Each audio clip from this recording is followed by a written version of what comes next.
Good morning, ladies and gentlemen, colleagues and friends. Sneak previews are only for the carefully selected, you. Because today, you are participating in the very first conference event held under the Danish EU presidency. Woo!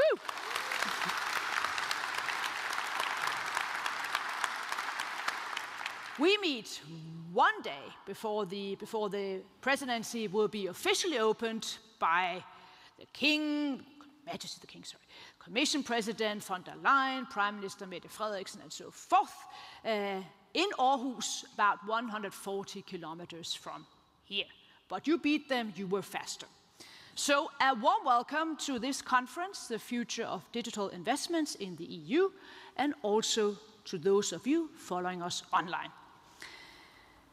And an equally warm welcome, one could say, to all of you, because we are, where are we? At the Square of Europe in Aalborg, Europaplads. And this is not just some kind of a gimmick for a presidency like a Thai beer opener or a coffee mug, because the name goes back to 1997 when the city, as part of its 100 years anniversary, wanted to underline its European roots. So the organizers have chosen the right city. But there's also another reason why Aalborg is the right city for today. A few hundred meters from here, there is a splendid museum. It is a tribute to the world-famous Danish architect Jørgen Utzon, who grew up in Aalborg. As an architect, Utzon ventured into new waters, not least in the Sydney Harbour, creating an opera which is still one of the world's most iconic buildings. Utzon once summed up his work as architect as follows: "I like to be on the edge of the possible." I think this sentence sums up perfectly what should be our goal here today. We should be on the edge of the possible when discussing how the EU can build digital architecture. More specifically, what we're doing today and tomorrow, where we discuss both what and how we can invest in Europe's digital capacities. The overall question is simple: what is the future of digital investments in the EU at a time when Europe must become more digital sovereign, yet also remain competitive, as highlighted in Draghi's much-cited report? Discussion has been going on for quite some time. I think we can all recite Mr. Draghi's recommendation by heart. But in line with my favorite Elvis song, I always like to quote Elvis, a little less conversation, a little more action, please. I think it is indeed time to act. And that's also because while we speak, the preparation for the new two major programs, Digital Europe and also Horizon Europe, as we discussed, these are some of the areas or issues that we should also look into and come with concrete proposals to while we meet here. Because many have worked hard and probably also at the edge of the possible to make this conference happen, I think, or will, before I introduce our first speaker, thank some of the organizers. So a big thank you to the European Commission, the Danish Agency for Digital Government, Danish Agency for Higher Education and Science, and the Danish Ministry of Digital Affairs. And also a big thank you to the partners, and they'll probably come up here at a certain stage because they have obviously also contributed to this event. But enough of me. Now I think it is time to pass on the floor to our first speaker, delivering her welcoming address. And I guess one could say that also for you, it's pretty good that you get a head start for this EU presidency. So Caroline Stage Olsen, Danish Minister for Digital Affairs. The floor is yours.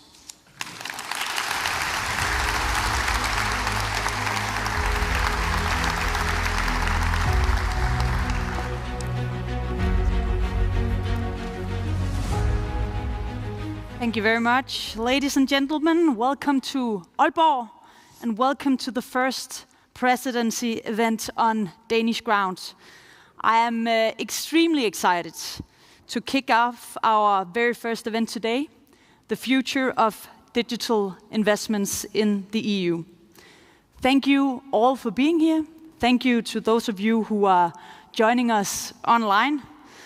The discussions today are important. These times, they call for us to have a clear strategy and to act. We need to think strategically about the direction we wish to take and act decisively together. But as we look towards the future, we must first see clearly where we stand. And I'm known to be a bit honest, so excuse me here for being here today as well. What we see is, first, we're seeing that the EU is facing a competitive crisis. Secondly, EU is in the minds of an uncertain geopolitical reality. And last, EU competing in an intense race for technological leadership. And in this race, Europe cannot afford to be a follower, as we are today. Europe must, and we do also, I believe, have the potential to be a leader. To be that, we need to be more competitive. We need to be more digital sovereign.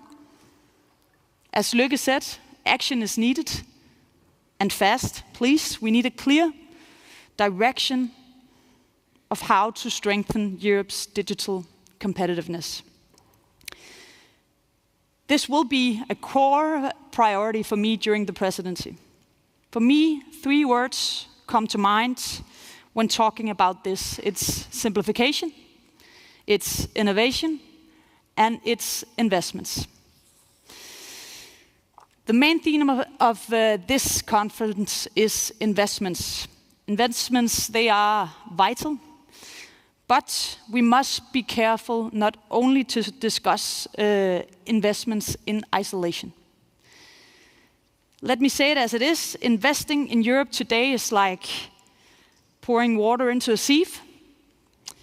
Too much is lost in navigating our fragmented and complex regulatory framework.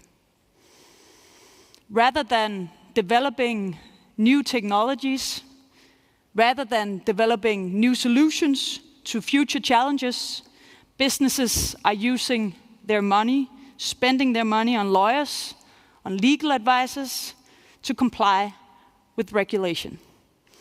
Or maybe they spent their last money on a one-way flight to Silicon Valley. In an intensified global tech race, this is a price that Europe simply cannot afford to pay. This is also why I am actually extremely pleased to see that the Commission is already doing an important work on this, already starting to walk the talk on simplification and focuses on enabling technology rather than imposing new rules and regulation. I sincerely hope to see this approach continued in the digital package later this year.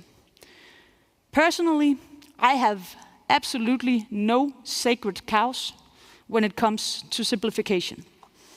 I also believe that we need to face the digital elephant in the room, the GDPR.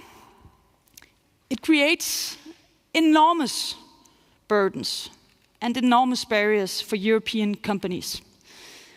A recent study finds that compliance with GDPR costs Danish companies close to 2 billion euros every year. We need GDPR to be simpler, more flexible, and more risk-based to alter the balance between data protection and, on the other side, innovation. I believe that significant improvements can be made to GDPR while still maintaining a very solid framework in terms of data protection. Now, building an AI continent and being able to stand on our own right in the global tech race requires more than enabling regulatory framework. It requires money. It requires investments. We need a common and a better approach in how we invest in Europe's digital future. And this is why we are here today. According to the most recent Digital Decade report, under 14% of EU companies use AI, far below our target of 75% in 2030. As we look at the current European investment landscape and the lessons learned from programs such as the Digital Europe program, there are important lessons to take forward, I believe. Lessons that I hope to see reflected in the Commission's proposal for a competitiveness fund. Let me first emphasize a point that is often overlooked: ensuring predictable and simplified access to funding. This is essential for actors to come together and build consortia and to ensure synergies with national funding. In Denmark, we have established a co-financing fund for Digital Europe projects, financing strategic initiatives such as testing and experimentation facilities for artificial intelligence.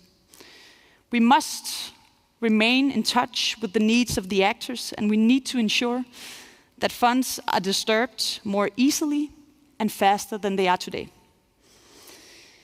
But we also have to be flexible to adapt to rapid technological development and new geopolitical realities. So, as we shape our future approach to digital investments under the next MFF, let's aim for a more predictable, simplified, and flexible program or programs.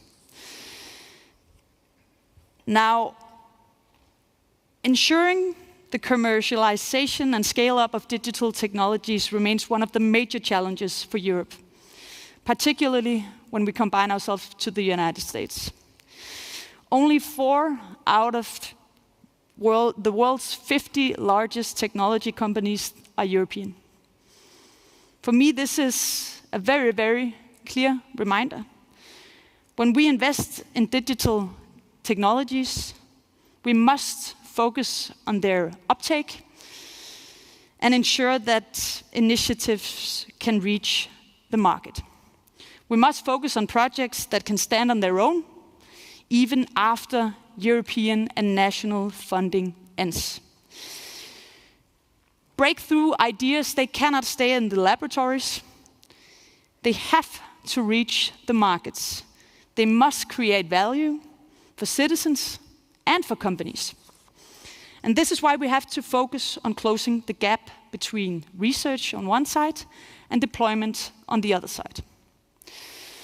And let's be honest, again, EU funding is an important catalyst, but EU funding alone is not enough to reach the investment scale needed to compete globally. We'll never be able to compete with the very deep pockets of big tech with only taxpayer money. We need to mobilize private funds. And to do this, we need a European framework that attracts, that supports, and that de-risks. So, ladies and gentlemen, I want to thank you very, very much for your attention. I look forward to the important discussions and insights on how to invest in the future of the Digital Europe, from our keynote speakers, from our panel debates, and from our sessions. Looking very much forward to listening to what you all have to say and hopefully also to learn something new. Thank you very much, and I hope you have a wonderful few days here.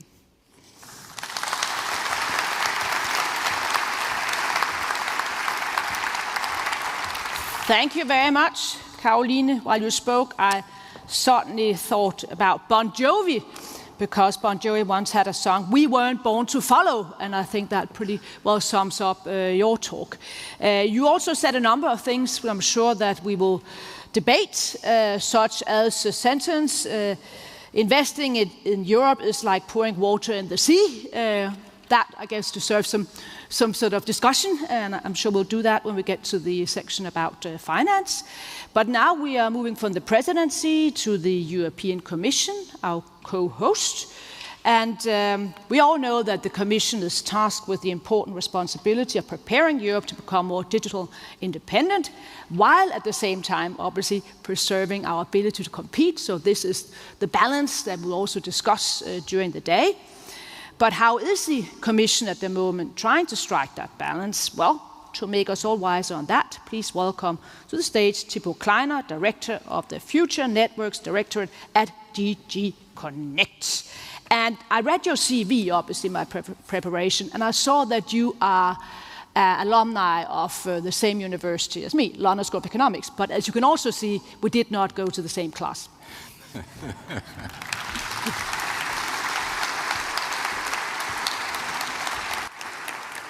Good morning, and really pleased to see so many people in Aalborg. And I love the anecdotes you were telling about how the city was born. And I think that it's now also a great honor to be here with you today, which is really at the very beginning of the Danish presidency. And as you know, presidencies come back only every 13 years. So I think it's fair to say that it's a time to enjoy, but also it's a time where you can make a big difference as Denmark, showing also the way forward. And I think that already from, Minister, from your nice introductory speech, I think that we are getting ready for an important period. The next 6 months will be probably critical for Europe, because this is also when we will announce our ambition in terms of our budgets for the future, but also in terms of key initiatives that we are launching. And yesterday I was actually participating in Brussels to an event gathering something like 70 European CEOs discussing precisely competitiveness in Europe and what to do to improve the situation. What was quite interesting is that many of them insisted on the strength we have in Europe. Sometimes we forget about all the great capabilities, the great research, the great talent we have in Europe, and we tend to focus on the downsides.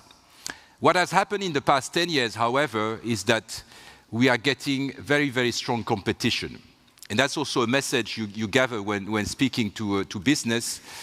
Basically, China has been accelerating. They are producing more engineers. They are working harder. They are sometimes copying, even stealing some of our IP possibly.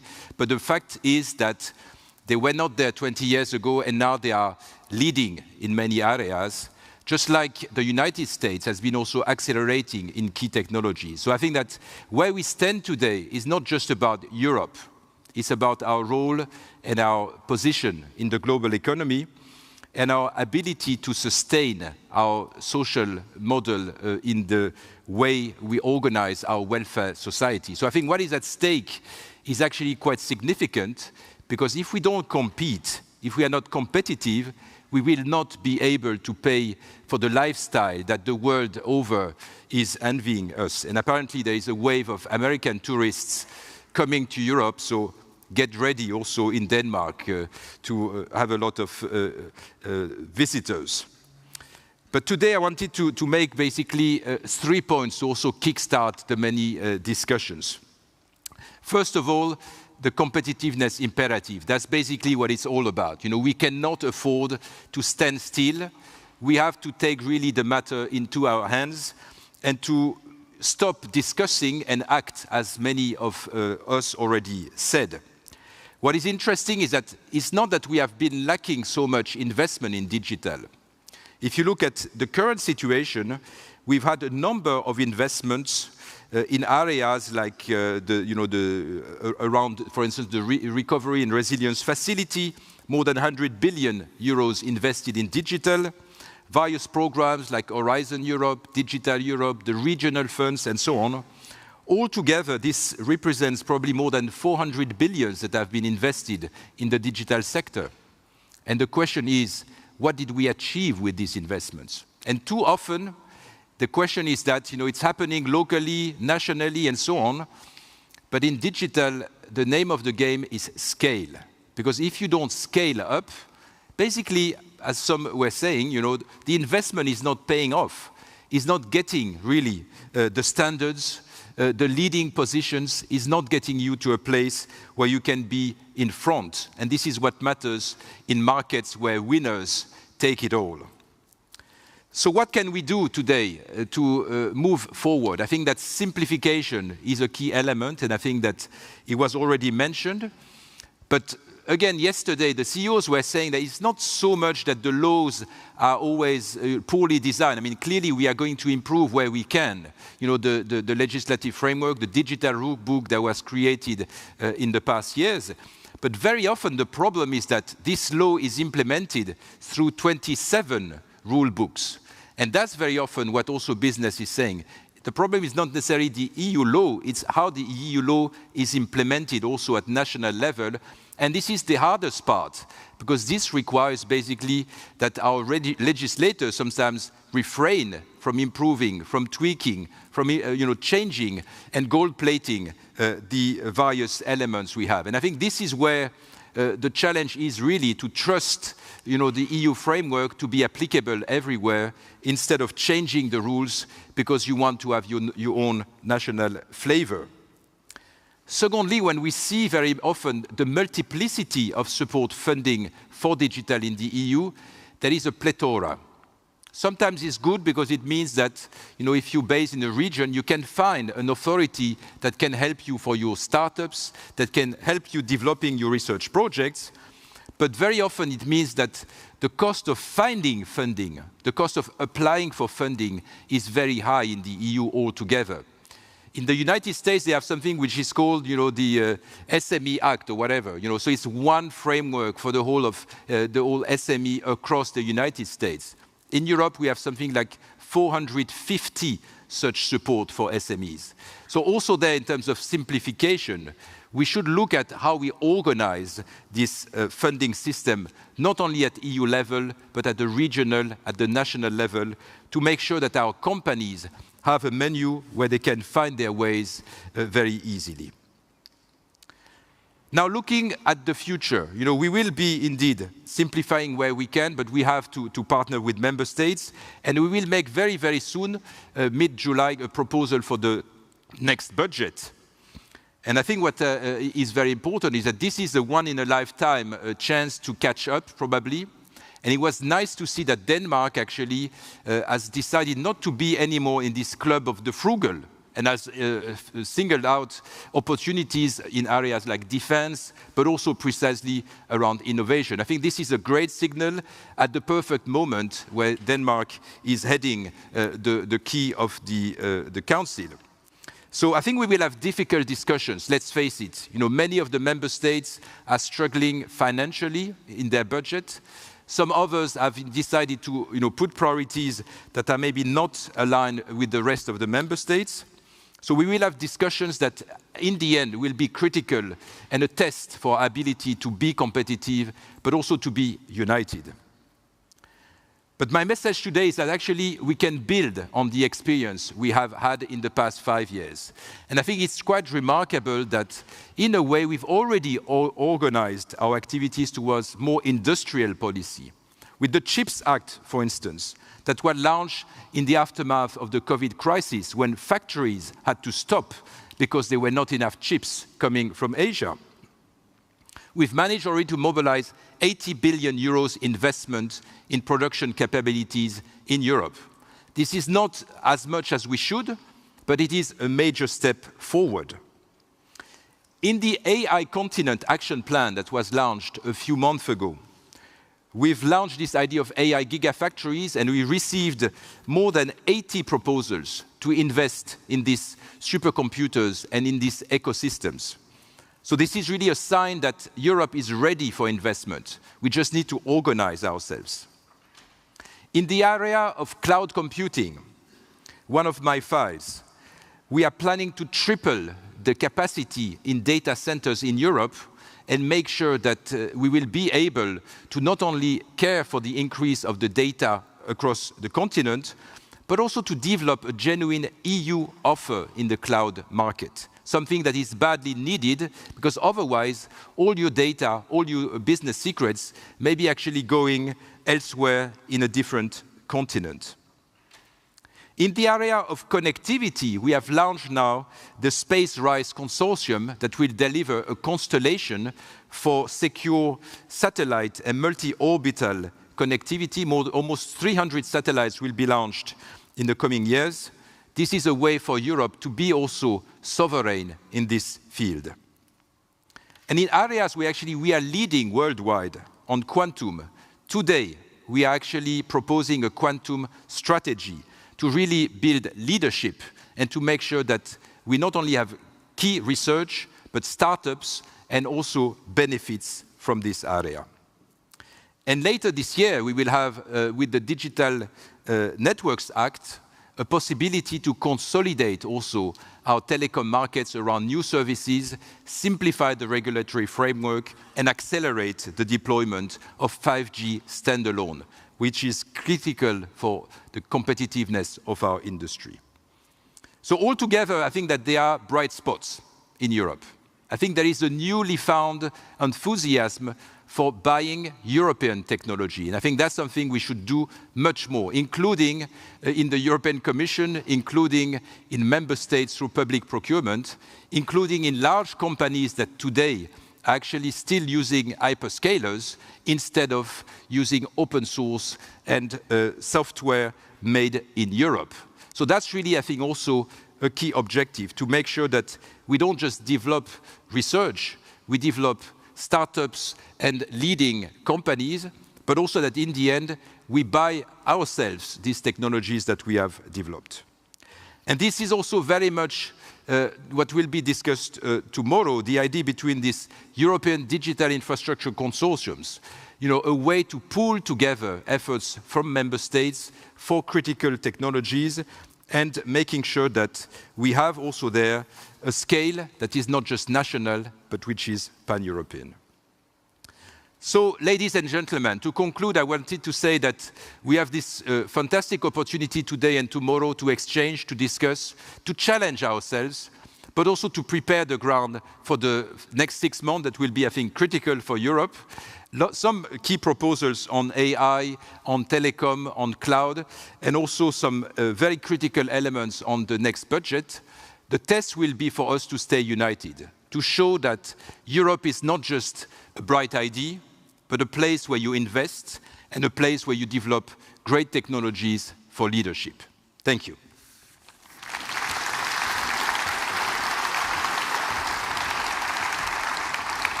Thank you very much. Pressure, I guess one could say, because if I heard you correctly, you said that the new multi-annual framework with regards to the budget is a chance of a lifetime, basically, to look into how we can change the EU's spending policy.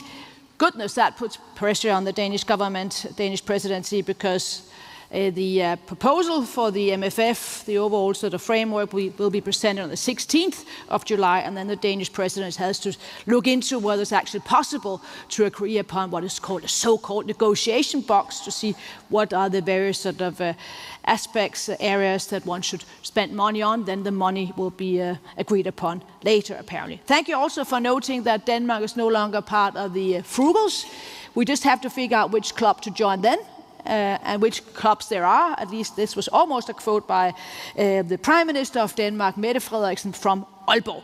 Anyway, let's move on to our next speaker, because becoming more independent while preserving our ability to compete is, at the end, a task for the businesses in Europe. But what can you do in order to succeed? How should the EU invest more in the digital sector? What are the various aspects also that business can embark upon themselves? To answer some of these questions, it gives me great pleasure to give the floor to Markus Beyer, Director General of Business Europe. It's great to have you in Aalborg. I still have fond memories of you taking me to an Austrian wine tasting. Aalborg is not known for wine. Aalborg is known for schnapps. Red Aalborg, but I guess it's a bit too early to drink schnapps. So let's stick to the topic. The floor is yours.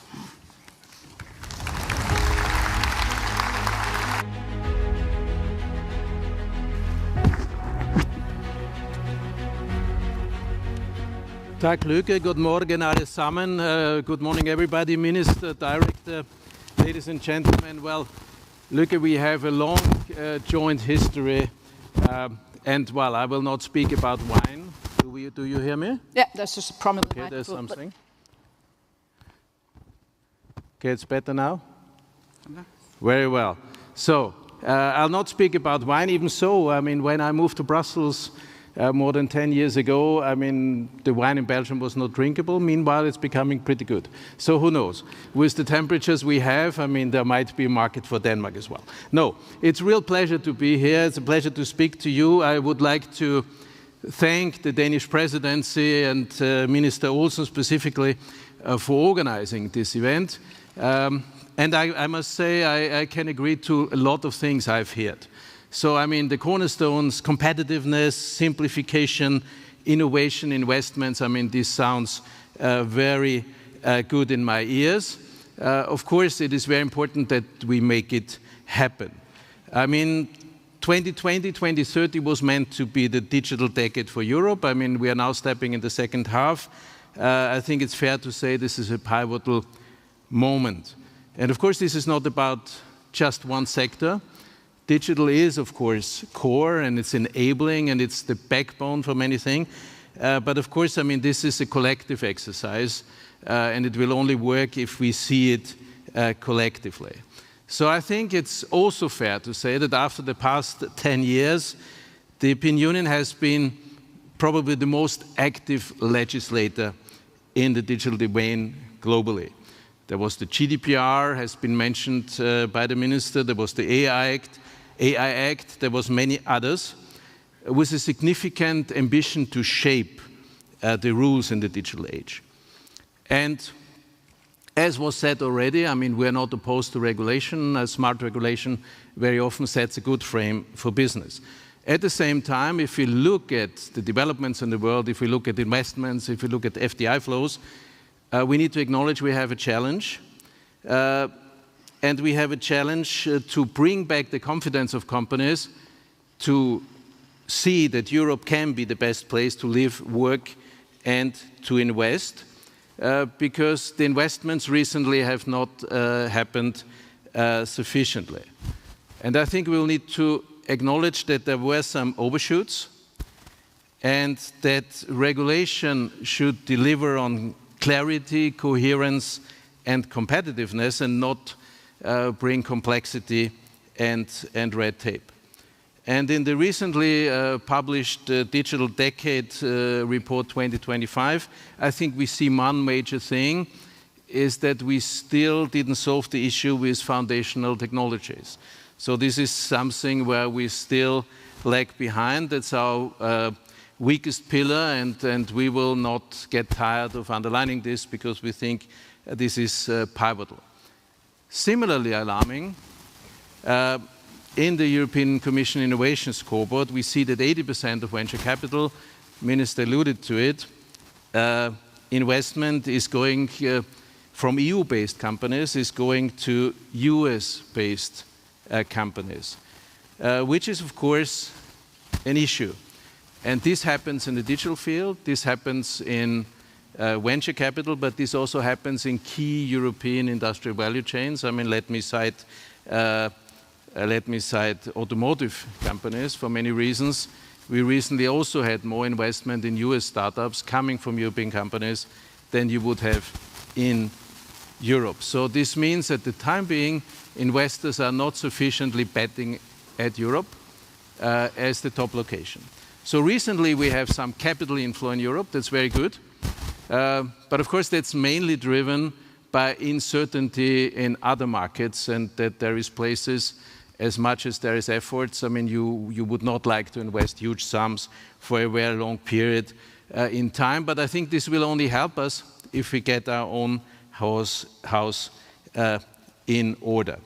So how do we move from rule-making to results? How do we move from red tape to readiness? So first, we must cut this red tape, and I think Minister has alluded to it. It's very important to look at simplification without holy cows, to stop to try to micromanage companies, to simplify and harmonize. I agree with Thibaut Kleiner that, of course, I mean, the fragmentation we have in the single market is one of the issues.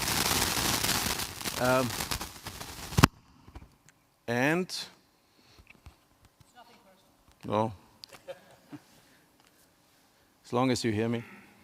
It's fine, very good.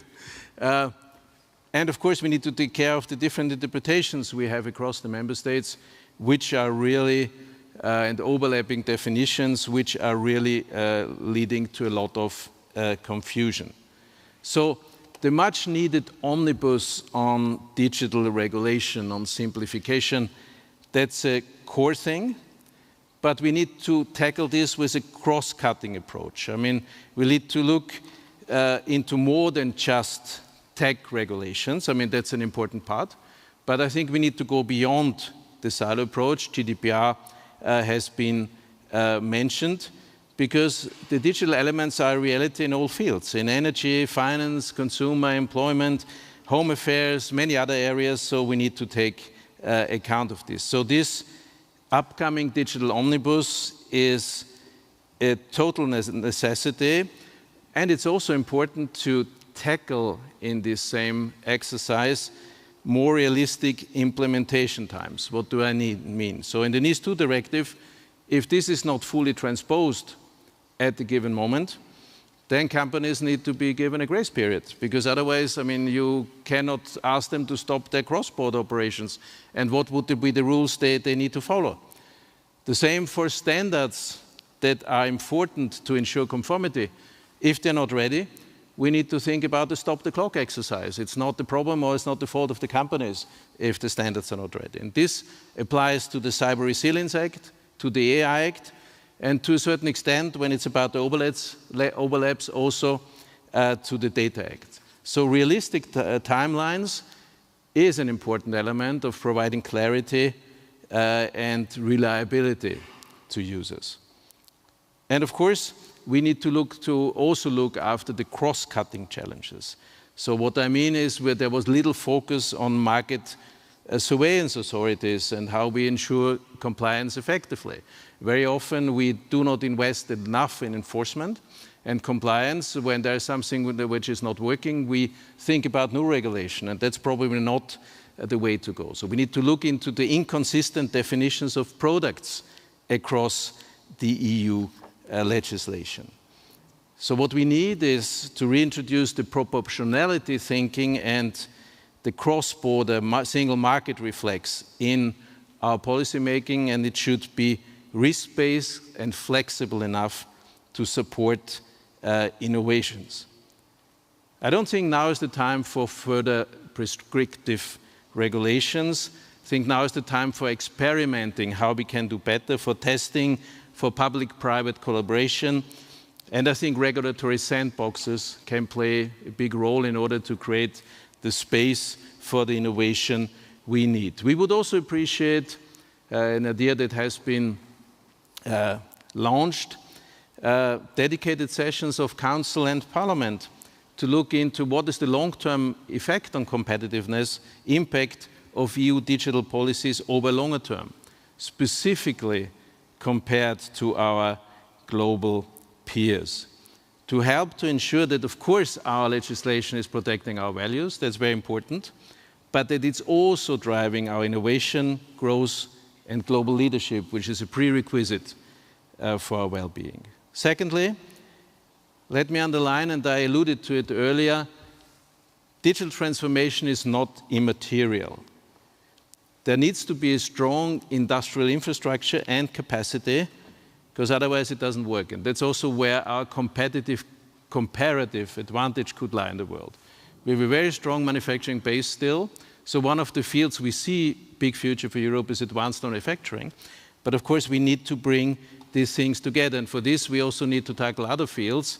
And affordable energy is part of it in order to create the physical sites, the data centers, the manufacturing, the network hardware, and the advanced semiconductors we need to succeed. And I don't need to tell you, Luca knows, we discussed about it in Sonderburg earlier this year, I think. Well, our energy costs remain 2 to 3 times higher than our major competitors in the US, in China, in India. We've made a study with Compass Lexicon looking at what is the optimal case in 2050. And it tells us that 2050, it will be either still at 2 to 3 times if we fail, but even if we are successful and it's the optimal scenario given the rules we have now, we will still be at least 50% above our competitors, and that's not possible. So we will need to take further action, but I mean, this is not the area to discuss it.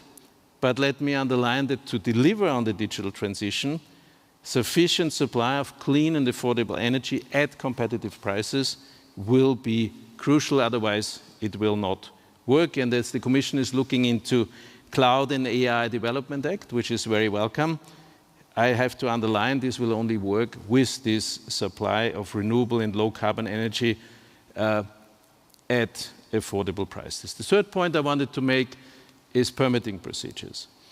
2 lengthy permitting procedures across the continent underline the business case for Europe as a place of investment. That's very clear. We ran a study with our members last year, a survey with respondents from 21 companies. 80% of them tell them this is a reason for not investing in Europe, that permits take too long. Again, there's more to say here, but a proposition of 5 to 6 years, sometimes 8 years, I mean, this is not a convincing pitch. Financial resources, of course, are key. They have been alluded to, and of course the MFF will play a key role, and to have sufficient means there. Let me also say, when we deploy public money, there's 2 things which are important. We need free and fair competition within the single market, and we also need to make sure that the projects are, as the Minister alluded to, continue to be sustainable once the public money is not there anymore. But let's not forget, and it has been stated by Thibaut Kleiner, that European businesses already plays an important role. More than half of global exports of digital delivered services come from European companies. This is why data flows must be enabled and not restricted. So what we need is global data flow with trust, of course, as much as this is possible in the environment we're living in. But we think we need to continue to be the heralds here, and this means in free trade agreements we need to continue to have provisions against forced data localization, against mandatory disclosure, of course with an adequate protection of personal data, and all this is the backbone of our being here. Coming rather to the conclusion, let me also state that all this will not be possible without a motivated and skilled workforce. I mean, needless to say that this is one of the primary factors.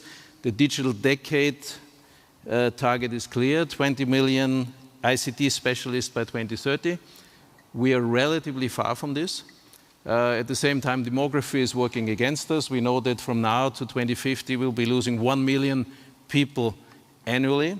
So this means we need to simultaneously, of course, scale up the skills of the existing workforce, improve skills recognition to improve mobility within the single market, and make Europe a more attractive destination for skilled third country nationals, which means legal migration for the people we want, and which also means being more disciplined on all kinds of other migrations in order to be able to attract the people we want. So for Europe, this must not only be a digital moment, it must be Europe's competitive moment. I think this needs to be the overarching necessity. Europe must not only be a rule maker, we need to be a market maker, an innovation leader, a magnet for investment. We need to have an internal market where our companies can scale, train for the world market in order to be successful there. So to our regulators, let me say, before taking regulatory steps, please engage early, listen actively, and trust the partnership with business, because there it's where it has to come from. To our members, so to business, I'm saying, speak up and engage early and lead boldly. To all of us, I say, let's seize this pivotal competitive moment as an opportunity, because I think it's in our hands now, and insofar the Danish presidency is very welcome. It's us now defining whether we are going into a vicious circle or a virtuous circle. Thank you very much for listening to me.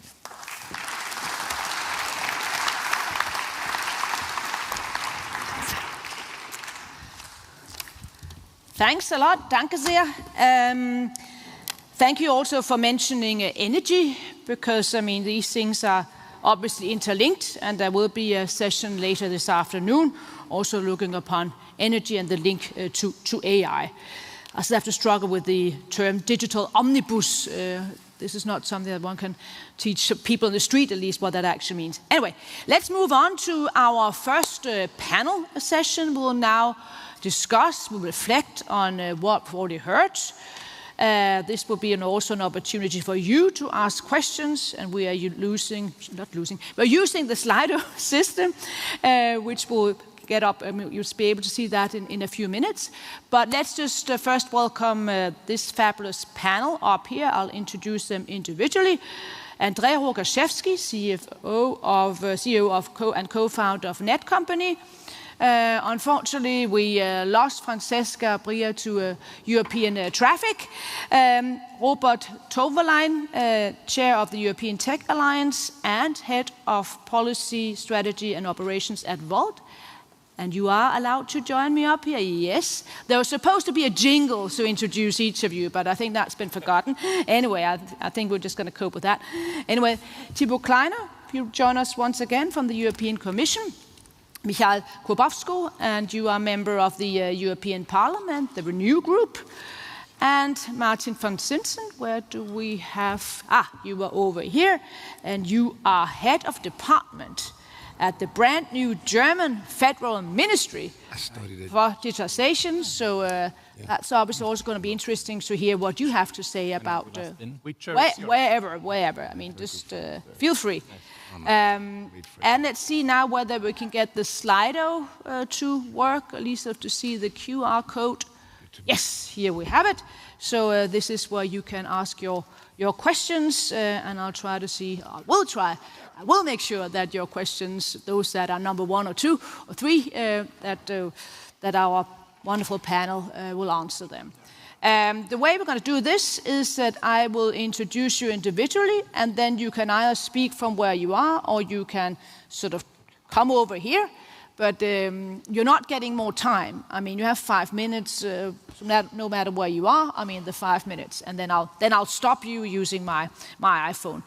André Rogaczewski, CEO and co-founder of Netcompany, obviously important, one will have to say. But the most important thing about André today is that he's from Aalborg, right? Yes. But André, I've been out there looking, last night, and I couldn't find the André Rogaczewski Museum, but it's probably coming. So Jørgen Utzon, but no Rogaczewski Museum. But you have called for action for quite some time. And just recently, you even rented the Eiffel Tower in Paris. So here, standing in the city that some Danes like to call the Paris of the North. What's your sort of message that you want to convey to us here today? Well, thank you, Lykke. And maybe I'll just sit here, it's better.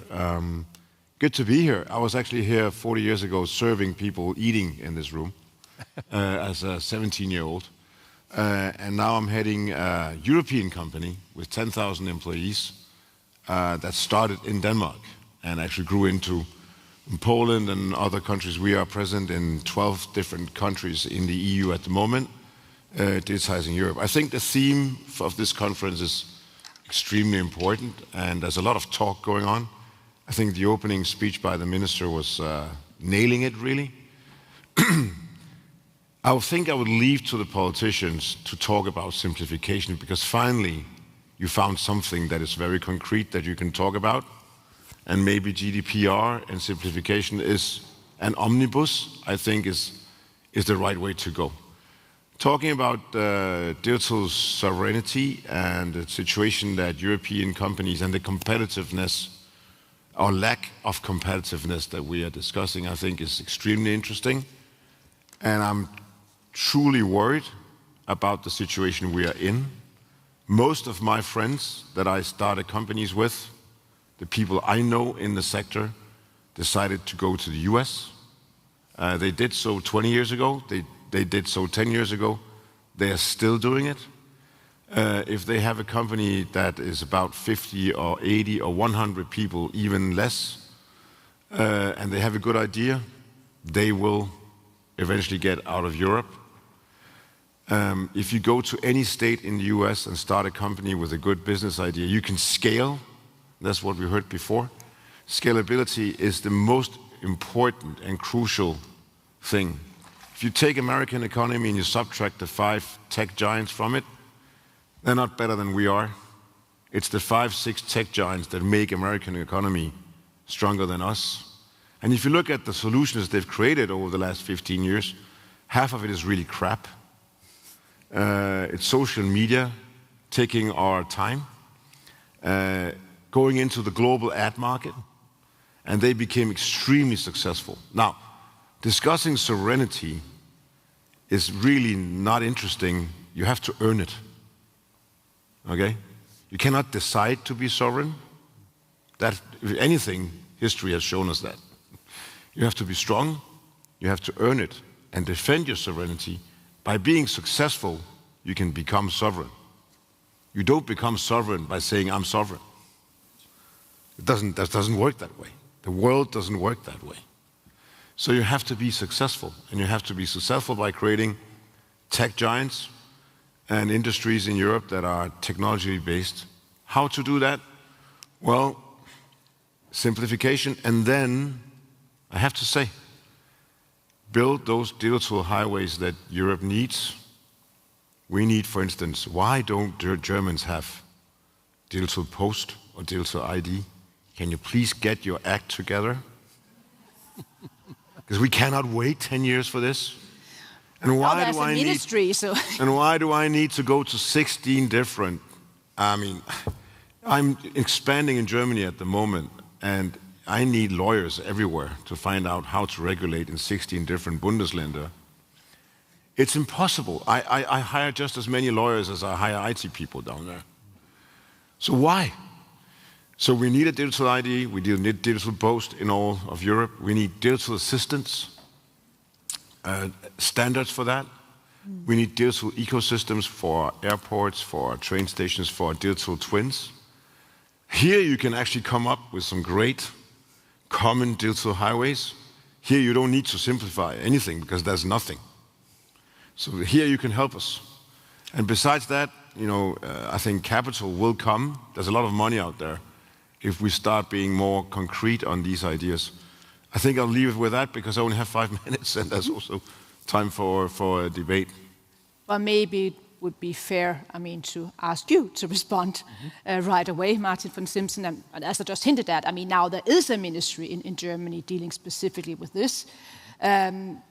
So I guess you'd start by saying, what's the sort of competence of the ministry? What's the hope with the ministry?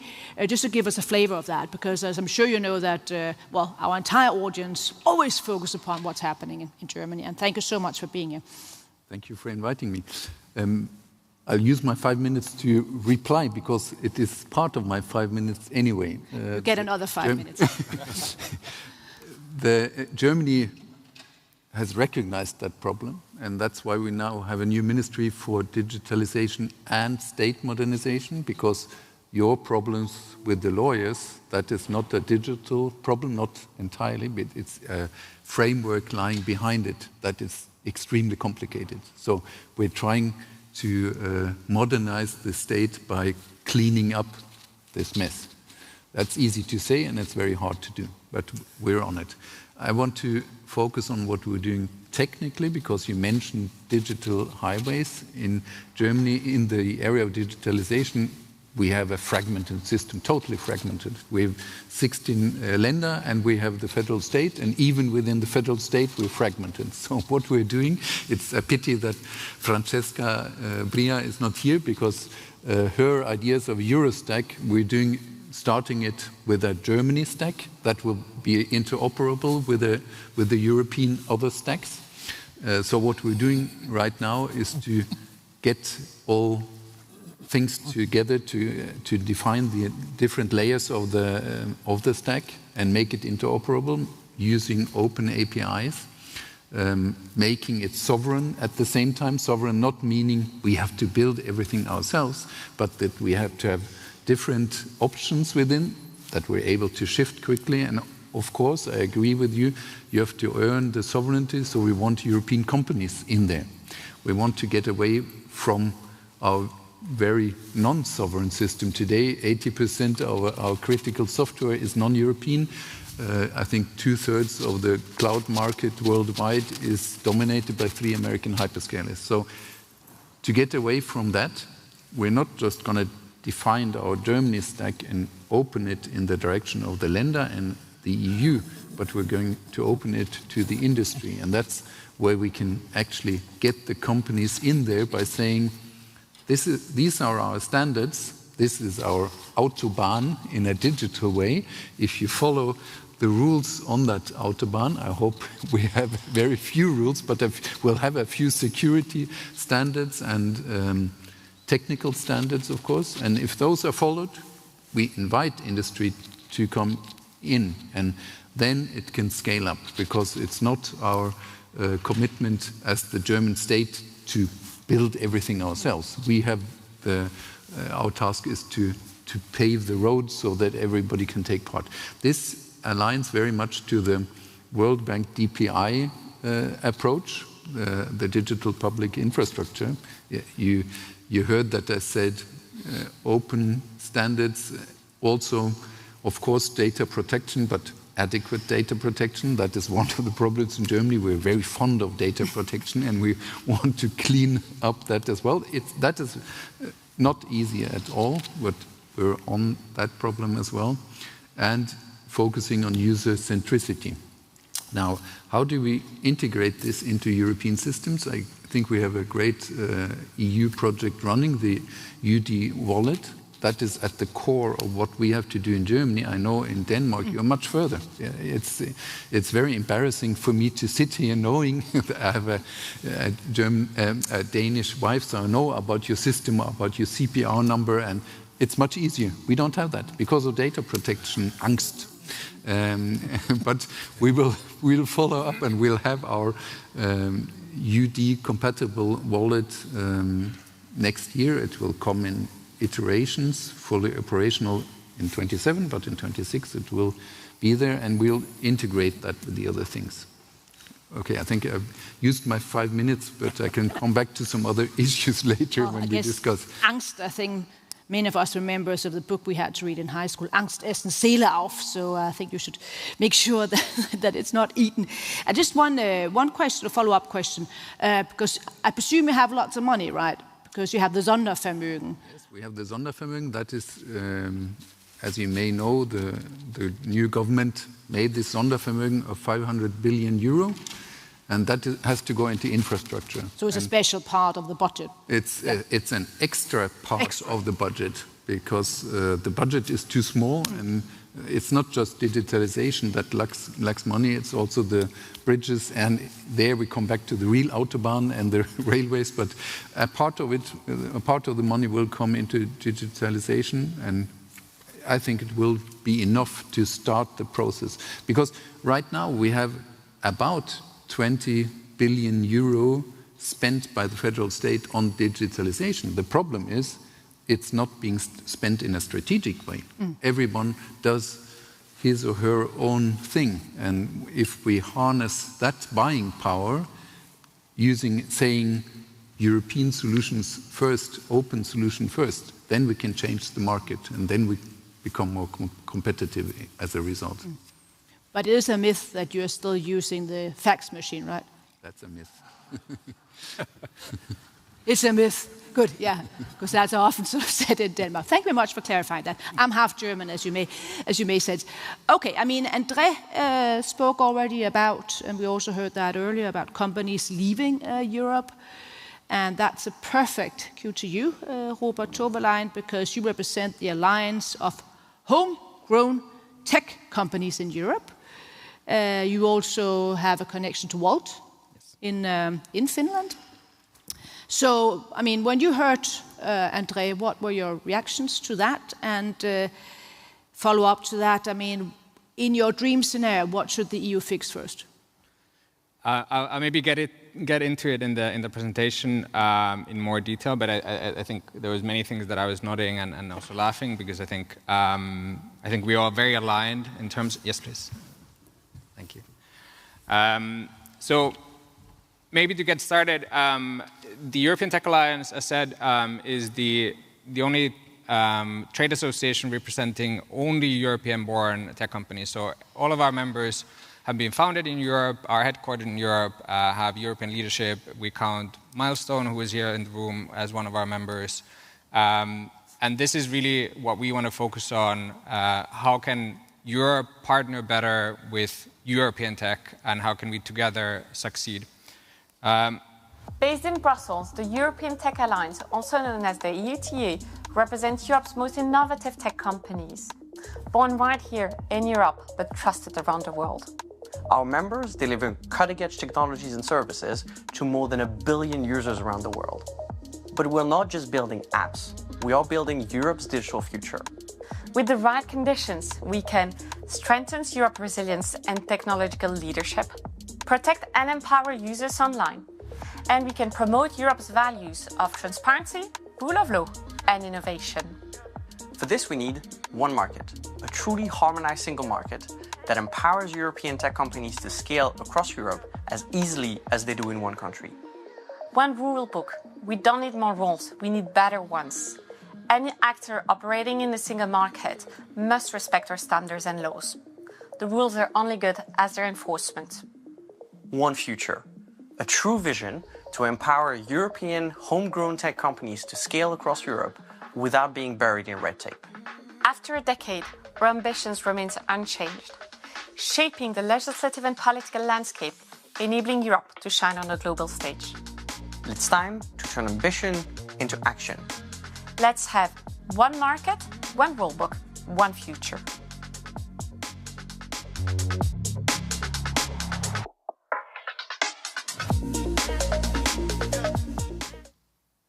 So hopefully that answers the question, what we're looking for. Sometimes I find it a bit, I feel like it would be nice to sit here and be more somehow aspirational, inspirational. In the end, the things that European tech companies are looking for are quite basic. Everyone has been asking for completing the single market for as long as the single market has existed. I think no one disagrees with the need to actually enforce the laws that we have. And I think no one disagrees with this whole idea of building Europe for success. So it's not a groundbreaking message, but we have that message because we feel like we're currently there. We're not there yet. So I think really this Danish presidency, I think the Polish presidency, there's good momentum, and we really support all the actions that are taking us forward. Maybe a few more words on the members. It's a really diverse group of members. We're over 30 companies, from marketplaces to AI companies to mobility to digital services, travel. It's a diverse group, and I think it's also a group that proves that Europe has success. I think that has also been mentioned. We have success, but at the same time, we could have more success. We could have it faster. I think a lot of our members take longer to get the scale that our competitors, maybe in the US or China. I think all of the reports, I think, like if we look at data, we see that startups, Europe is actually doing well. I think scale-ups, we're doing well. But I think then the companies that kind of go from that scale-up stage to the really big players, I think that's where the biggest gap is, or that's where the most moves happen. And I think that's where, for example, the single market prevents us reaching that kind of final step of really maturing and scaling up. Hopefully, we are able to fix that, and hopefully there will be more companies here in our membership. The CEOs of our member companies had a call to action last month. That call to action focused on the same messages that we had in the video. So we really push for this now, and hopefully today and the coming days of the Danish presidency will get us closer to that vision. Thank you. And the question, what would be the most important thing for you or for the EU to fix, to use that expression which you used yourself? I think for us, I think in the short term, it will be the simplification, just to make sure that we have the rule set that makes most sense and is clear. I think the second priority will be enforcement. I think, as again said already earlier today, even if we have regulations, too often those regulations are not completely enforced in a harmonized way, or are enforced in an unequal way. I think many of our members are the local champions. Unfortunately, the local regulators usually come first to us rather than to a box office in Dublin. So I think that's also something where we feel that we need a level playing field, but in a sense that everyone is enforced equally as well. That was also one of your points, Thibaut, from the Commission. Let's go to the European Parliament, to Michael. What's the discussion about digital sovereignty, the various topics that we're debating here in the Parliament? Thanks for the question. Good morning, everyone, and best wishes for the Danish presidency from the Polish presidency.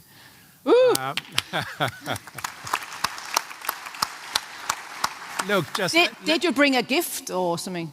A gift? Okay. Just yourself, I guess. Yeah, that's fine. Yeah.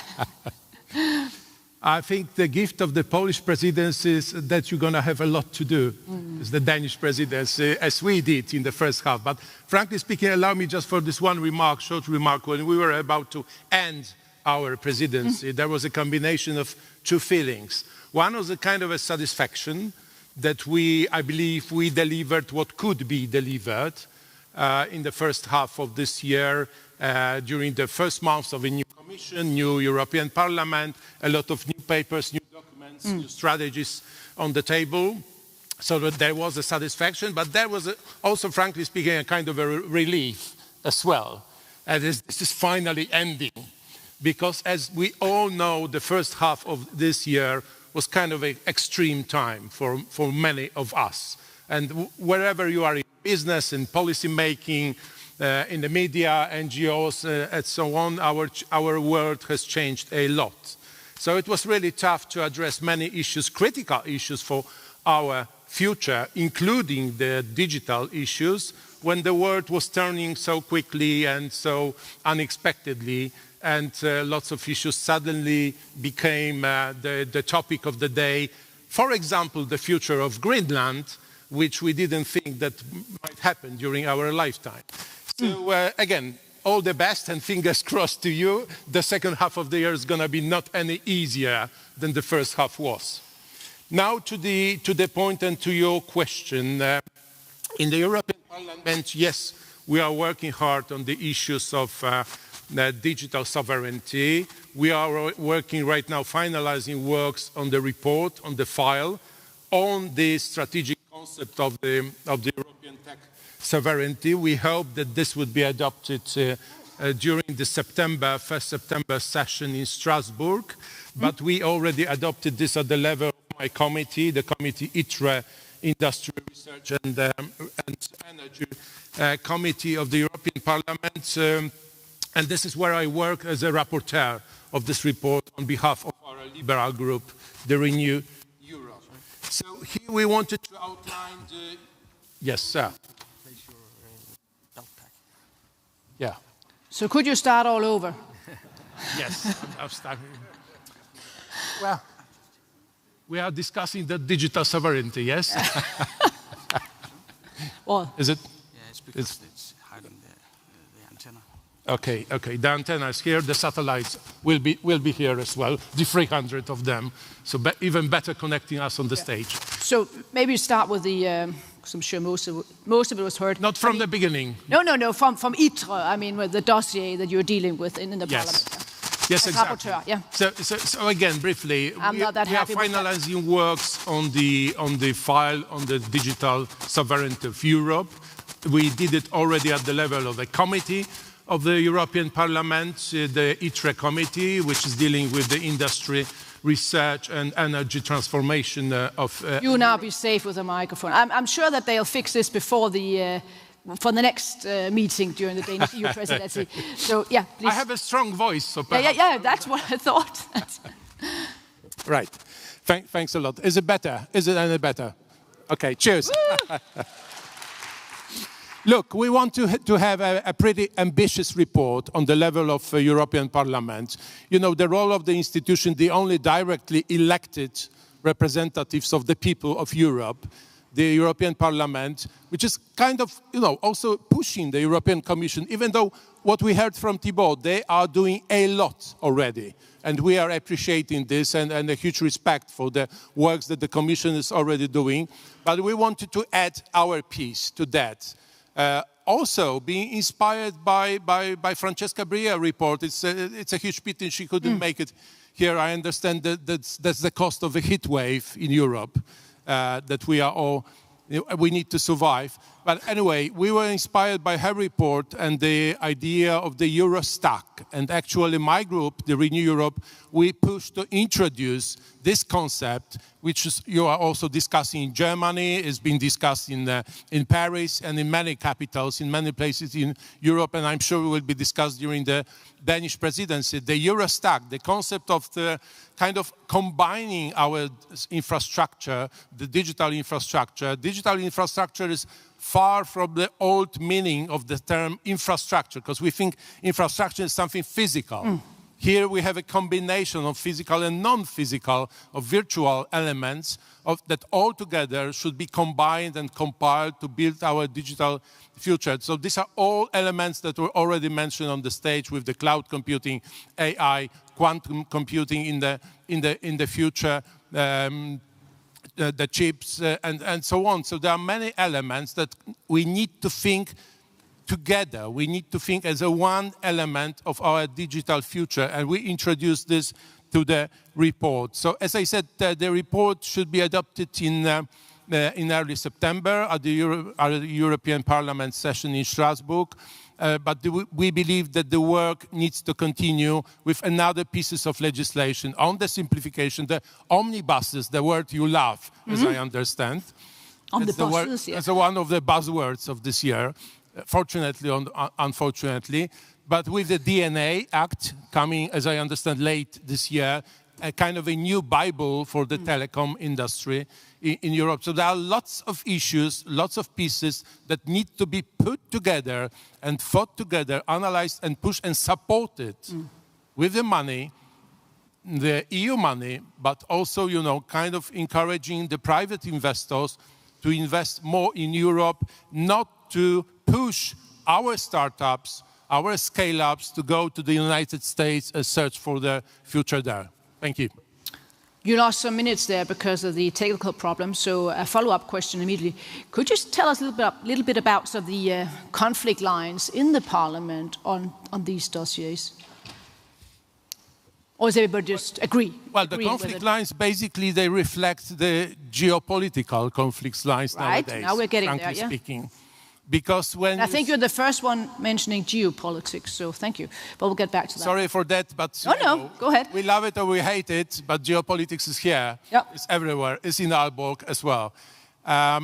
So obviously, when we talk European tax sovereignty, we are referring to the fact that we are, as Draghi report stated, we are over 80% dependent on other countries, other players, mainly the American companies, obviously. And while, we have to realize that we are where we are, we just believe that we went too far with that.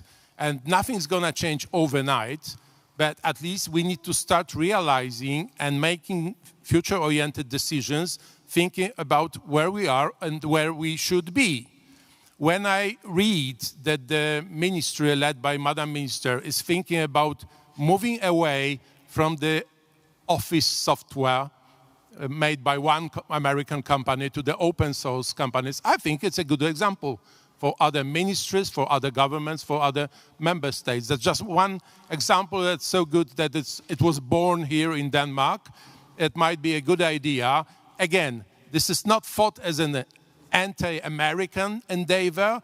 It's just that when we hear America first, we need to state very openly, Europe first. Europe first, and buy European technologies. Obviously, well, we have these discussions as well, you know, for the French, we hear when they mean by European, they mean by French. For the Germans, pretty much the same. So these are these issues that we have inside the European Union, but still we need to start really supporting and encouraging purchases of the European digital services. And for that, the discussion about the future of the public procurement principles, rules, procedures in every of our member states is also on the table. So again, geopolitics, and some people in the European Parliament have a very different voice, and this is mainly our colleagues from the far right, which are very visible in the European Parliament as well. Let's move on to André. You want to have the floor? Yeah, I just had a comment to that because I think it's, I agree, always buy European first if you can.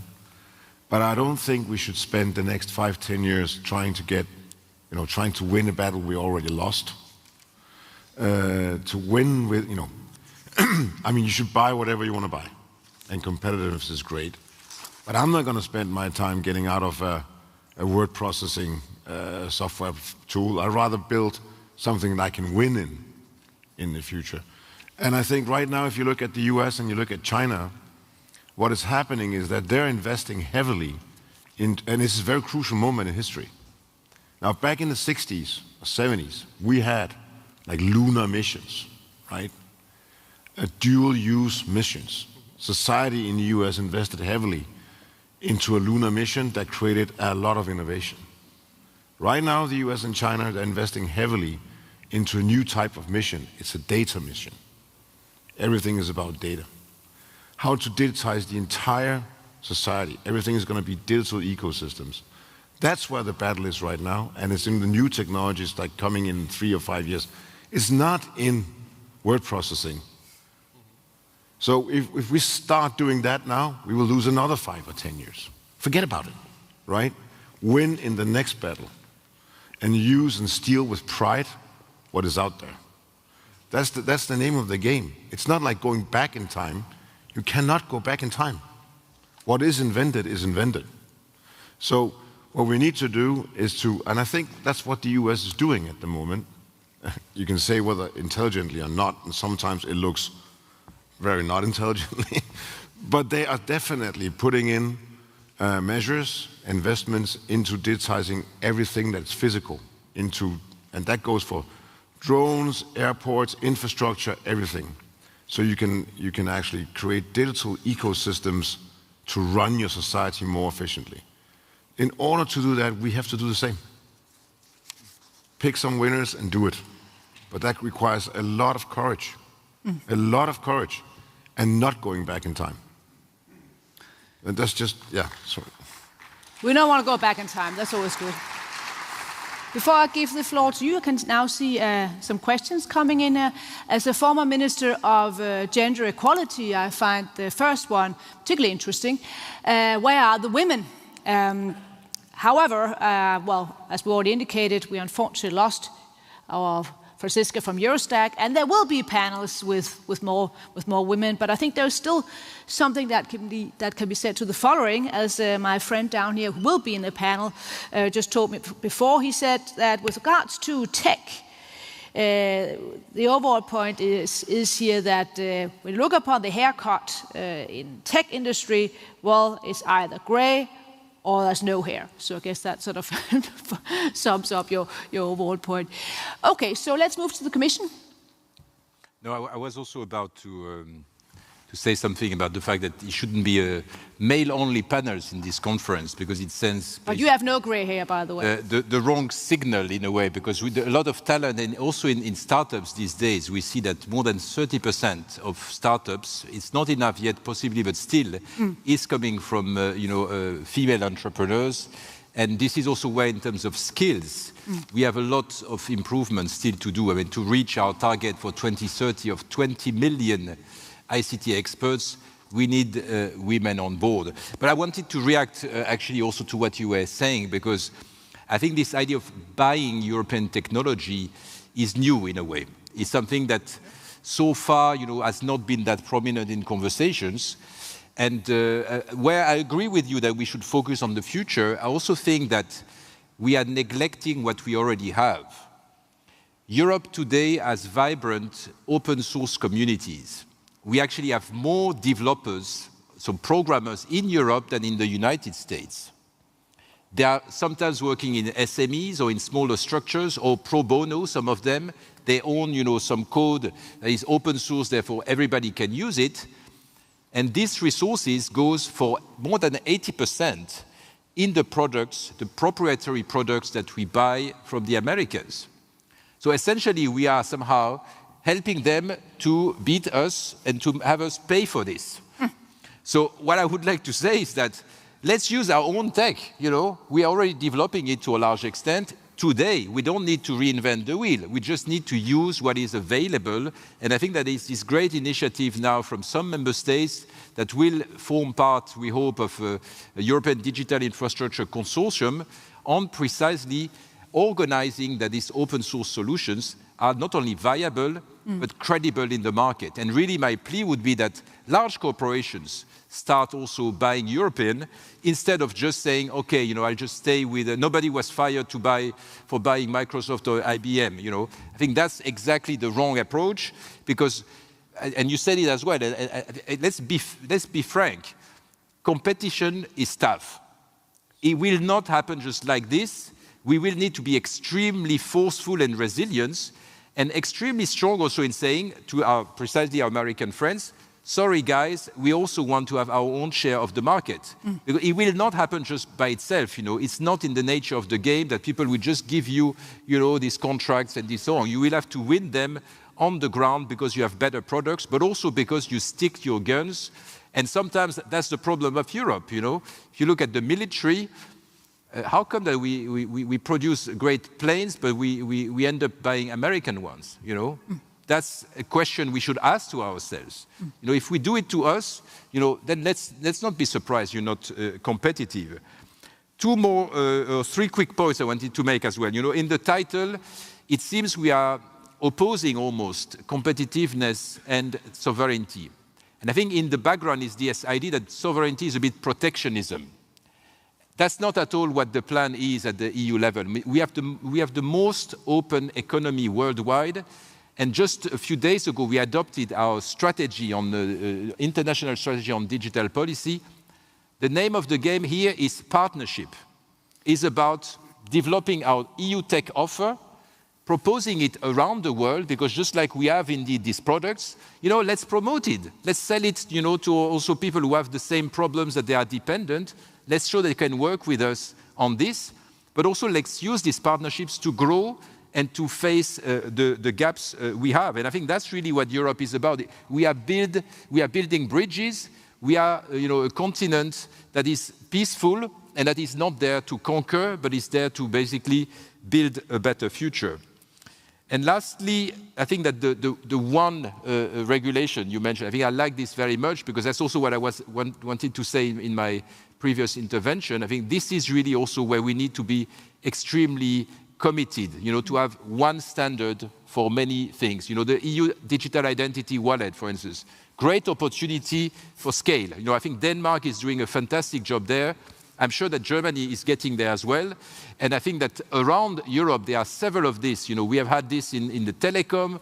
We can have this also in cloud federation. We can have this also for now, one of the projects we are developing, software-defined vehicles. This is a great opportunity for the car industry to finally, get up to the task of not only electrification, but a new wave of mobility. So I think this is really something, again, it's not easy. It requires a lot of trust building. But at the end of the day, if we don't do it, I think we can forget about competitiveness. We will just remain, a kind of small series of initiatives that will not scale and not be competitive. A colony, as Enrico some Letta. said even. Well, that was Enrico Letta who wrote the report on the single market, former Prime Minister of Italy. Martin and then Robert, and I'll go to some other questions. Yeah. I wanted to go into one thing you said, Thibault, about the European Digital Infrastructure Consortium. I don't know if everybody knows about this initiative. France, Germany, Netherlands, and now Italy are starting this. And the idea is to be very targeted what is missing in terms of open source building blocks. And we are putting our money together, and the Commission is also giving some money. After a while, the Commission can go out again because we'll have enough ourselves. The thought behind it is putting our force together and then creating public infrastructure for everyone. Do you believe in the idea? I think it could be a very good idea for scaling, but I'm not sure, because as you said, Thibault, then the hyperscalers as well as everybody else can use it because it's open source. That's the meaning of it. Are we helping the others, or are we on the right track because we're supporting our own ecosystem? I don't know if a company like yours, Andre, would be interested if we have a call saying, we're missing this link here, please can you do this open source? We'll pay for that once, and then you can reuse it for other things, but maybe you yourself say it's not a good business model because you only paid once. What is your view on it? Are we on the right track? Because you asked for Elvis, let's act. This is an initiative where we actually act. We don't discuss strategy, but we say, this is what we're going to do. Do it. 3 months later, we have something. 6 months later, we have something, maybe a product. Andre, and then Robert afterwards. Can I answer that? Yeah, sure. I think it's a really, really good idea. And if you look into, I think the line of thought is great. And it's typically governments that start this. And it really works well. We're sitting in the most digitized country in the EU, I think 10 out of 15 times, whatever, nominated as it, and won as the prize is the most digitized. Almost every single public system here, government system here, is built on share source or open source components. A lot of it is really, built that way, and a lot of it is reused. So I think it's a possible way to go, but it has to be competitive, right? So don't overpay or don't spend too much time on inventing it. It has to be there, because then invent something else. I mean, my point is, if you spend 10 years doing it and you're ending up in a place where you could be in 1 or 2 years, that's not a good way. That's not a good spot to be in. So we have to monitor carefully that it actually brings us progress and value, and not that it becomes yet another standard, yet another university project.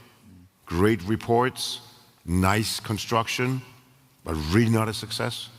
Because what you want to create is 4 or 5 European tech giants and a lot of companies as well, mid-sized companies that thrive here in Europe and build those systems also for the private businesses. And I think a lot of private businesses are less interested. I mean, they're global. Many of them are global nowadays. So to ask them to take out some of their global software, which is typically American, that's a big decision for many of them to take, right? So, but I think the idea is great. I love it, and I think it's the way to go forward, also with the component-based strategy. Steal with pride, take components from each other, don't pay too much for it, measure progress. If it doesn't bring you to another place in 1 or 2 years, drop it and do something else. But I think it's a great way of thinking, and it's necessary. I think there's an ongoing discussion here also. I mean, during the coffee break, who knows, maybe even lunch. Robert, I forgot you almost. Yes, maybe 2 points. I think like one on this point being discussed and the digital ID, etc. I think also the European, the business wallet. I think sometimes what we need is not necessarily super sexy. I think everyone loves to talk about AI or quantum, but let's say the business wallet, if it makes many of the compliance requirements super easy, or even one click, know your customer, know your business customer, etc., that will save companies across the board so much time and resources. And I think these kind of more maybe technical initiatives, if they are done in a way that they come fast, they actually work and they make sense, I think that can be a huge benefit to all kinds of businesses, and not only tech businesses. And then on the discussion of this sovereignty and openness, etc., I think the European Tech Alliance, we've always believed in our capability to compete. I think that's always been at the core of our messages, that Europe is a great place to build businesses. There are things that we can improve, but we shouldn't kind of try to compete by somehow creating an uneven playing field in a different direction, in a way that we favor our own companies. Because ultimately, I think for our members, for most of our members, Europe is the main place of business. And we have the disadvantage of the fragmented single market, whereas then our global competitors, for them, Europe is a secondary market or a tertiary market. They maybe have 10, 20% of their business here. So if we make it more difficult for them to make business in Europe, it's fine. Like, they can live without Europe if it comes to that, or if we kind of go really like build the contrast here. Whereas I think for our businesses, if we want to have a global scale, I think sooner or later we have to go abroad. And if we then have chosen this path of kind of too much sovereignty or closedness or protectionism, I think our companies are starting to hit the wall then, and we won't have access to those markets. So I think that's super important to keep in mind. I think in the end, scale is everything, and the scale is also found outside of Europe. So we need to maintain that access, that we can also go beyond Europe if we want to have those big companies that have global scale. Okay, let's try to look upon some of the questions. I think the first one, maybe Michael would like to answer, because this is about geopolitics. I guess one could say finding the right balance here between sort of the overall sort of digital policy of the European Union, but also, I mean, the need then to be aware of geopolitical challenges. I almost read that question as you can, I'm sure everybody can see it, also as what are the lessons learned from our overall policy with regards to energy. Vladimir Putin at that time were extremely dependent upon Russian gas. Is this something similar? Is this a geopolitical lens we should use when looking upon the issue that we are talking today? Well, I would rather not go that far as comparing these cases. I mean, the Vladimir Putin and his war, his aggression against Ukraine and against Europe as a whole, let's put it openly and frankly, with the expansion of the hyperscalers from the US. These are totally different issues, obviously. The question that I'm seeing is whether we should consider excluding certain hyperscalers for certain markets of Europe. Frankly, I wouldn't go that far. That's not our thinking. That was not our thinking behind the report that we were working for several months now. I believe that instead of excluding anybody from anything, we should rather focus or start focusing or supporting our own players and do something concrete, something specific for them. I don't know, Andrzej, what you would be expecting from us, from the Commission as a representative of big IT European companies, something very concrete, something very specific. But I believe here is our role. And here I see also my own personal role as a member of the European Parliament, supporting our business, helping them not only to thrive, but for many businesses. You mentioned the meeting yesterday in Brussels. I'm sure you had this conversation, which I was also part of in Antwerp, in many places. We need to help our businesses, our industries to survive in Europe first, before they will thrive. This is where we are. That's also about the IT industry, although it's a very different story than our chemicals, our cement, our steel mills, and so on. But I believe the whole new term of the Commission, of the Parliament, is about helping our businesses, because we did not so much in the previous term. We were perhaps a bit too green in our thinking, let's put it this way. That doesn't mean, and I would never subscribe to the idea that we have to forget the Green Deal, forget the climate issues. That's not our story. That would be just crazy, because we are where we are and the climate is changing and we have to do a lot about this, and we can do a lot about this. It's just that we need to be very pragmatic, because these are, as our speakers said, one of our speakers said this morning, these are the critical months in the European history, not only because the war is happening next door from us, a full-scale war, real war, but also because we are in real danger when it comes to our competitiveness, which is low. We are losing, we are falling behind. That's happening every day, and we just have to stop it. Either we stop it or we land in a place that we would rather not like to be part of. But it was probably a good idea that you didn't kill the Green Deal being in Denmark, so that would probably been the wrong place to do that. And then Robert, yeah?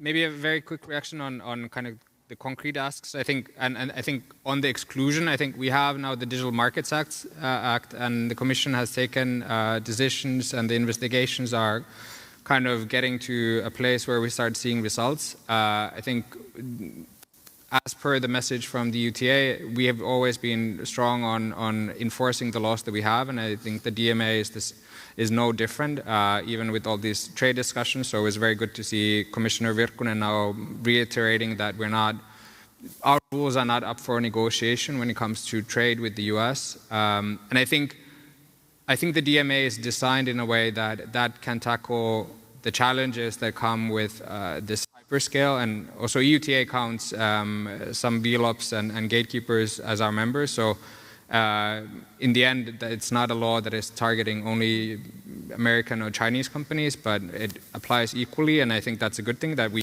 ensure that even if you achieve that huge scale, you operate in a fair way. So in that regard, I think kudos to the Commission and a strong push forward to continue that enforcement, because I think that will ensure that we have that level playing field when it comes to digital. Thibault, and then André. Yeah, I wanted to come in because we mentioned scale as a key element, and I think the idea of one rule book for the single market is essential there to get the scale we need. But what we didn't mention yet is quality. And I think that's something that in the digital world you don't often discuss. But I think, as you said, sometimes you really get not very good products. And Europe is the place of quality. I mean, we have, if you compare our products overall, I think that we are really the continent, sometimes also thanks to regulation, by the way, and standards, where you get the best products. I mean, if you look at Danish design and, all sorts of the equipment that are produced here, the pharmaceuticals, the car, the planes, and so on, we are the continent of high quality. So I think that's also something that we should promote in ICT sector. Better products because they protect your fundamental rights. Better products because they are safe. Better products because actually they will be sustainable.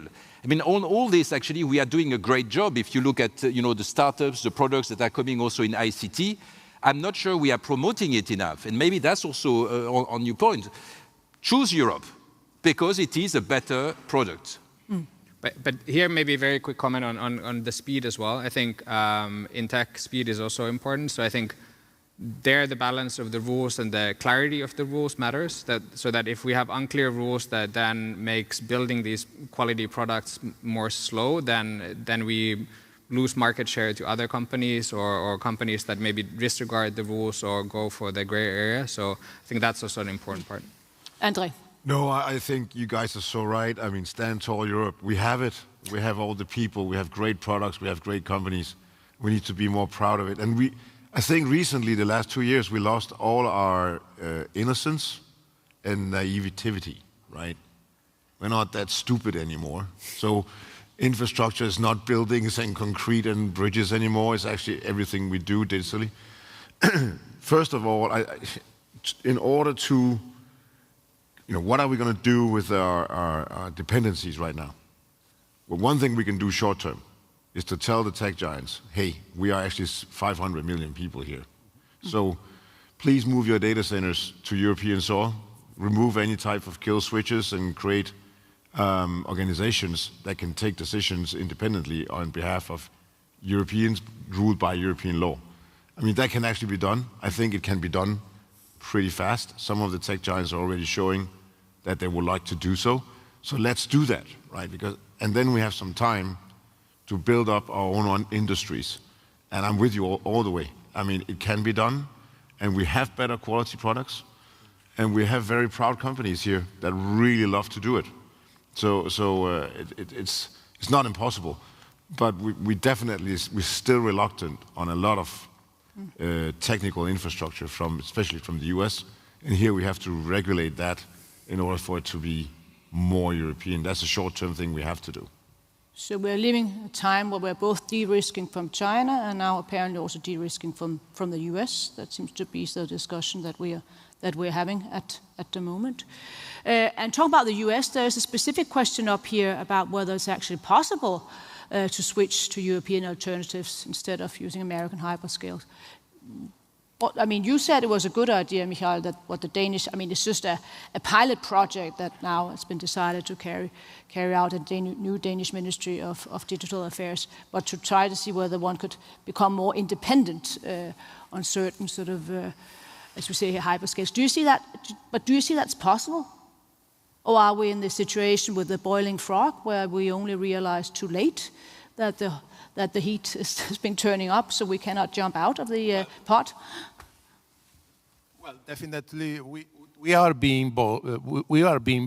Okay. Yes. So yeah, that's happening. I thought you said we are being bold. Okay, that's it. No, we are being boiled, and we need to do something about it. I mentioned the Danish experiment, if you like, at the ministry level, because it's really worth mentioning and worth supporting. It's not that at the end of the day we would all forget the software we were using for decades already. And we love it because, you know, it's available everywhere and everybody's using the same system, yeah, the same standards. So it's very useful, and at the end of the day, this is what matters for the users. It's just that we have our own solutions, we have our own ideas, we have, as you said, we have great companies, great talents here, and why don't we give a chance? Why don't we give a chance to our own European companies to grow? If there's no demand, how would they be able to offer a supply of services? So yes, we need to build the demand side for the European services. I mentioned the public procurement because that's one area where the member states, which are very different across our 27 member states, we have different attitudes, different agendas, different sizes of the market, obviously. But in many countries, yes, we should give a chance to our local suppliers, producers, contractors, and help them grow. Without a growing demand, there would be no supply, and these companies would, again, very quickly go and search for the future in the Silicon Valley. So take a chance. Like ABBA said. Yeah, sorry, we're getting too many songs. Yeah. The Danish are not the first here. The German state of Schleswig-Holstein, they decided to kick Microsoft out not only of the front end, like the Office solutions, but from the back end. And they are getting there in high speed. And it's a very small country, but I think it's a good experimental field. In this autumn, they'll have 70% less Microsoft licenses. It will not be cheaper overall. It will probably cost the same because the change in the beginning has a lot of change costs, but over time they will save money. And I'm not sure the question here if enterprise IT could do that. I think for big companies it's probably hard, but I think these pilots taking place in governments, they are a good way of testing it because we have a little bit more money that we can spend and we won't go down the business risks that if it fails, the experiment, then they are maybe gone from the market. So I want to continue with this. At federal level, we have a pilot as well to test, to take a whole, one of our administrations, we have 200 different units, so we'll take 1 or 2 of them and test this and see if it can work. And if it works, it's not my goal that the whole federal government and every state changes away from Microsoft. That's not the deal. It's about creating other solutions and seeing if it can thrive. And that way, if we can show that that is possible, then I think enterprise IT, they can follow suit. They'll be interested as well, but we have to prove that it is possible. And you said, this worries me, Andre, that you said, don't focus on the past, offer solutions.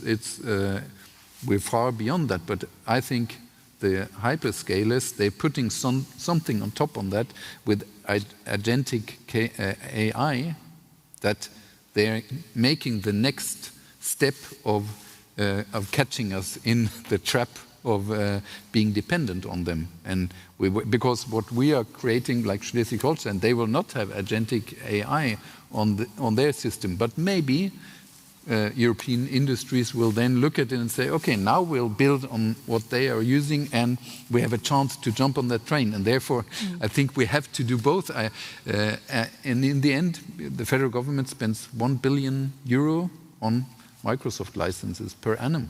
And if Microsoft says it's 10% more expensive, then we'll say, oh, maybe could we say 8%? But we're not in a position to negotiate.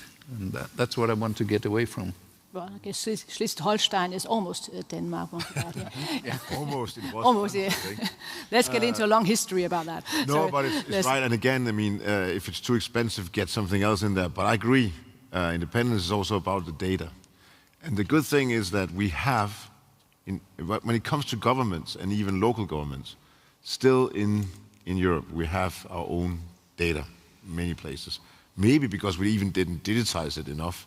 But that's great. And the AI revolution, we can use that because our public administration in the EU has to go down, right? If you look at the number of people that we have working for us, I mean, we don't have labor. So if you go 5, 10 years, just 10 years ahead, the numbers are not lying. You know, we don't have enough labor. So we need to get people out of administrative jobs and create more wealth and growth by putting them into more human or real jobs. Will that happen? That's a necessity for our social welfare states to actually recover and still be there in 5 or 10 years. I think that's extremely important. Green tech. Mikko, you said it. I mean, green tech is there. We're sitting in a country where windmills are produced. Digitization and green are like twins.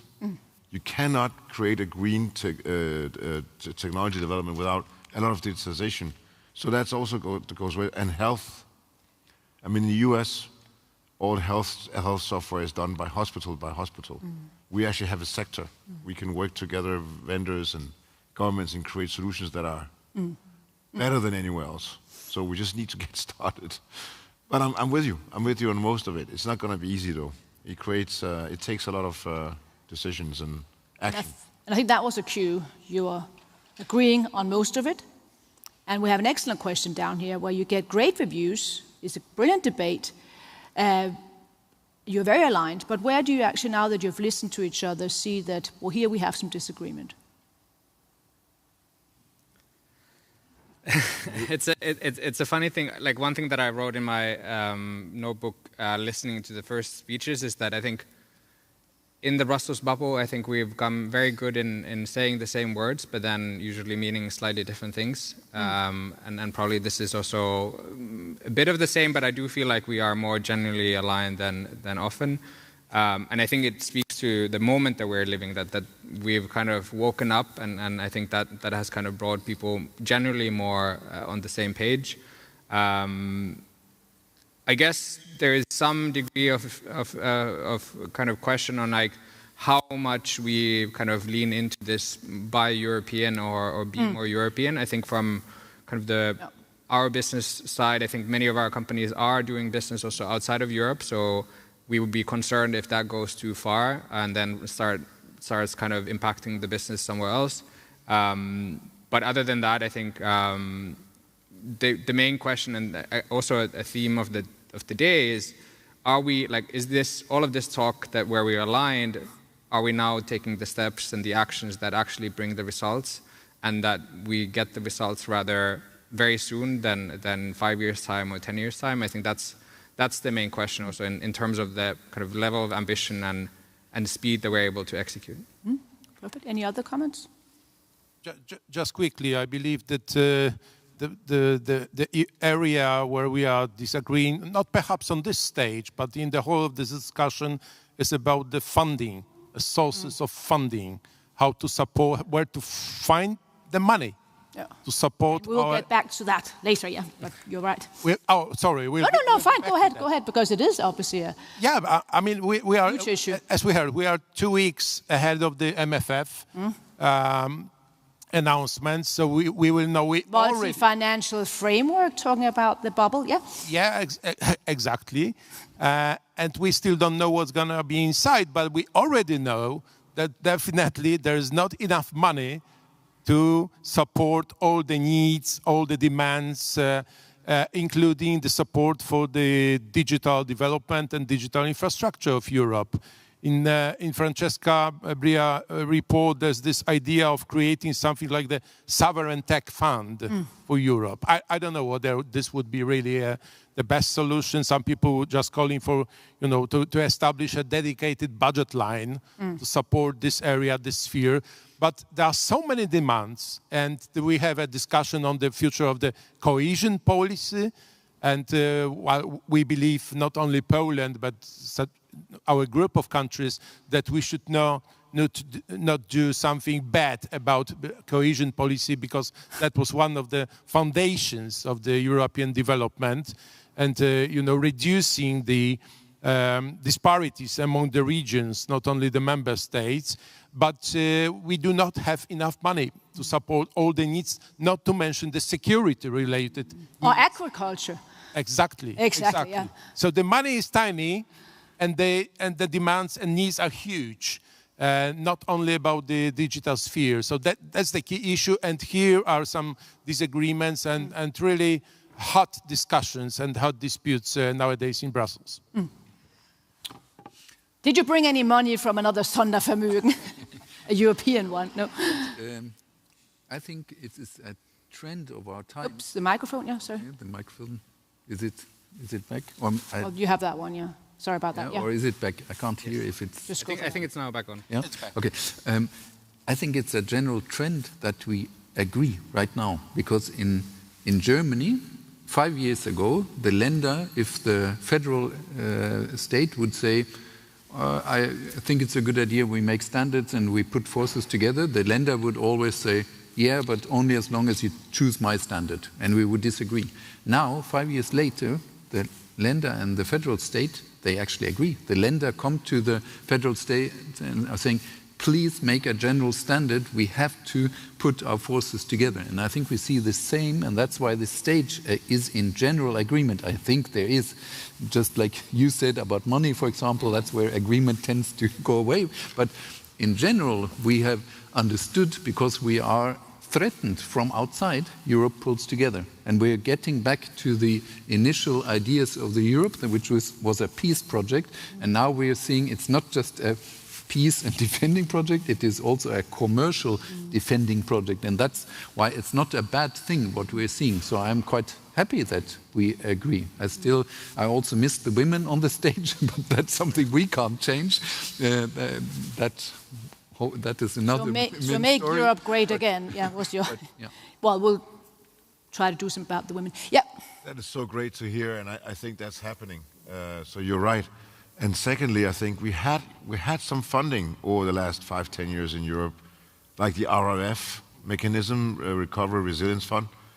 I know, for instance, that in particular countries in Europe, they've been really, really good at applying and creating digital solutions and building, but it was always for the individual country or particular applications. But I also see a very positive development right now with private funds, big, large European traditional companies wanting to invest into tech and into digitization, maybe together with the EU or even constructions where private and public funding can start up, larger scale. It could be the AI Gigafactory, applications, it could be many things that I see positive signs about. So I know it's always difficult with funding, but there is more funding, I think, now than it has been for a long time, also politically, but also in private funds. I mean, they are actually looking into it because it is infrastructure and it's a long-term great investment. And there was also a point here from one of our participants that one should make sure not just develop new sort of pots of money, but try to see how one could actually use those that are already there. I think that's probably also going back to your point about what we will have discussion afterwards is then on the overall budget. So maybe not that much of a disagreement, but I think a lot of also your point of sort of getting down sort of to discussing some of the most important issues at the moment, and where I'm sure there is also agreement is that we now have coffee out there. So please be back at 11:50 for the next session, and I should also say that you should make sure to look at the various exhibition stands out there as well. So a big hand of applause to our great panel. And thank you for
Feels like a hand.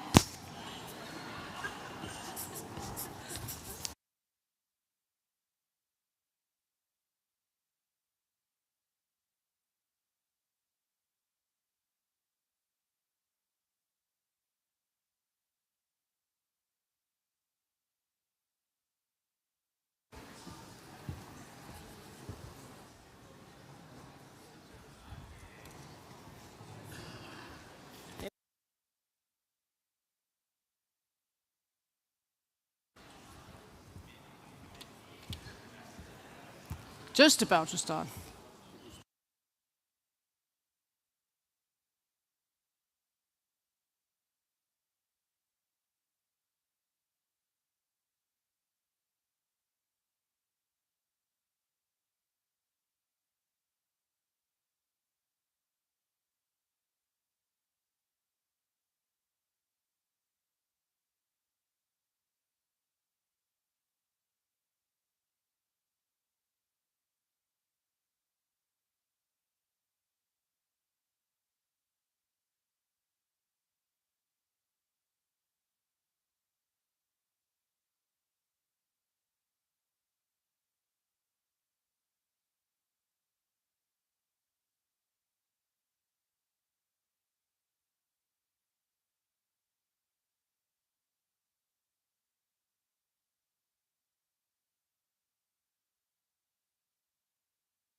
Okay, welcome back. We are just about to start. Hope you had a nice cup of coffee. And we will now be debating the issue where we sort of ended our last panel that was about money. So this will be a major issue here. When Mario Draghi published his report, there was one number, I think, which stayed in people's mind, and that was this 800 billion euro that had to be spent every year in order to make sure that the EU was able to be green, more digital, and then obviously be able to defend itself more. These 800 billion can in no way sort of be generated by the public, so you need to have private money in order to solve this overall challenge. So this is what we'll be able to discuss now, what we'll discuss now, that is how can public funding sort of leverage private funding or private investments, and how do we do that in the best manner. So let's have my excellent panel up here. It's Nadia Karlsten, if you join me up here, CEO at Gefion, Erik Balk Sørensen, CIO at IFO, Professor Teresa Czerwinska, Vice President of the EIB, Cecilie Brückner, CEO of Innovation Fund Denmark, and Martin Deluskus, Acting Head of Unit European Commission. And do remember that you can still use Slido, although as I saw a participant using Slido, reminding us that it is American, and this is something that we should always also remember for the next conference, so to speak. We have agreed that you will come with a small sort of presentation of, what are your sort of overall sort of relationship with the topic, why are you here, what are the core messages that you'd like to convey to our audience. So why don't we start with you from the Commission? Thank you very much. Since you're closest to me, yeah. Yes, thank you very much. It's a pleasure to kickstart this session. And indeed, as you know, we are planning to publish very soon the next MFF proposals. And so it's very timely to reflect on this important question, which has been recurrent, of course, in the past, is how to design programs, EU funding programs, that can attract and leverage private funding. So, this is something we have been trying to do. There are things to improve, and what I would like to do in this first round is maybe to very quickly go around the different instruments that we have, so that we also understand the different needs that we try to address with the different instruments, because the nature of the public-private interaction may be very diverse according to the different projects, the stage of development. You have large infrastructure, we just talked about R&D projects, but also single company and startup and scale-up type of funding, which are very different interventions. So just a few words about these different instruments. So first of all, in terms of the grant funding instrument, which is of course an important element of the funding programs in the EU, we have moved away from the 100% funding rate in some areas. In particular, in the Digital Euro program, we do fund only 50%, and that's the first obvious way to leverage private funding, although it has been a challenge, in particular for SMEs, and the midterm evaluation of the program shows the challenge that it is for the companies to step up and put their own money.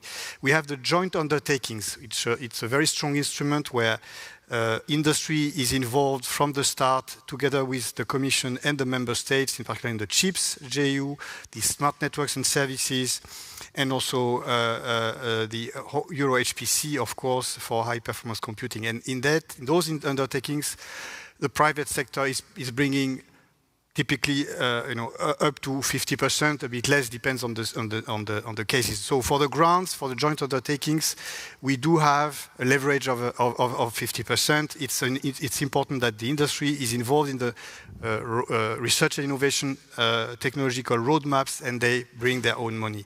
Of course, in that perspective, we also have now the AI Gigafactories initiative that we may say a few words during this conversation, where also public-private will be, key into finding the finances for these very large projects. We are talking about 4 to 5 billion euro per gigafactories. Then we have also the IPCEIs. That also is an important manner to leverage private funding from the public support. And we see in the CHIPS area that typically member states bring 8 billion, the private investment 13 billion, so it's also a bit more than 50%. So this is the kind of leverage we can have also on large-scale projects. Now, if I quickly come to the single company type of support and investment that we have, of course, we have the InvestEU and the EU guarantee mechanism, which has a very large leverage, 14.8. So it's a very powerful instrument from, in terms of using the public money to get also private investment. The difficulties are, of course, to go to the higher risk area. So I'm already looking at some of the shortcomings or the thematic fields that we want to support, because it's a market driven, so we cannot predict where the investments will go. So there are also certain limits to how strongly we can drive this, and also the economic security, the sovereignty aspect that we also mentioned in the previous session are difficult also to maybe consider, because it's a market driven instrument. And last, for this round, what about direct equity? That's something which was missing in the panoply of instruments until recently. Now we have the European Innovation Council, which was created a few years ago, which is now one of the largest investors in deep tech. Yet it remains, so with direct equity capacity, yet it remains relatively limited in terms of scale, and we need to scale that much more in the next MFF. Also in the terms of the intervention they can make, it's about up to 10 million. In digital, we'll need up to 100 or even more million. So there is an issue of scale, and that's probably one of the big areas for improvement in the next MFF. So I'll leave it at that for now, and I'm happy to get into some of these instruments during the discussion, and also some perspective for the next MFF during the discussion. Thank you. So you will reveal the proposal for the MFF from the Commission. That would be excellent. Mrs. Gefjon. All right. Nadja Carlsen, what's sort of your core message here today? Thank you. So just for context, so we are the company that runs Gefjon, which is Denmark's largest AI supercomputer, also one of the largest in Europe. And our goal with Gefjon was to bring AI infrastructure to Denmark and to Europe to enable innovation, to enable advanced research, and also to enable startup creation and startups staying in Denmark and staying in Europe, because they need access to that infrastructure to do the things that they do. There's a lot of potential for AI to disrupt and accelerate everything from drug development and pharmaceuticals, new material, advanced simulations of factories and so on, but none of that can really happen if you can't access the chips, if you can't access AI infrastructure easily. So that was the perspective and the vision, and that's why we exist. And we have shown that if you give innovators access to AI tools and to that infrastructure, they do actually innovate. So we reached the goal in that setting. Our perspective on sovereignty is maybe different than what we heard this morning, because in the context of AI and advanced computing, talking about sovereignty as disconnecting from American tech is absolutely insane, right? Show me a GPU made in Europe. That being said, it doesn't mean that we should just give up and not worry about sovereignty. What we are concerned about is data sovereignty, and making sure that innovators in Europe do not have to trade off the data as basically the entrance fee in order to access these capabilities and be able to innovate and compete on the global scale. So we make it possible for them to access this infrastructure, but the infrastructure, our take is we take the best globally that's available, that's at all layers of the stack, but we architect it in a way that preserves the data sovereignty of our customers. So all of the customer data stays in Denmark, stays in Europe, and the customers control everything, even if the chips are made in the US. So that's our take on it. And that has been something that has enabled that balance of innovation, but at the same time caring about the sovereignty of your data, which will have an economic impact throughout Europe. So we build infrastructure, and that's really hard and that's really expensive. AI and compute infrastructure is even harder and more expensive, and doing sovereign AI infrastructure is even harder and more expensive. So one of the key reasons we are able to operate and exist in the first place is because of public-private partnerships. We are funded by IFO and by the Novo Nordisk Foundation, coming together with this realization that this is something needed for the country, this is something needed for Europe, and investing in this endeavor. And that was the excellent segue to IFO. Floor is yours, Erik.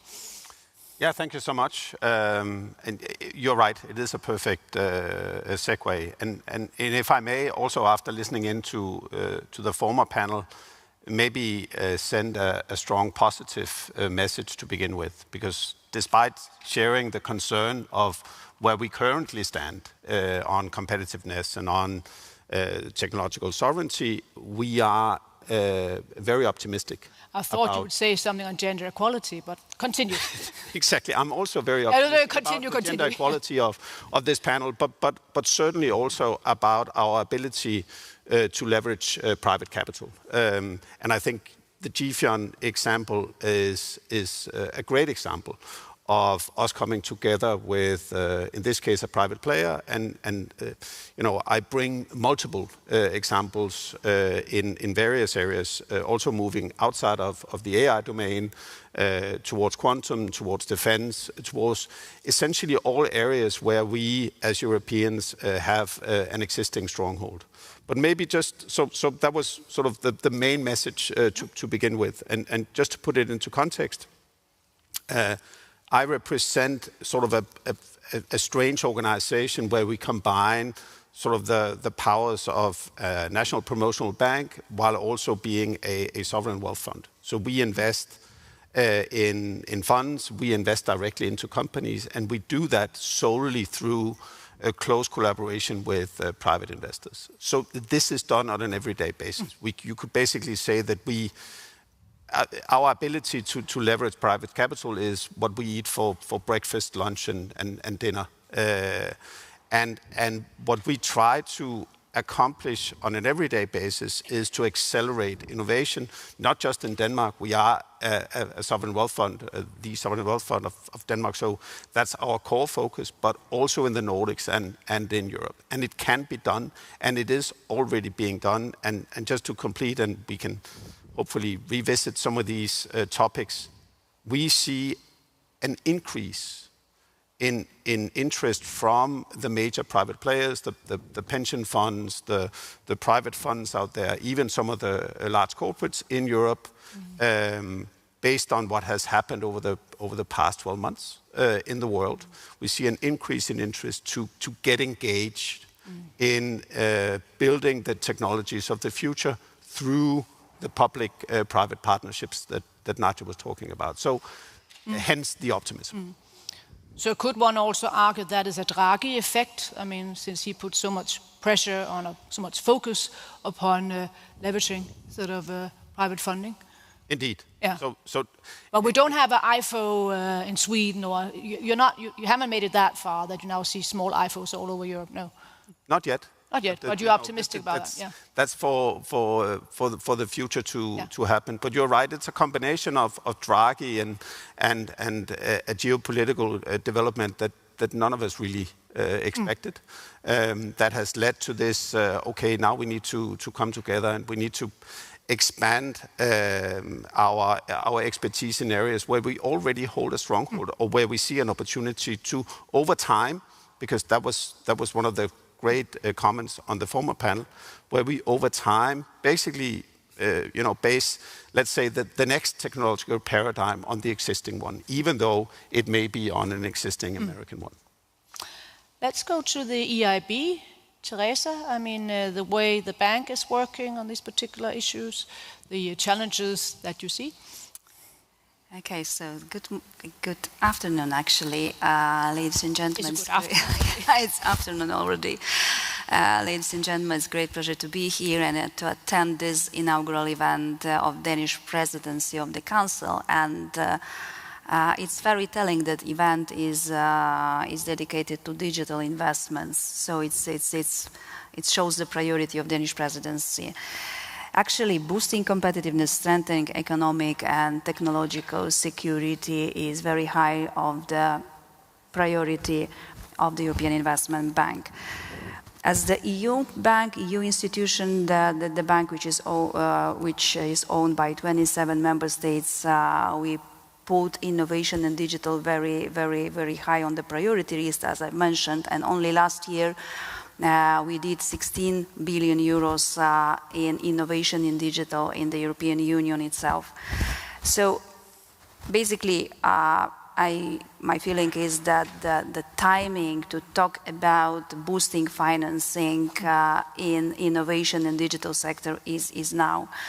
As I've listened to the previous speakers, the private and public collaboration is very much needed, and this is why EIB is here, because our role in supporting this process is twofold. First of all, we are offering I mean, our palette of instruments, which is tailor-made for the companies at the different stages of the development and innovation cycle, starting with simple debt products, very classical, through venture debt, equity, and quasi-equity. So we have broad palette of instruments to support startups and scale-ups as well.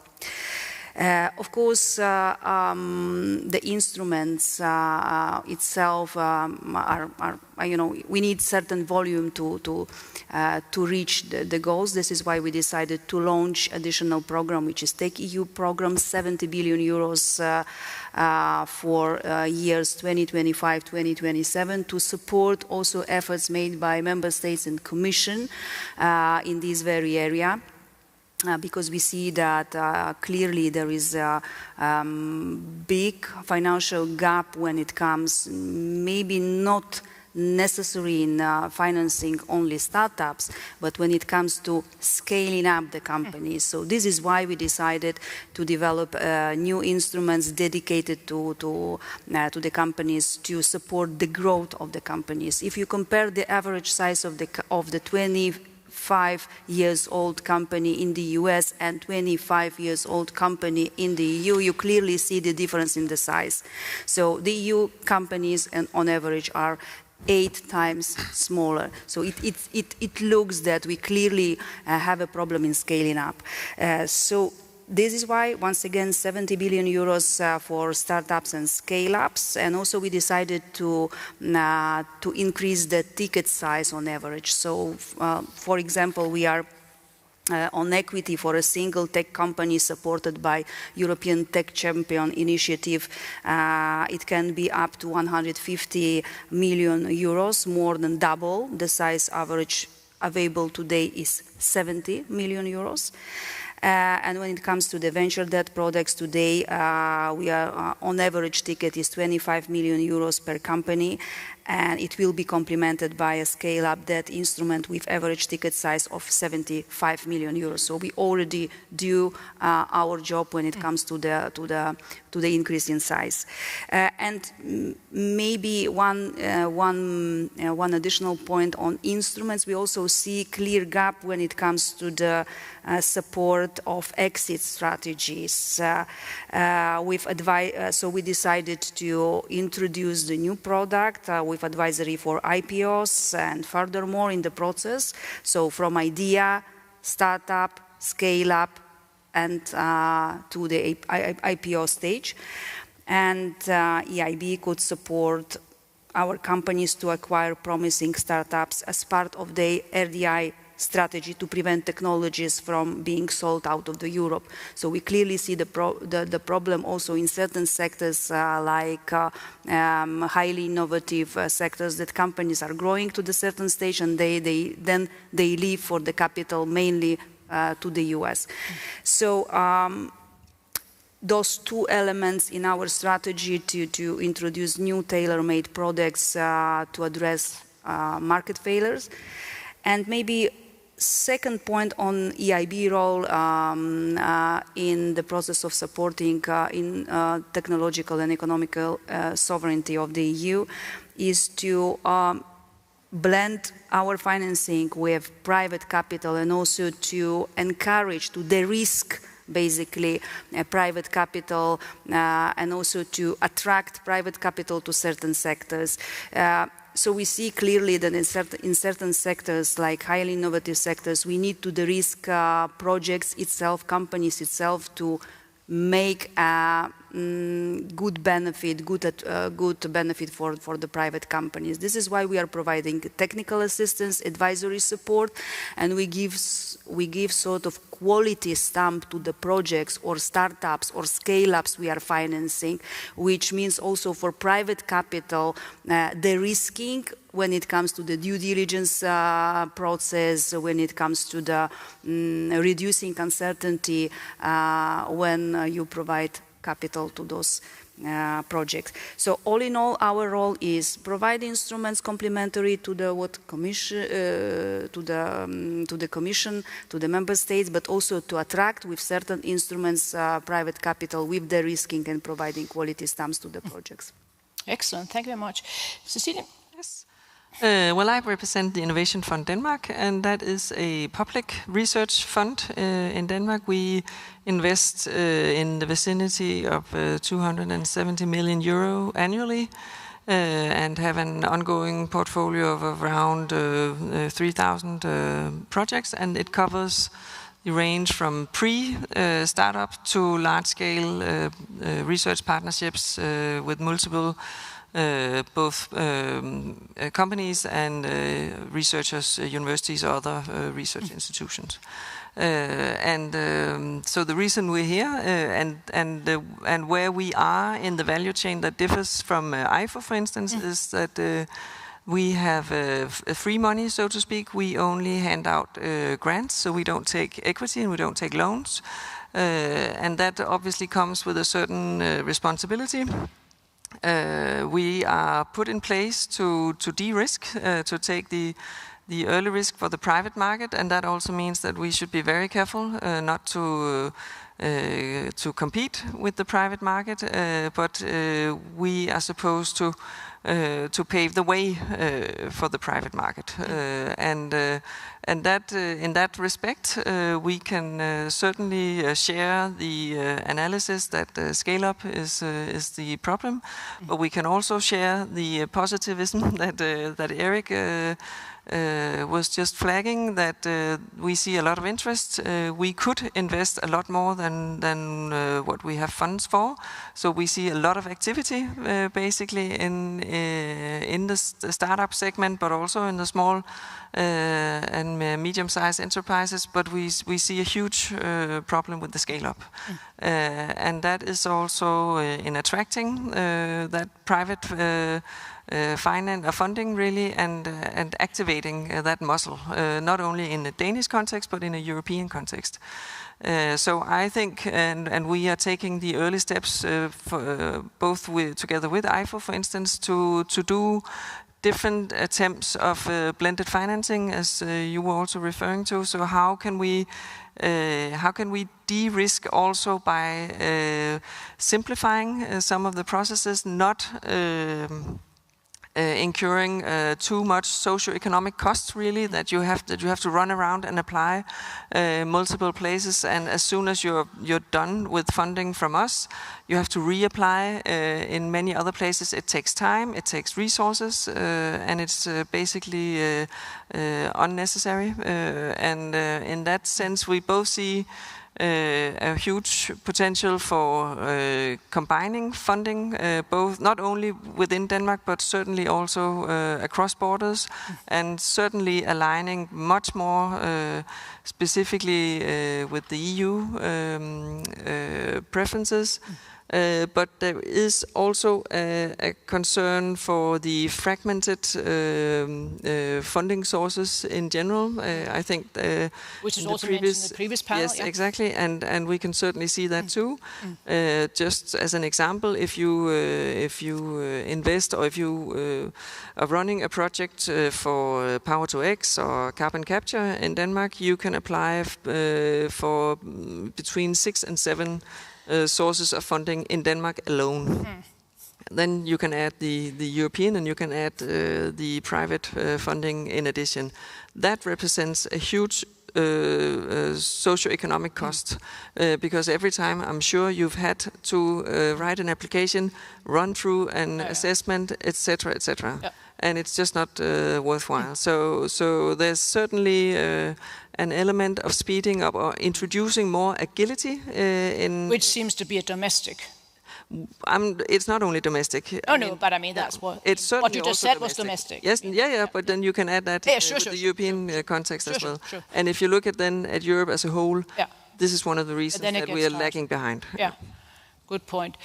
Okay, we agreed when we were standing down there that after these rich sort of introductions, we would be concrete. So I'll now sort of try to see whether I can sum this up. Do we agree that scale is a major problem? We do, yes, no protest. So how do we then actually get there? I mean, what would be the most important thing for the European Union to do? And I don't want to have a long list. I just want to have basically one good suggestion that can also obviously go back to the Berlaymont building, but also to all of us when we sort of go out here and try also to have a debate about what is important for Europe to create this private capital. So what's your major suggestion? I have one. It's a capital union. You want to go first? No, sorry. Yeah, go ahead. Just that capital union has been mentioned. Yes. Yeah. For us, it's not fragmenting the investments. So for everything that we do in terms of AI infrastructure, it can't be small, disconnected investments. You actually get a lot more if you combine everything into one pool and then you make it accessible to all of the EU. So having a continent lens instead of a nationalistic lens is definitely very helpful. It's also helpful, and certainly we're doing that with Gifyon, but I think just generally across tech of not also investing in point technology. I mean, we have the advantage that AI is an enabler of multiple technologies, but there are a lot of investments that are very targeted, right? This is just this kind of biotech. This is just this kind of material science. And that's not how innovation works. So for us, it's just not having a narrow aperture when funding large tech. So basically what you're saying is that when the MFF is discussed, I mean, you should try to group these various programs together. I mean, obviously then Horizon, but also digital. Is that the point? And not to create lots of new AI sort of programs? Exactly. So, yeah. You don't want 15 gigafactories, 20 AI factories, and another 7 petafactories or whatever they will come up with next. Yes. Thank you. Yeah, go ahead. Yeah. So, yeah, indeed, I think financing for scaling up is a problem. Also because of two reasons. Because of fragmentation of the market, not only the fragmentation of the financial market itself, because we still are not there. We are still, the capital market union is still not complete. The saving and investment union we are building on, but is underway. So we really need sort of division of labor. This is why I'm really happy to attend the panel with 2 Danish colleagues from national promotional institutions, because we really need to division of labor, who is financing what stage of startup, scale up, and how to build on our experience on existing instruments. Maybe it would be better to have, at certain stage, national promotional institutions to finance, I don't know, seed phase and startups, and then to scale up European Tech Champion Initiative, which we launched a couple of years ago, and then to introduce to IPO to the capital market union, which is union for real union for Europe, and moving. So, each institution at each stage has our own role to play. And also, I want to comment on the Commission initiative. We really very welcome the Commission's initiative on simplification, because it's difficult to get fresh money from current MFF. This is clear. So we are not naive. We need to use the money which is available in more efficient manner. And I fully agree the point that we need to simplify. We need to maybe to merge some mandates, because it gives us additional space for financing in current MFF itself. And by the way, we are working with the Commission very closely on simplification of mandates, which will entail the result, sort of 2 billion euros in addition in current MFF already available to finance innovation and digital. So this is just one example how to be more efficient in current budget, not to wait on the next one. Next one is important, but let's do now. And maybe one point more, because I very much share the point have been raised by my neighbor. Sorry, I don't see the name, your name. Cecilia, okay. So you said fragmentation in financial instruments. Yes, this is why we are launching TechEU platform to have one-stop shop approach to ensure easier access to the products. All the projects from the European Investment Bank Group, EIB and EIF in one shop, sort of, and also we are ready to provide deal search engines. So it means that you can access the website and then to look, to search for the proper instrument which fits for purpose directly on the website. And secondly, we are ready to introduce investment readiness checker, which for startups very important. So to put the information and to receive the sort of preliminary due diligence. Are you ready enough to attract private financing? Yeah, this is another thing. So, perfect, Cecile. Yeah, if I could just scale up, yeah, to the point of both actually exhibiting one thing is the opportunity for funding, but one thing that we are also working on now is actually exhibiting the investment opportunities. So.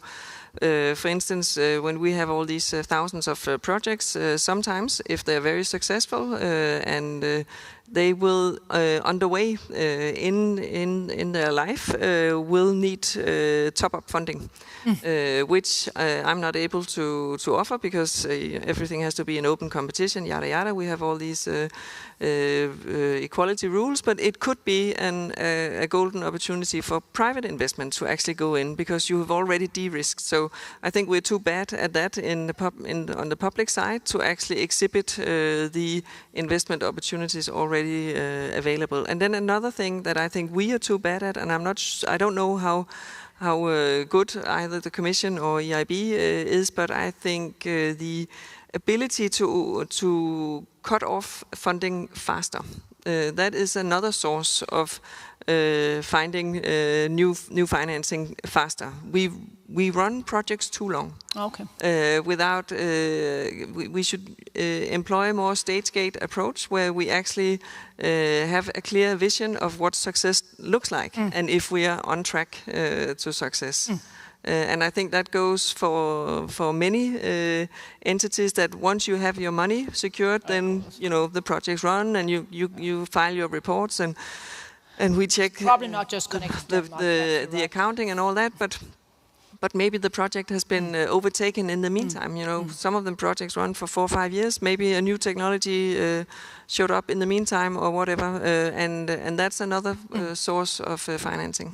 Yeah, we are still. What is your scale up? Your major suggestion? Yeah, I'm eager what to do to dive into the scale up matter. There are two main challenges from our perspective. One of which is scale up, and it's actually fairly easily addressable because the scale up market, and here we're talking about European companies that are looking to raise between, let's say, 150 million and 500 million euros. And for them, there are no European instruments currently. That's the bottom line. So, and we are talking agnostically looking at the market. We don't need to look into specific sectors.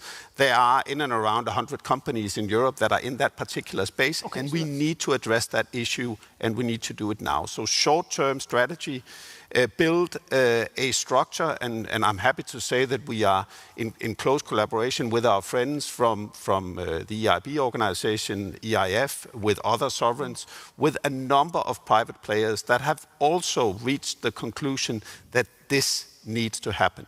So we can build in co-creation with our good friends from other parts of Europe. A stack, yeah. We can actually build a financial instrument, a large fund, to address this, to provide a specific alternative to these companies. Bear in mind that most of these companies, and we have spoken to a number of them, not just Danish companies, but obviously most of them European-based companies, they prefer to stay in Europe. That's where we are today. They prefer to stay in Europe, and some of them, they are addressing other parts of the global market, so we shouldn't obviously force them to stay, but most of them actually prefer to stay in Europe, and we need an instrument to help facilitate that, so we can make that happen. But I just wanted to make another important distinction. That's the short-term strategy. That's the major sort of short-term challenge that we are facing. The long-term challenge was the one that was also addressed this morning. It's trying to facilitate or identify sort of the long-term tech champions. What will be the prominent European technologies going forward? Yeah. And I agree with my neighbors here. In that regard, we need to be much more focused. We need to be much more selective. We need to identify the current European strongholds and build on top of them, and disregard some of the technology areas where we are sadly beaten by our Chinese and American partners. So it's a much more focused effort in areas where we are from a European side, and I can mention, you also asked us to be very concrete here, I can mention quantum too. Yeah. We all talk about quantum, but in Denmark we have actually looked at the entire industry and said, well, we have very strong research, we have very strong companies, and we have support from private players leveraging private capital into a specific area. So this can actually be done. But in that case, not the scale-up case where we can stay agnostic, but when we're looking at the long-term building of, then we need to be focused. Great ideas, right? Yes. And there's also another idea whether one can simplify state aid rules for companies and states in the EU's initiatives. Yes, so maybe I'll start by picking up on what I said, because indeed, I mean, for us as well, the scale-up phase, so we need to scale the scale-up phase in the next MFF. And that's really where we need to make a difference compared to the current situation. So a big equity fund, which increases a lot the capacity for direct equity in the tech companies, this is what we need. The EIC fund has been a very successful first step, but the capacity is still limited. You are probably aware that we are working on a scale-up strategy as well, with the project of having a scale-up fund, which will work with the EIC, and under the current MFF, the budget will remain probably also limited, but in the next MFF, we probably need to make it one step further in terms of the capacity, also in terms of the intervention, which should go much beyond even 30 million euros. So you quoted the quantum, it's exactly an area where we do need very high interventions, equity interventions, and also we need time. And that's also the other dimension we have not touched upon. We have time. Yeah, but it's the patient capital as well. Oh. So the exit time should also, the pressure on exit time should also be considered in those technologies where typically it's 10 to 15 years. So we also need to find investors which are ready to stay longer. And we are also developing a network of trusted investors in that regard. Maybe that's also different types of investors or family foundations or things like that, because we also need to take that dimension into account. So really a step up on a scale of the scale up capacity in the next MFF is really what we need. But we have to see what we'll be able to do with what the MFF envelope will be. But typically, this is where we try to put our effort. And then the state aid, that's, I mean, I'm from DG Connect. Yeah. And I will, I will certainly fully agree with you. And I'm sure that, I fully agree with you that we need, we also face that problem really in many instances, and we also try to help, as much as we can, the member states to comply with the state aid and try also what are the exemptions possible under the GBER exemptions rules. So we are looking at this. We try to do what we can, but it's certainly something which is also important for the next MFF. Absolutely. We're almost coming to an end, but Erik? Maybe just a quick addition to that point, again from the Danish context. We are now seeing Danish pension funds moving into quantum, making specific direct investments into quantum companies.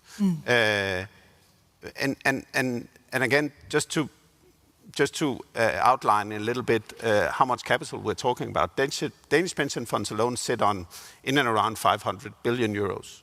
So if we can start leveraging that capital in growth, but also in these particular technological areas. Sweden and Netherlands that also have very strong. That comes on top. That's basic. So it is already happening, and we see an opportunity to lure in more of these private players once we start presenting them with the technological and obviously financial return opportunities that they are built into these areas. Now, did you have a final remark that you would like to share with us? So I totally agree with what Eric just said. I think having different types of capital invested in these technologies is super important. And I think it's important that these investors, especially if they're new to investing in tech, are not also just investing in the technology of the day, right? I mean, right now, I'm sure all of them want to invest in AI. Some of them are also catching on to quantum. There was a question in there, shouldn't we be investing in silicon, right, to compete?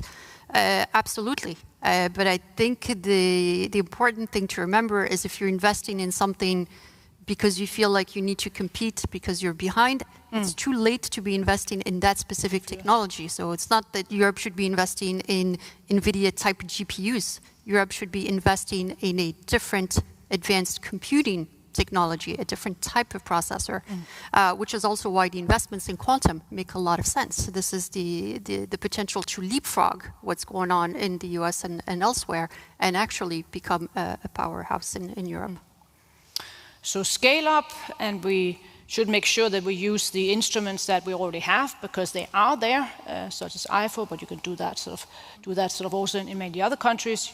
EIB is also looking into these various issues, and the Commission will now have listened and go back with all these great ideas, and then we'll be looking at the MFF to see also with a scale-up fund, so many new things are happening there, but obviously going back to your point, let's make sure that we're not fragmenting things too much because this will then lead to lots of time being spent on the wrong issues. So let's give our panel a great hand of applause. And just before you leave, a very important, obviously, information. Lunch is served outside in the foyer, and this is a free lunch, so sometimes there is a free lunch. But I don't think you'll be served Aalborg Schnapps, at least I have not seen any of that wonderful sort of alcohol yet. You are once again invited to go to the various exhibition stands, and there is also side events taking place at the same time. And I should also remember to mention that you can participate in the matchmaking events. If you are looking for consortium partners, please contact Deb4All and Idealist at the stands outside. But now it's lunch, and please be back at 2 o'clock for the next session. Once more time.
I'm sure you've heard a lot about public-private partnership already this morning, but that's how we like to do it here in Denmark. So Digital Hub Denmark has organized also a side event on the other stage at the Råberhallen, where you can actually see a bit more discussions and listen to discussions where actually the public and private stakeholders are involved. So we're starting in a few minutes with a company, but we're going to have on stage most of the companies who have actually allowed Denmark to reach this point in terms of digitalization. So we're going to have Cbrain, Partisia, Qt. So if you are interested in learning a bit more about how we do it, also in this collaboration between the private and public sector, we're happy to see you. We're starting just in a few minutes, and we'll see you there.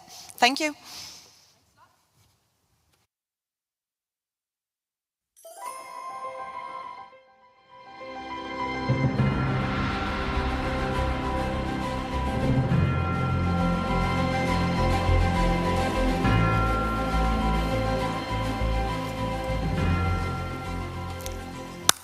So let's get going with our next panel discussion after lunch.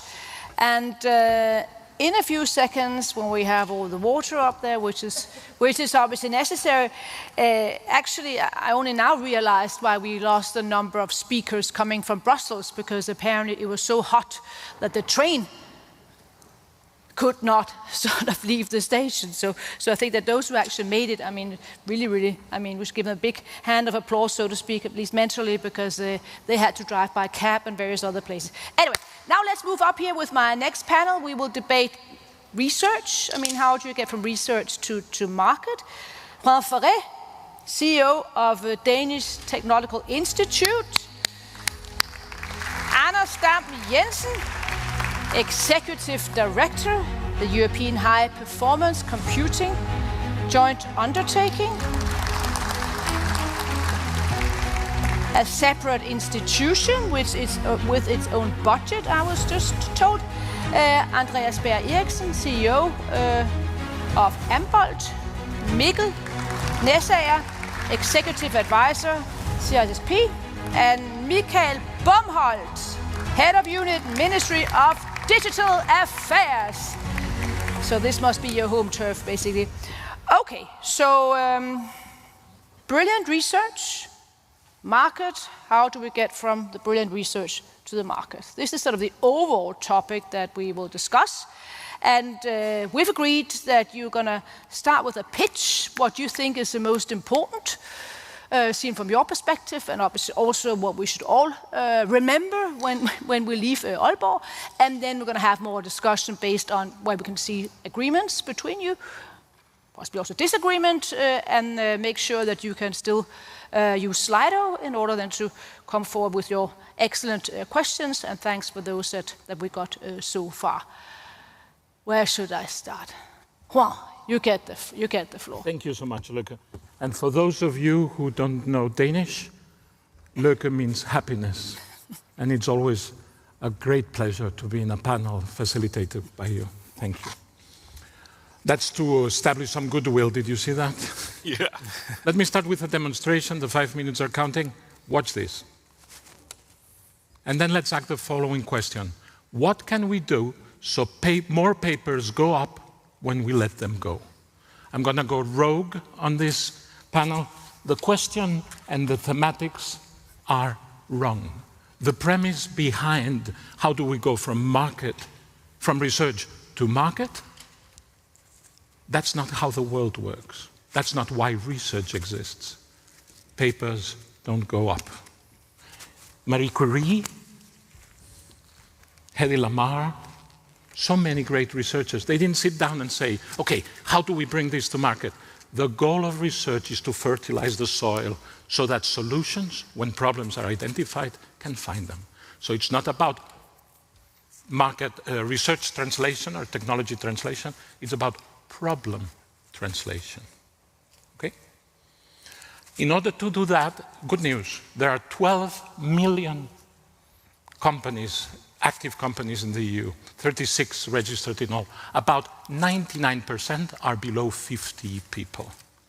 So what really needs to happen is to translate those problems into many of the solutions that already exist, and also to map what of these fields actually is accurate. Because many solutions are made up of assembly of already existing solutions. Some of them need excellent research to be matured. Others, it's just about saying, don't try it, it's been tried before.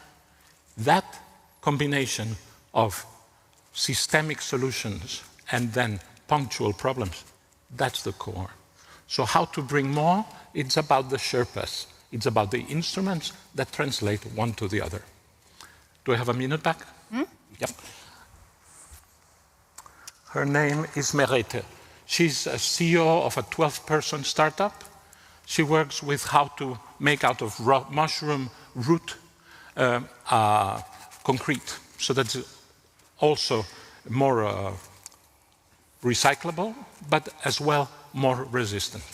And when you ask her, what do you need to make your business successful? These are the people who pay taxes. These are the people who are going to establish our future, these businesses. There are many of them, that's the good news. She won't answer systemic or horizontal solutions. She will say, you know, I would like to get access to AI, an AI factory, to make sure that I get compared many of the solutions that already exist and many of the solutions that I'm already thinking of with my colleagues. I have just one problem. Where's the key? How do I get there? How could I do it easily? So there needs to be not only motorways and AI factories, but also a path to be able to use them. That was it. Thank you. Well, so no pressure, but so now it's time for your gimmick. So, Me? Yeah. I need the clicker. Right here. So no dancing and So no throwing around with papers, okay? My gimmick is going to be a little different, because I think I'm also the odd one in this panel. There's been a lot of mentioning of the Draghi report earlier this morning, and EuroHPC, which I'm fortunate enough to be the executive director of, we are actually mentioned several times in the Draghi report as an example of something that has actually made a difference that the Commission has put in place. So I want to just spend my 5 minutes to introduce you to what it is we're doing and point out the fact that the Draghi report is saying that this may be something to follow in other areas. I do have to say, we are an independent EU institution. We have a governing board that includes the Commission. I do not speak on behalf of the Commission. I need to make that clear. The Commission sets policy. We've been put on this earth to implement policy. And basically, EuroHPC was created out of the revelation that Europe had fallen behind in the field of supercomputing. This was attested by the top 500 list, where we measure the size of supercomputers across the world, and Europe was simply falling off because very few individual countries would actually be able to afford the size of machines we needed for science. So the Commission, together with member states, came up with the idea of the joint undertakings, or our joint undertaking, in which we take money from the Commission as well as from member states, and we built supercomputers across Europe. Over time, we've been, I would say, successful.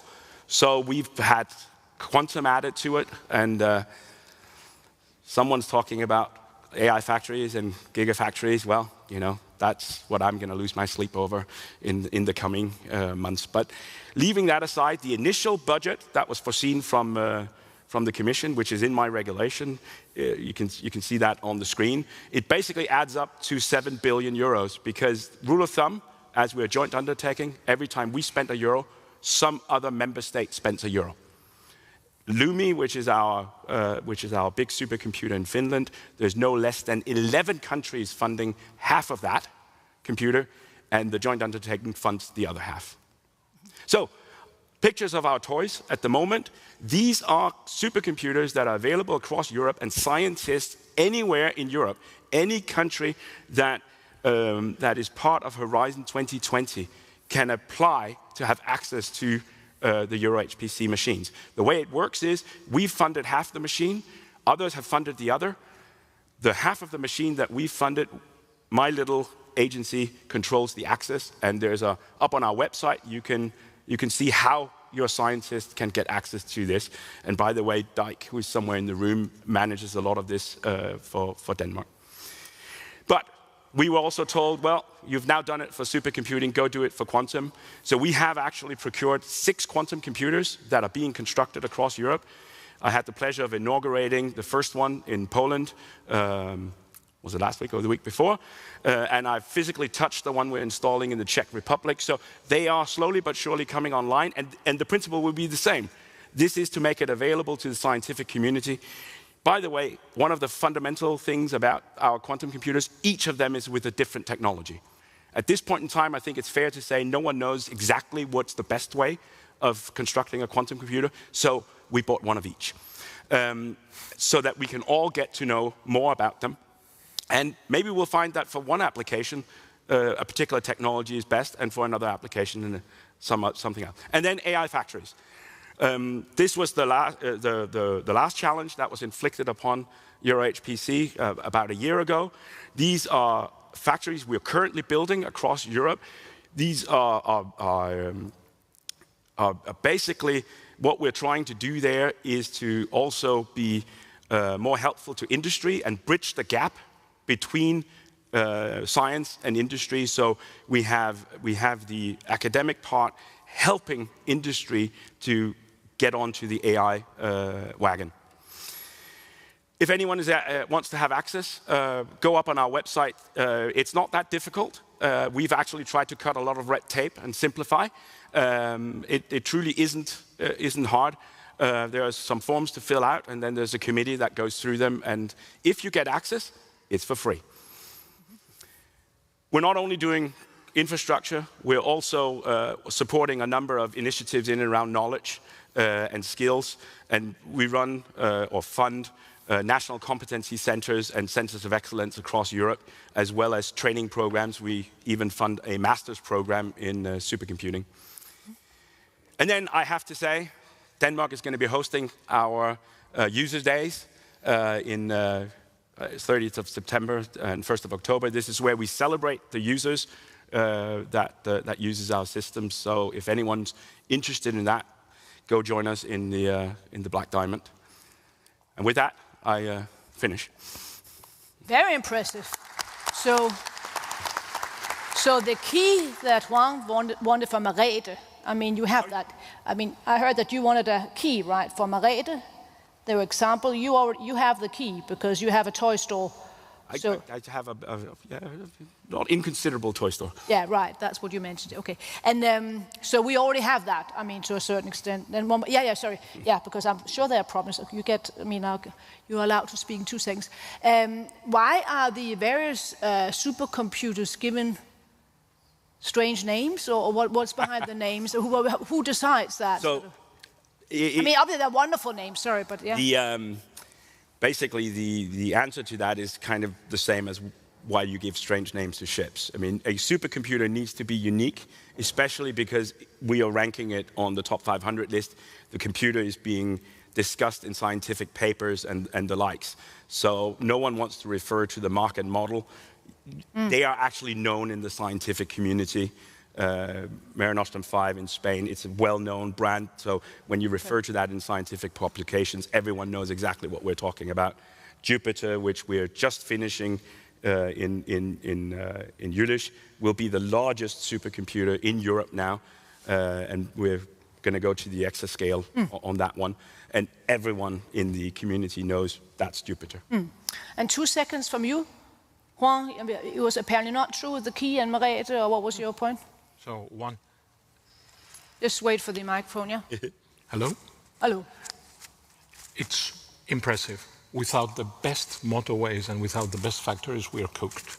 So this is necessary, and this is very impressive. We need to make sure that we don't have empty motorways. That's my point. Empty what? Sorry? Empty motorways. Okay. We need to make sure that there are instruments which make sure that also small passengers know that there is a motorway and how to drive in it. Yeah. Okay, so let's move on. So what's your major take? Well, I know you're going to be expecting a sing and dance show. I don't have that. I do have a thank you for the invitation to be here today. Sometimes you get an event that just lines up with everything that you are and do. I'm a tech entrepreneur myself, so I've built in this space. I am also a residential industry fellow at the Danish Technical University, Center for Technology Entrepreneurship. So I see a lot of these cases trying to go from research to market. And then I'm here today as a representative of the cloud infrastructure services providers in Europe and the Danish cloud community. And these are the companies that are building out the actual infrastructure that we talk about once we're perhaps a little after research. So a man with many hats? I'm a man with many hats and no hair. And yes, of course, I do. They almost laughed at that one. I do know. We are in Jutland, sorry, no. Yeah. Well, they're not without humor. So the challenge, of course, in a panel like this, it's only men. One of the companies I did found was we promote women to try to address this. Obviously, we were not fully successful.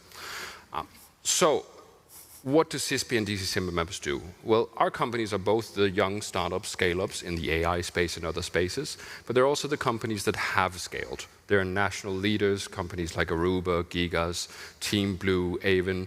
So they're companies who have both of this problem, and they are also vendors to this problem space. And so when you ask us what are the missing links, which I believe was the title for this, so I'm not sure they're missing links.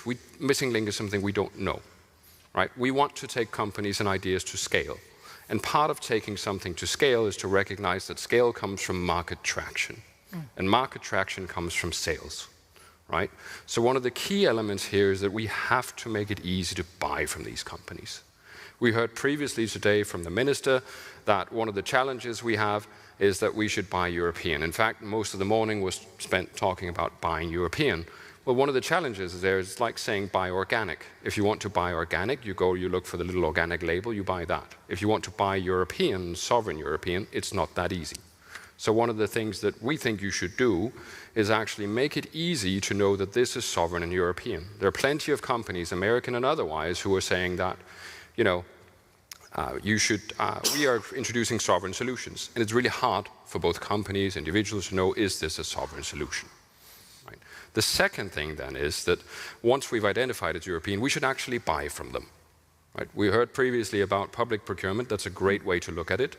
Another angle on that is also looking at these one-stop shops. It's easy to buy everything from one vendor, but if you're a research company recently spun out, you don't have 500 services. You have one. Right? So we have to make sure we make it easy to buy from them, prioritize buying from European. It's not about excluding anyone. We believe in choice, but it's about making it attractive to buy European. Right? And then we have to make it easy to sell. Right? When Caroline talked about this idea that we lose them at the scaling stage, in fact, that's when they jump to the US. A big part of that is the US is one giant market, at least perceived as such, and we're 27 individual markets with 27 national applications of European rules. And while the rules might be good, the fact that there are 27 different implementations of them make it very hard. So something like the 28th regime might be something that could help address that. Then finally, once we've made it easy to buy from them and easy for them to sell, then we actually have to talk about funding. Right? We heard about funding as being the sieve, so that you pour water and it just goes right out the holes. One of the challenges for especially cloud data and AI companies is that much of what they buy is cloud services. Many of the vendors of these cloud services are American companies. So if we spend 100 billion euros, a lot of that's going to go building someone else's capacity. That's why we want to introduce a sovereign cloud credit to make sure that EU funding stays in the EU and helps build European capacity. This would be targeted to researchers, scale-ups, SMEs, these companies that are relying on that. So I think with that, I just want to say, you know, I'm sure we'll have an opportunity to discuss more on these points, but come back to the fact you have to make it easy to buy from them, easy for them to sell, and then give them the infrastructure that they need and make sure it's European. Thank you. Wow. That was a TED talk, so thank you very much for that as well. So Mikkel, so what's your spiel here at this sort of brilliant panel? I think Michael. Yeah. Michael also, sorry, Mikkel, sorry. Oh, sorry. Thank you so much. Eminem. In this panel, so Eminem. From my perspective, I think you had our minister earlier talk about competitiveness being one of the main priorities for the government as a whole, but also for our ministry, Ministry of Digital Affairs. Digital competitiveness is one of our main priorities for the presidency.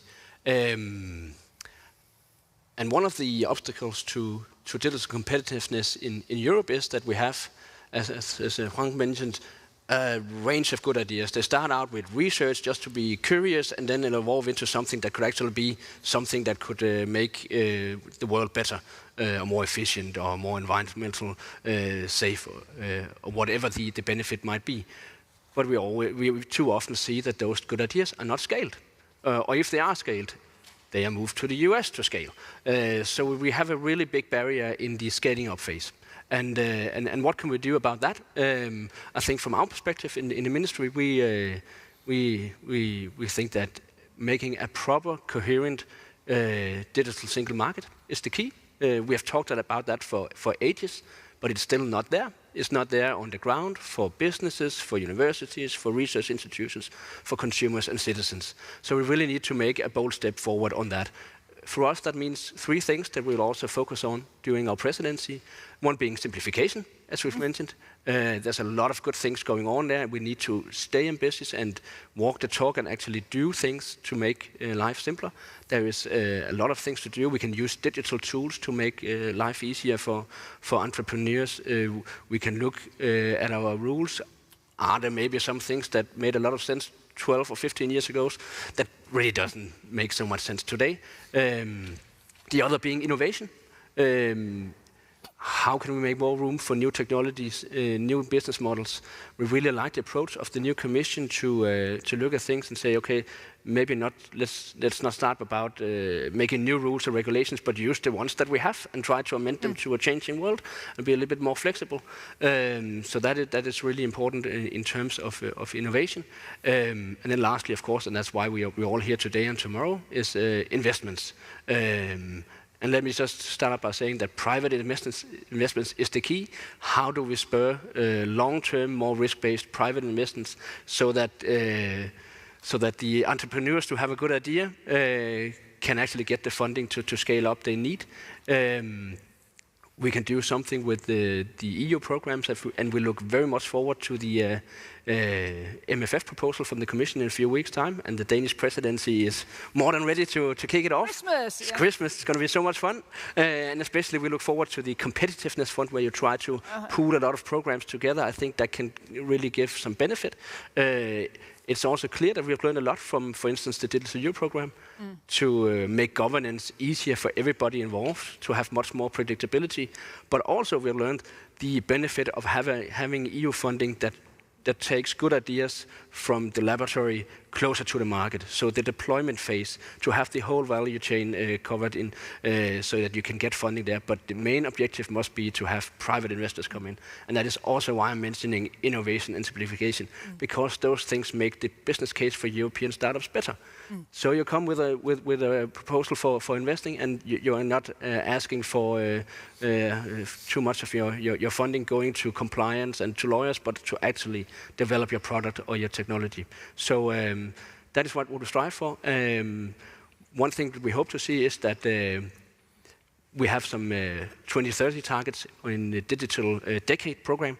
We will try to start discussion about changing those targets. Should we look at them with a new perspective? For instance, the new emphasis on competitiveness, out of the idea that what you measure is what you strive for, and so we think that we should strive a little bit more for competitiveness and for scaling up of good ideas in Europe.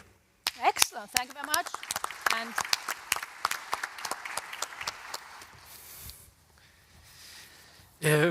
And without being an echo of what have already been said from Cecilia this morning and Wang just now, we don't really have a research problem in Europe, I would say. We also don't really have a startup problem in Europe, but we do have a really big scale-up problem. And this is something where if we sort of look across Europe, especially within AI, which is my field, we see a lot of the companies that are doing really well, that are reaching this scale-up phase, that are then being either moved to the US or brought by the US. So I would say this is our biggest issue in Europe. So I guess in some sense this should have been called from research to startup to scale up. What are the biggest issues? I guess here my personal story is actually a pretty good way to actually look at this. So I started my own company right here in Aalborg, at Aalborg University. Not many people know this, but Aalborg University is one of the greatest universities in Europe. Of course, I'm a little bit biased, but it's actually recognized by universities like Stanford for being really innovative. I mean, they talk about the Aalborg model, this problem-based learning that we do at the university, that is really great at turning people into entrepreneurs. Then the startup phase, again, it's fairly easy. I mean, in Denmark, starting a company takes maybe half an hour, and then you have to wait a week. So getting started is really, really easy. In our own case, we started Ambold while we were students at the university. Our vision was to really help empower people with AI, so very broad, very vague. We then ended up building the national pandemic response platform in all of Norway, scaled to 3 million people, dispensed 6 million vaccines, all digitally, of course, and is today the biggest private healthcare platform in Norway. And now we've reached the scale-up phase, where we're rolling this platform out to Sweden. Very easy. I mean, they have a lot of digital infrastructure that reminds us of what we've seen in Norway. So all of the bricks are in place there. We're scaling it to Saudi Arabia, and we're scaling it to Germany at the same time right now. And I think it's a real shame that for a Nordic company, scaling to Germany is roughly 5 to 10 times harder than scaling to Saudi Arabia, where the mindset is completely different, the way things are done are completely different, but still they have a very, I would say, open mind towards digitalization. They're very keen on getting this rolling. It's the exact same in Germany, but the expectation in Germany is that this should take 6 months, where in Saudi Arabia it should take 6 days. So I would say this is one of our key challenges when moving from the startup phase to the scale-up phase, that it really do seem like even though we are the European Union, we're not that unified. And that's one of the things that I really see as not just a missing link, but a missing ecosystem in many ways. So I know a lot of things are being done about this, but still, if we are to see big tech startups out of Europe, this is one of the main things to address, to really have a unified way, not just of trading, but all the regulations are different, the digital infrastructure is very different. So for instance, in our system, we rely heavily on people actually validating who they are, because it makes a lot of sense when you go to a doctor. And in Germany, we don't really see these systems in place yet. So yeah, that's a big shame.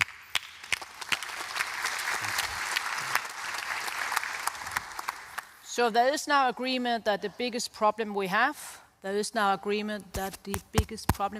was not my microphone, because now it works, is how you scale up startups. We agree on that. Absolutely. We will. So what do we do then?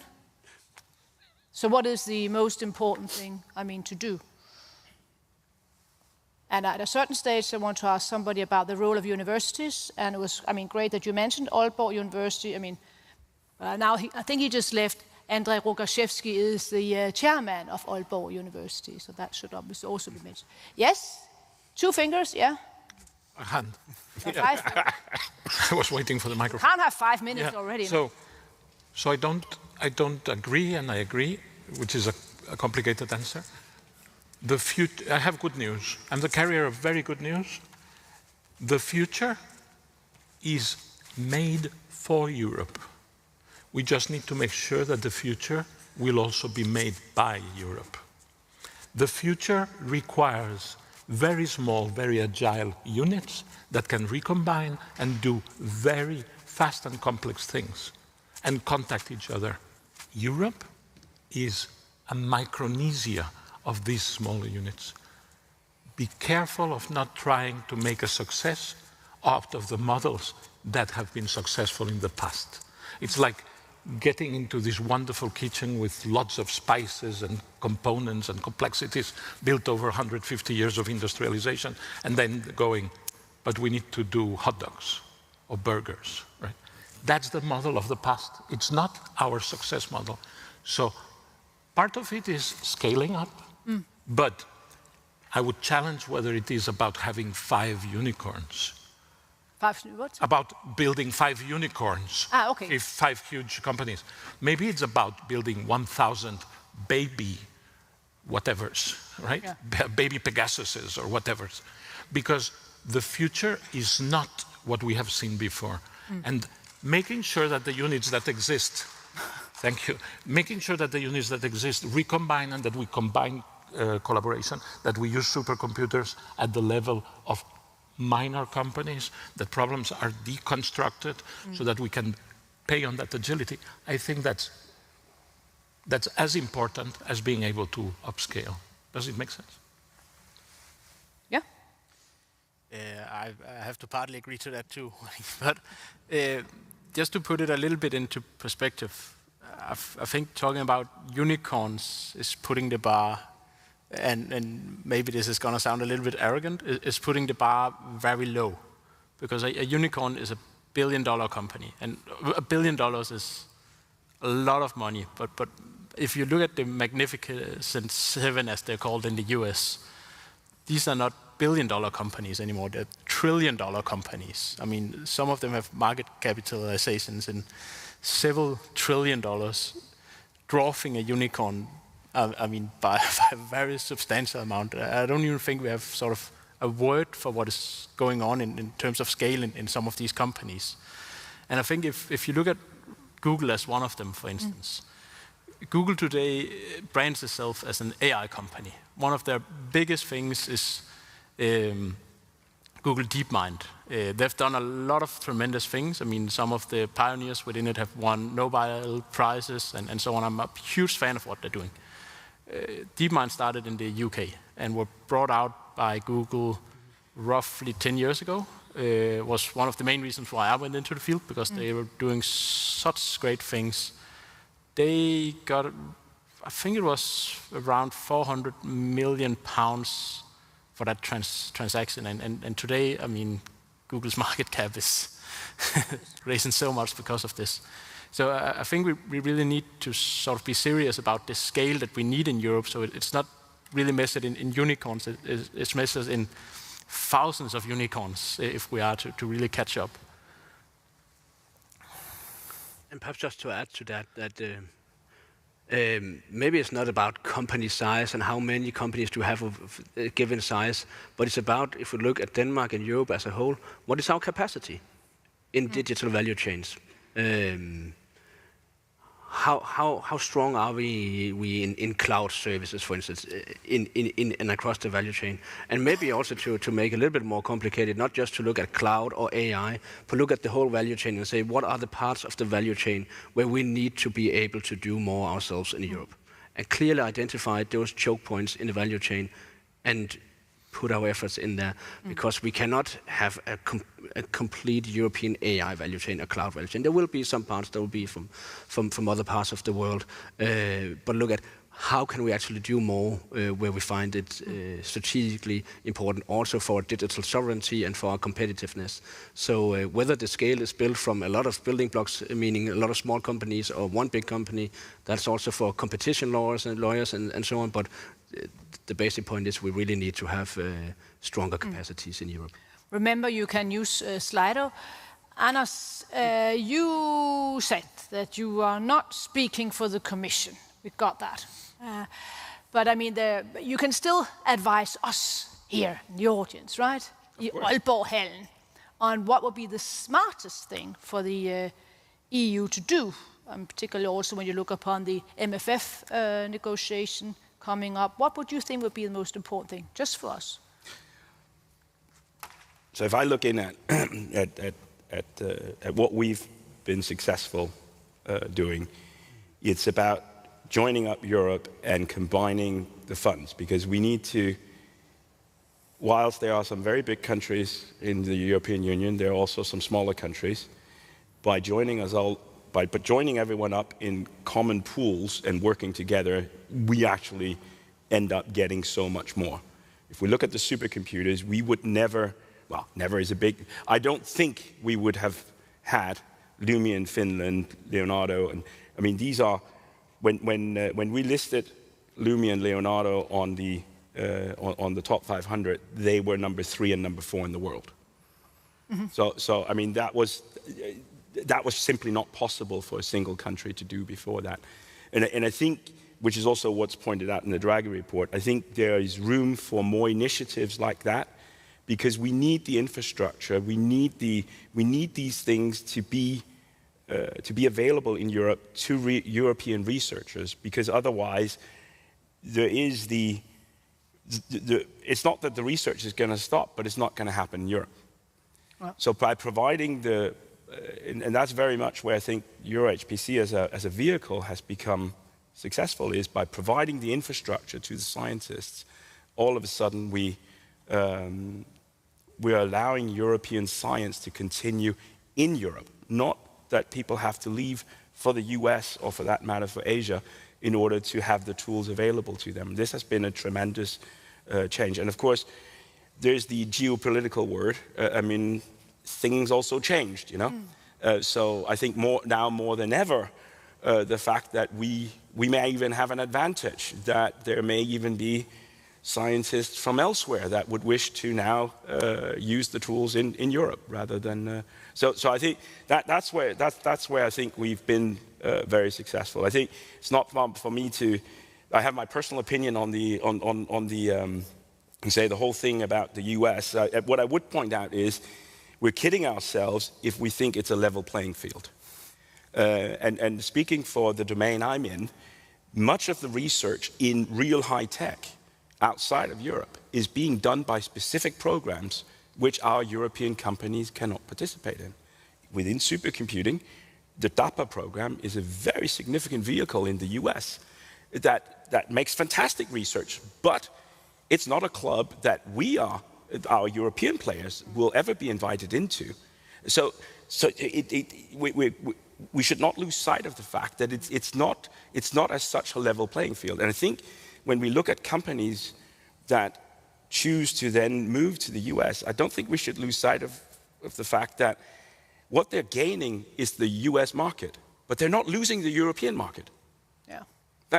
So they have, unfortunately, you can say from that, not much to lose. But the US, having lived there for a while, they are also extremely patriotic, and they will buy American solutions first, even if they could see that there might be a good non-European solution. That's just in their mindset. Yeah. And I think, personally, I think we need to build up a similar mindset in Europe of valuing the fact that things are built in Europe, and maybe to the extent of favoring it on public procurements. Yeah, and then we obviously have to see what happens after the 9th of July with regards to the EU's and the US ability to trade with each other, but that's, again, a different conference. You had a comment? Yes, I did.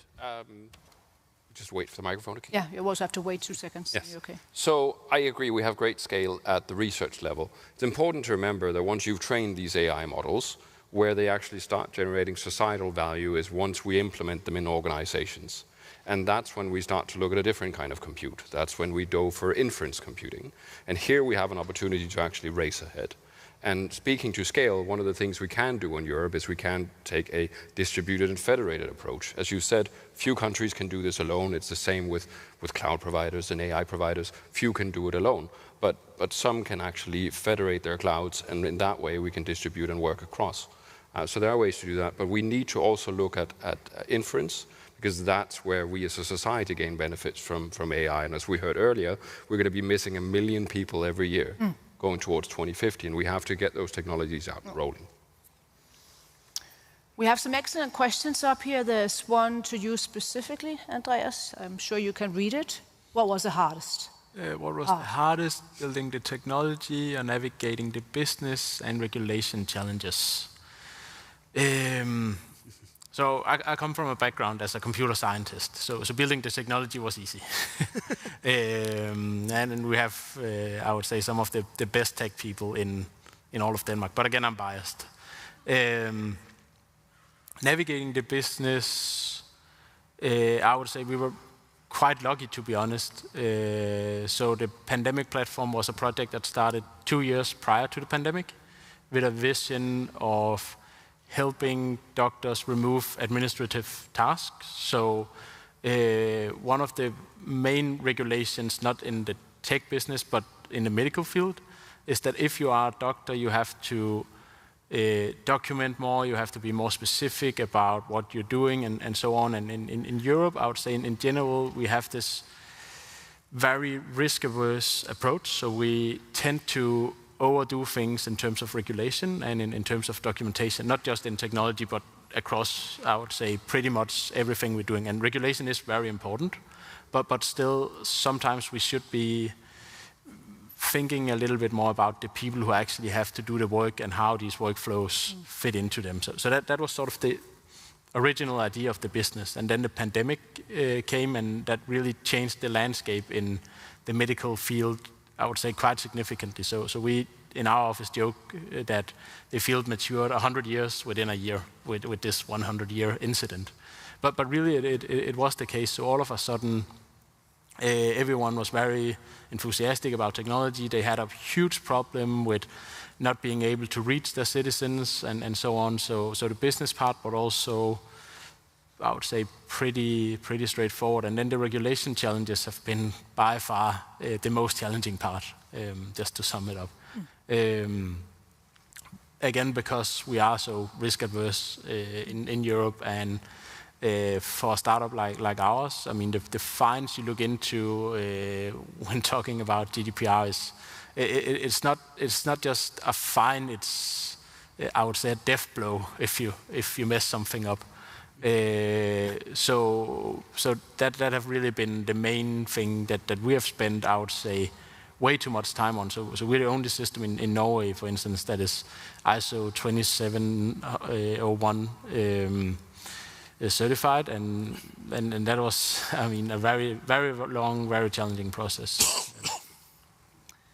And there is the question about, we also discussed that in the previous panel, about capital. And how on earth do we unlock European capital? Yes, one has tried to achieve this before. I mean, the EU's capital market union has never sort of seen the light of day. I mean, it goes back all the way to Jacques Delors, because Jacques Delors, when he launched the idea of the single market, said that, I'm going to talk, 2 hours about Jacques Delors. No, I will not. But when he launched the idea, it was, the point was that he did not want to have integration in areas that were very much tied to European sovereignty, because he knew the nation states would never accept that. So, the digital one, it was digital, it was energy, it was defense, but it was also capital markets. So any ideas on how we move ahead there? Otherwise, I'm going to leave that to all the various ministers who will come to Denmark during the EU presidency. I think that's probably a good idea. But what do we do then with regards to moving ahead? Again, moving then to making sure that we actually have scale up of the startups. What you have not mentioned yet, maybe Juan, but I think you did, was universities. Where are they in your thinking? Obviously you mentioned Aalborg universities, but should universities, should they sort of embark upon different strategies with regards to commercialization, or should the various programs sort of think differently about universities, or are we actually doing okay on this particular area? Thank God. Yeah?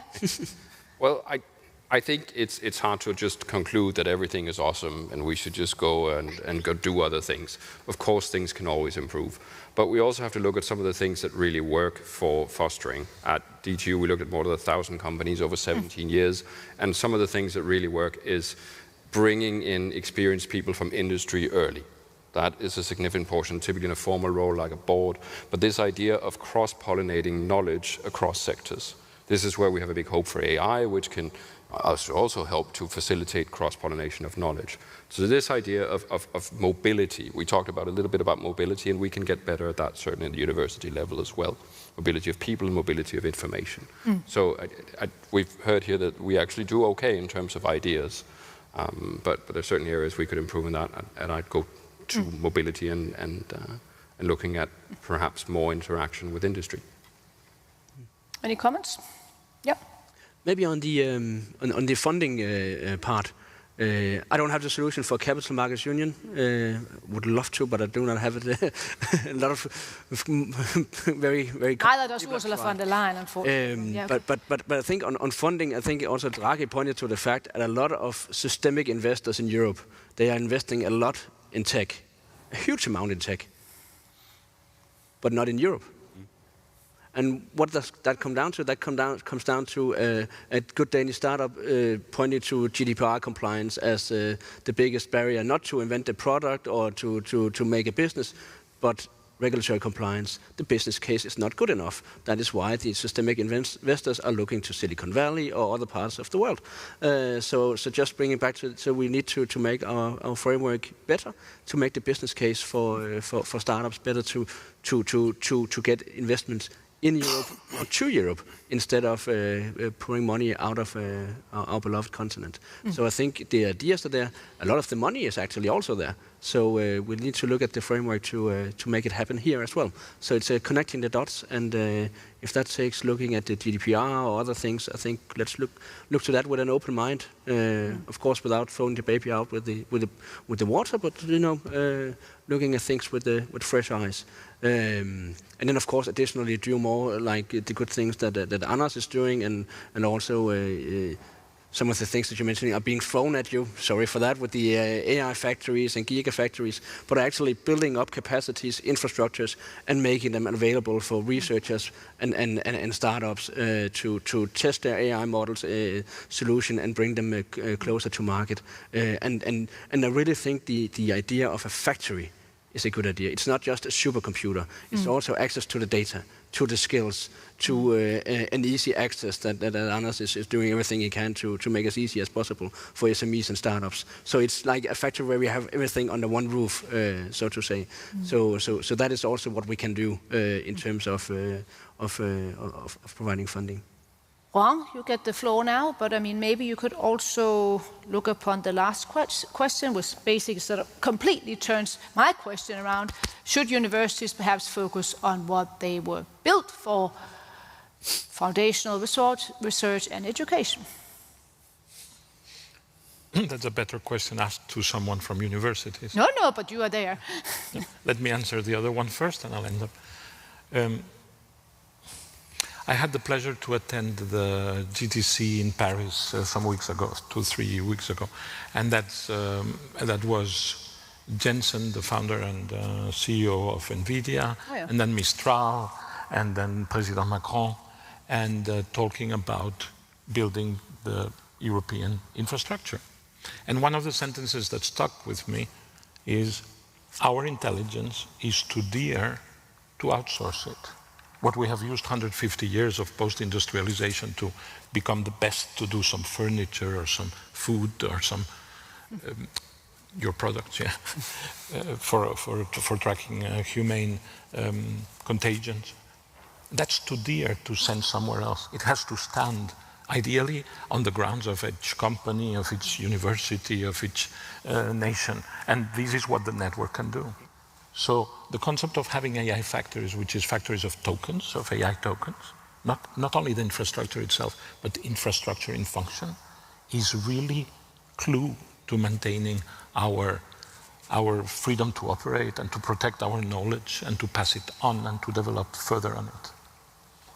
Now what we need to do is also to have AI antennas, if you want. I don't know if that's a concept or it will ever be, right? So someone who goes out and says, oh, that problem we can crack with AI. You know, the company might be too little to know that that can be used or how to get access to it. But combining that in those AI factories, that gives us a head advantage, total head advantage. Should universities concentrate on, what was it? Basically, only research and education, what they were set up to do. That's the main part. If they don't solve these tasks, they do fundamentally very well. And in Denmark, we are very privileged. We have some of the highest ranked universities in technological universities in Europe. Then we are all fried because we have no future. If universities can solve other problems with helping startups and with helping translate problems with whichever combination, of course. I mean, it's not an exclusive world, right? I have a fear that by defining from the beginning that only successful research is that research that ends in a commercialization, we might be strangling and killing the excellent research that is in place. So one thing is research, which is what we will live in the future of. Another thing is the commercialization. And strong universities do both in most of the world. Yep. So I just want to add, you did not invent the AI antenna concept, because if you go up on our website right now, you'll actually see that there's a call for exactly that. Because what we want to do is, right now, and please don't misunderstand me, I think it's super cool that we have to do the AI factories, and I'm actually very proud that these things are being inflicted upon my little organization. And as far as I understand, a little later today, I'll find out just how much more we need to on quantum. So, that's the way it goes. Someone referred to us as a well-oiled machine. We currently have plans to buy 13 AI factory supercomputers to be installed across Europe. The first procurements have already started. And I know for a fact that we've just closed the call. There will be more, okay? But not every country will have one. And the concept and for multiple reasons, one of the main ones being that my machines have to be installed in EU member states. It's simply part of the law. But EuroHPC, the membership is larger than member states. We call it participating states. And I've just welcomed Albania. So I think we're at 37 now. That participates in... You have more flags than over there, apparently. In that, yep. So the antennas, what that will do is take the services, as we call it, that industry needs, the SMEs needs, in order to produce the AI local in the country, but they will be connected to one of the machines that will be procured. And again, this is an attempt to make sure that as many countries in not only Europe, but those that we associate ourselves with are able to participate in these programs. Thank you very much. Brilliant panel. TED Talk panel, I guess we can also call you. So now, big hand of applause, and then we're going to have 7 minutes of stretching our legs.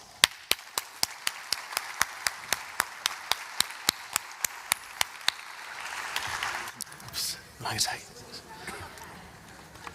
Fed koncept.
Vi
er klar.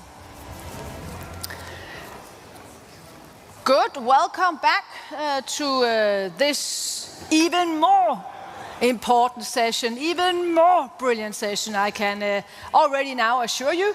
We will now be debating better integration of business into the European digital investment programs. So let's have my brilliant panel up here, then I'll introduce you as we go along. So just, yeah, ladies first.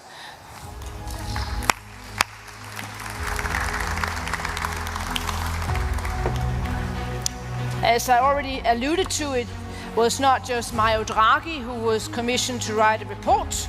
It was also Enrico Letta. Apparently you have to be a former Italian prime minister to sort of be asked to write reports. But he had a very good sort of statement when he visited Copenhagen a couple of months ago. He said something which at least got me thinking, so let's see whether it also got the panel thinking. I quote, "Europe risks becoming an economic colony This is not a theoretical danger. Europe increasingly depends on foreign platforms for digital infrastructure, on non-European investors to finance its industrial base, and on external powers for energy and military protection, quote unquote. The final part was obviously a bit broader than what we'll be able to discuss here. But I guess we all agree also from the previous panels that we need to do something. So this is also what I'll ask my panel, so to be very clear on what is it that we have to do. And what we are debating now is sort of how we can ensure better participation of businesses in the EU's investment programs.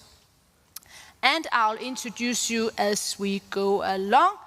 The first speaker is one I always love to hear what you say, Cecilia Bonefeld-Dahl, Director General for Digital Europe, because there's always something that I remember, just like Enrico Letta's colony point. So the floor is yours, and do you want to stay there, or? Well, I'm happy to stand. I mean, completely up to you.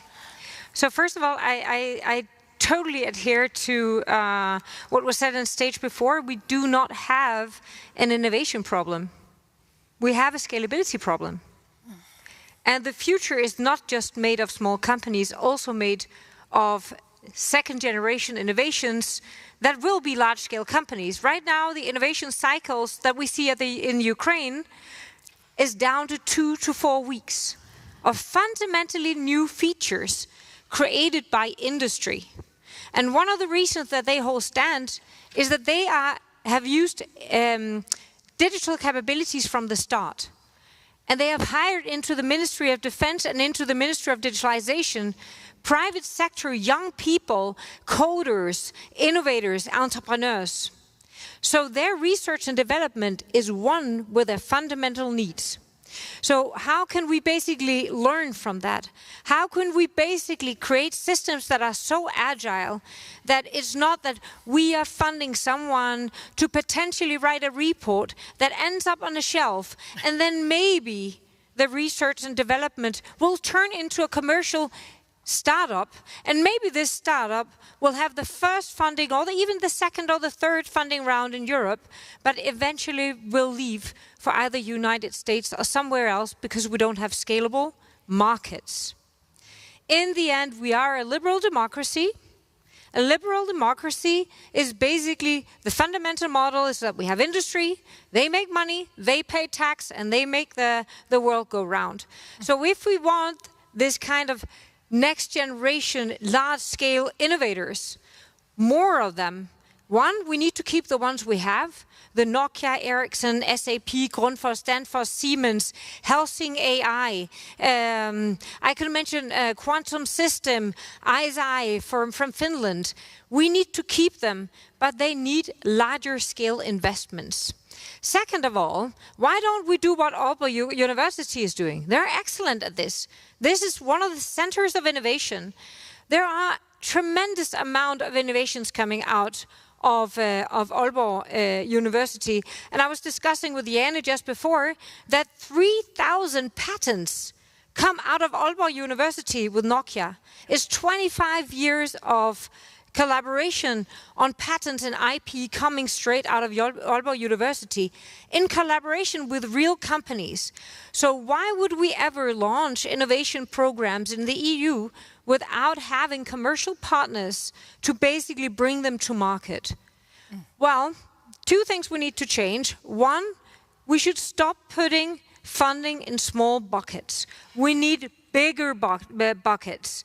And we should stop doing procurement afterwards in small buckets of Denmark or Sweden or Finland or even Germany. We should do pan-European procurement of our core capabilities. Because smaller companies cannot afford to fund the fragmentation that we have done in the European markets.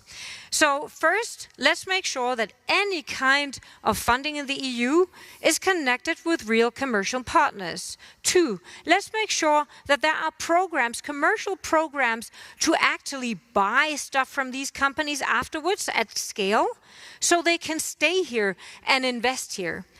And thirdly, I mean, let's learn from how Ukraine has done.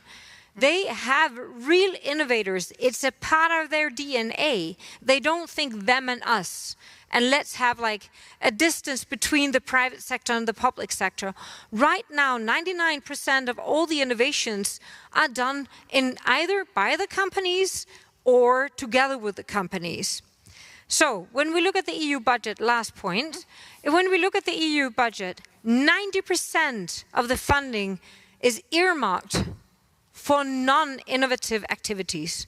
Subsidy for agriculture, blah, culture, whatever you might have, but which has not a commercial purpose per se. I'm not saying that we don't need to fund things that are not on commercial purposes, but if you have a liberal democracy, 90% of your funding cannot go to things that are non-commercial, because we need to earn money to basically pay tax to make the welfare system go round. And we need to be competitive and create the next generation security technologies. So 7% goes into, there's a little bit of here and there, but 7% goes into innovation. So how do we switch that? How do we think, what are the major capabilities and technologies that we need to build to make a difference? And how do we make sure that those program actually supports that? Thank you. Excellent. Guess one can even sort of see what can make these flow around. I can tell you, I did the writing. I didn't do the... Thank you very much. I mean, also for mentioning Ukraine. I'm not sure that our Polish parliamentarian who was here just a few hours ago would agree with you with regards to combat culture policy, but that's a different, once again, a different matter. Let's move on to Laura Lebach, and you are Lebas, and you are, and the BDVA stands for Big Data Value Association? An AI association, yeah. Almost, yeah. Good. We have a couple of slides here. Yes, sure. Thanks. So first, so my name is Laura Lebas. I work for ACP first. I'm a research project director working on different European projects.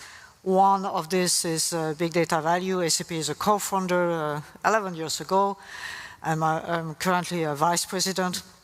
Also co-founded QUIC, the Quantum Industry Consortium, so it's also an association, another of the private members of this EuroHPC. So I will concentrate the few slides on BDVA. So what is this Big Data Value and AI Association? So it's really, we could really see it as a hub, is a community, 250 members, European-wide, so EU plus UK, etc. Working, so we started with data, but really, you know, the first years we already get interest in AI. How do we improve? So it's how do we bring from research to innovation to commercialization, as Cecilia was mentioning. Also taking care of so impact, of course, commercial value, but also legal aspect, ethical, social, etc. How do we work? We go by task forces, and this is by members for members. Those members are looking at different topics. So you have the sectoral task forces. If you don't find a sector here, it's because members are not interested. No, but seriously, this is, we look at what are the needs in terms of data and AI, what do we develop, and again, it's a community. Half of the members of those 250 are industry. So large industry, like SAP, Siemens, etc., up to a lot of SMEs and startups. The rest is research, RTOs, academics, universities, and other associations, by the way. So we do have also, of course, cross-sectorial technological aspect. So I mentioned the social ethics skills are, of course, important. We need the future skilled people to develop, to go up to innovation. We talk about standards, etc. We don't create standards. We are not a standardization body. But collectively, all members, we sit together and define what are the needs, and we dialogue with whoever, those standardization body, and back and forth. And something, I think I have a specific slide. Sorry. yeah, I mentioned, so we are a private member of EuroHPC, so Anders presented it before. I don't have to explain it more. That's about iSpaces, so so we create those iSpaces from the beginning. So it's not just infrastructure where we put data, it's also, again, a hub where we talk about different aspects. We talk about business, so there may be research project. We talk about ethical, societal issue, etc. So the idea here is really, and some data spaces maybe on specific topic, or they do research, not industry, or vice versa. That's this variety. I forgot the exact number of iSpaces, but you see the map here. You see different location. And that's something we work together with those digital innovation hub. So it's not exactly the same, but there are some interaction. One important topic, and there was one of the task force, is a strategic agenda. So it's like an ongoing document evolving every year as we speak. So for this year, you see the main topics. So we look, of course, at empowering the industry, the European industry in general, and societies, of course, in particular, about this digital future. Those data-driven ecosystem across sector.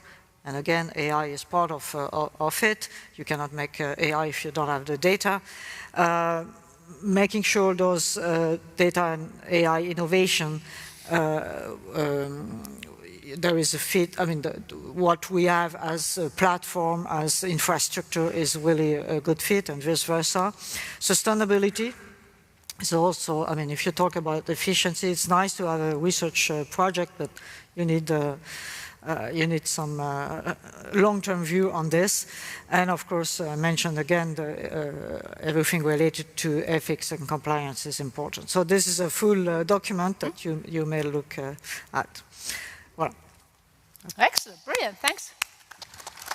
And we move on to Anne-Fleur van Wenstra, Director of Science at TNO ICT. Floor is yours. Thank you very much. Yes, indeed. I'm a director of TNO, one of the largest research and technology organizations in the Netherlands. And next to that, I'm a part-time professor of Leiden University, and I'm also a member of the board of directors of the AI Data Robotics Association. So if anyone on this stage, like most of you, knows, we do not have an innovation problem. There is so many great innovation happening today, and yet here we are. Because what we do see is a number of other issues that are going on and that are keeping us from reaching the potential in this field. And I think we've heard the phrase a couple of times today that we don't have an innovation problem, but I also want to give my own variety to that. And that is saying, I don't think we have an innovation problem, but we do have a coordination problem. And this coordination problem manifests itself in a couple of ways. So first of all, if you look at all these great European programs that have led to a lot of innovation, creation of new companies, of startups, of technological innovations, but also of societal and social innovations. But there are a lot of programs. So actually for companies, it is understanding one of these programs is already hard, but being able to coordinate amongst them, understanding the different terms and conditions of these different programs is quite a task. And I think especially for the smaller SMEs who have very few employees, you need quite a bit of time to understand them and to be able to participate in them. So perhaps this is also one area where we can think of some simplification, while at the same time to do allow for the variety of innovations that we need, because if we know one thing, that very deeply technological innovations or very societal innovations do need different conditions to be able to innovate. And second of all, and I think this is also mentioned by a lot of other speakers today, we need coordination beyond stimulation. So lots of the innovation field today is about stimulating, allowing all those great minds to come up with great ideas, but then they find it really hard to scale, to move to the next steps. So how do we move beyond stimulation to coordination? And that does require us to step a little bit out of our comfort zone that we're used to in Europe, at least, and also now in the country that I'm from, the Netherlands, that we need to engage in some sort of coordination efforts. And those are happening now. And what first of all we need for these coordination efforts, and I think you've just given a brilliant example, but I really hope for most of us to never have to encounter that naturally if your country is at war, that does give you a really clear reason to coordinate. But then going back to Letta, who provides sort of maybe a derivative of that, said that we become a colony if we don't become competitiveness. And I think also, and in the Netherlands we had the NATO summit last week, so it's very top of mind still, is that we do feel the security threats. Yes. So I think we can let us be led by those threats to allow for this coordination. And now for one thing we know that innovation is very difficult to coordinate. It does not mean simply identifying one top-down plan and everyone should adhere to it. So how do you do that? And today I heard someone talk to me in the break saying, allowing for good innovation is a little bit like gardening. It's like looking at your garden at the layout. Identify which are crucial points in the garden that really need to sunshine. I think in the previous panel someone mentioned the choke points that can be found across industries. So identifying for those key areas where you really want to lead in innovation. And then do appropriate weeding. Perhaps sowing a few seeds, seeing which one flourish in that particular place, but also sometimes not allowing other things to grow because you want that one plant to grow. So thank you very much.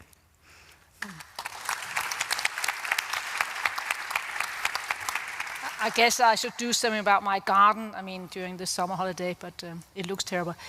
Now, Kammer, you are Senior Policy Advisor at the Ministry of Economic Affairs, and we are still in the Netherlands, so the floor is yours. Yes, thank you very much. You can hear me? Yes, perfectly. Yes, and thank you for the Danish government and the presidency to organize this at the second day of the presidency to give the importance to the digital transition. And the digital transition is urgent, and it is placed in a geopolitical environment and a geo-economic environment which is changing a lot. And it's not a secret that there's a gap between the innovation with the US and China and with Europe itself. And the importance here is to close that gap. And how to do it is with all stakeholders all together. So the stakeholders, the government and companies. From the government side, I can say that we took a role in the Netherlands by making a strategy and using the digital economy funding program, for instance, and other funding programs to do our best to companies to let them integrate and innovate. I will give some examples on that one. And the companies, they have also their own role by seizing the opportunities. While the government is paving the way with infrastructure, with making framework for them and giving possibilities with financing or funding, the companies have to take the role and take the adoption of AI and other technologies. I want to start with our Dutch digital economy strategy. We published this 3 years ago based on the digital decade and to show our ambition until 2030 what we want to achieve on several pillars. Because we want to work towards a resilient, thriving digital economy, not only in the Netherlands but also in Europe. Couple of pillars which I want to talk about is the first one, for instance, accelerating digital transition in the SME sector. That's an important one for us. We have increased level of ambition on that. We want 95% of our SMEs have basic digital skills of digital use in 2030. We will get that number. But the interesting part is the 75% of using technologies like AI and cloud, etc. Also, innovation is important, and also the artificial intelligence part. What we did is that we used the Digital Europe program, and we decided at the beginning of the program to invest 75 million in total for this program. And we chose deliberately on the sectors and the pillars which still had a gap till 2030 to close that gap itself together with the program and the calls. What we did, for instance, is the European Digital Innovation Hub network. We have decided to fund 5 of these European Digital Innovation Hubs within the Digital Europe program. And we made sure it was a national-wide program. So there are no gaps in the country. So every SME can go to the hubs to get information. And the second thing we did is that those hubs have to be a one-stop shop. So if they have questions about cybersecurity or the AI adoption, they can go there. And that's how we we want to ensure every SME have the possibility to use digitalization and to digitalize. And in total, we will be in 2028, together with the Commission and the several provinces in the Netherlands, we will invest around 55 million in total. Another one we did is the AI Matters. This is a test and experiment facility within Brainport or around Eindhoven.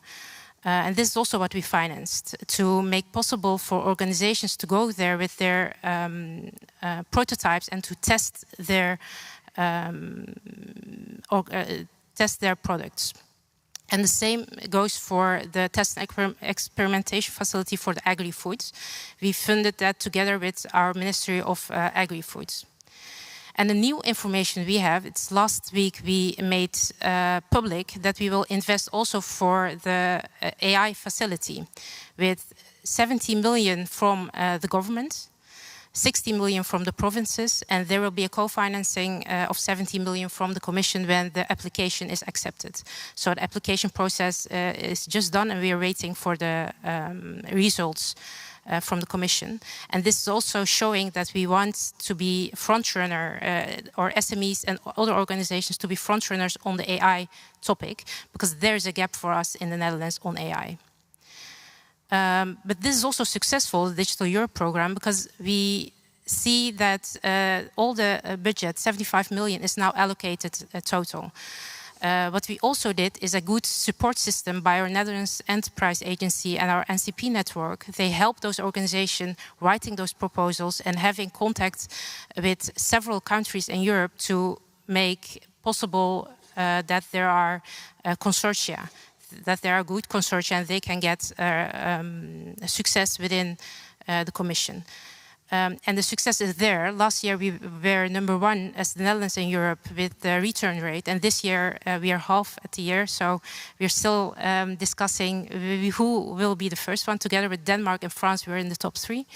So there's a good proposition here by using a strategy and using the funding to specifically choose those topics which you want to fund and which ones you want to close the gap in your own country.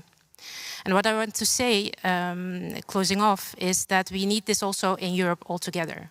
So there's a need for, we have a lot of geopolitical developments. With cloud, we see the same thing, that we are very dependable on topics. We see cases like the ICC, other organizations we are getting insolvent because of no access to their cloud services.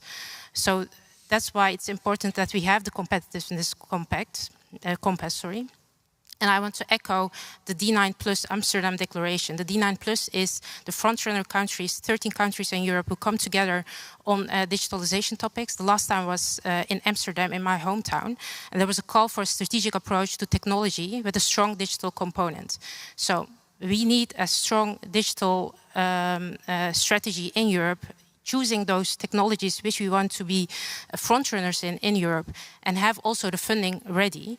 The MFF can take a role in this. And at the end, you need a coherent innovation agenda and ensure the financial means around it with the European Investment Bank or several other topics like cutting or avoiding red tapes, etc., to make sure that we have the financing which we need. Thank you very much for a very concrete case study that I think could also inspire Denmark. And it's always good to hear about the competition between the countries. So let's see whether we're able to beat you. Yes, the floor is yours. Thank you. Claus Kofod, Managing Director of T-Systems Northern Europe. Thank you, Løkke. And thank you for having us on stage today. We are, you would say, the commercial animal in this panel today. And by that, we are market-driven and the glass is always half full. So maybe that will shine through. Let's see. So who are we? Who are T-Systems? We are part of Deutsche Telekom, so largest global telco, serving roughly 300 million clients across the globe. And in T-Systems, we are 26,000 people helping private and public sector with their digitization and sovereignty.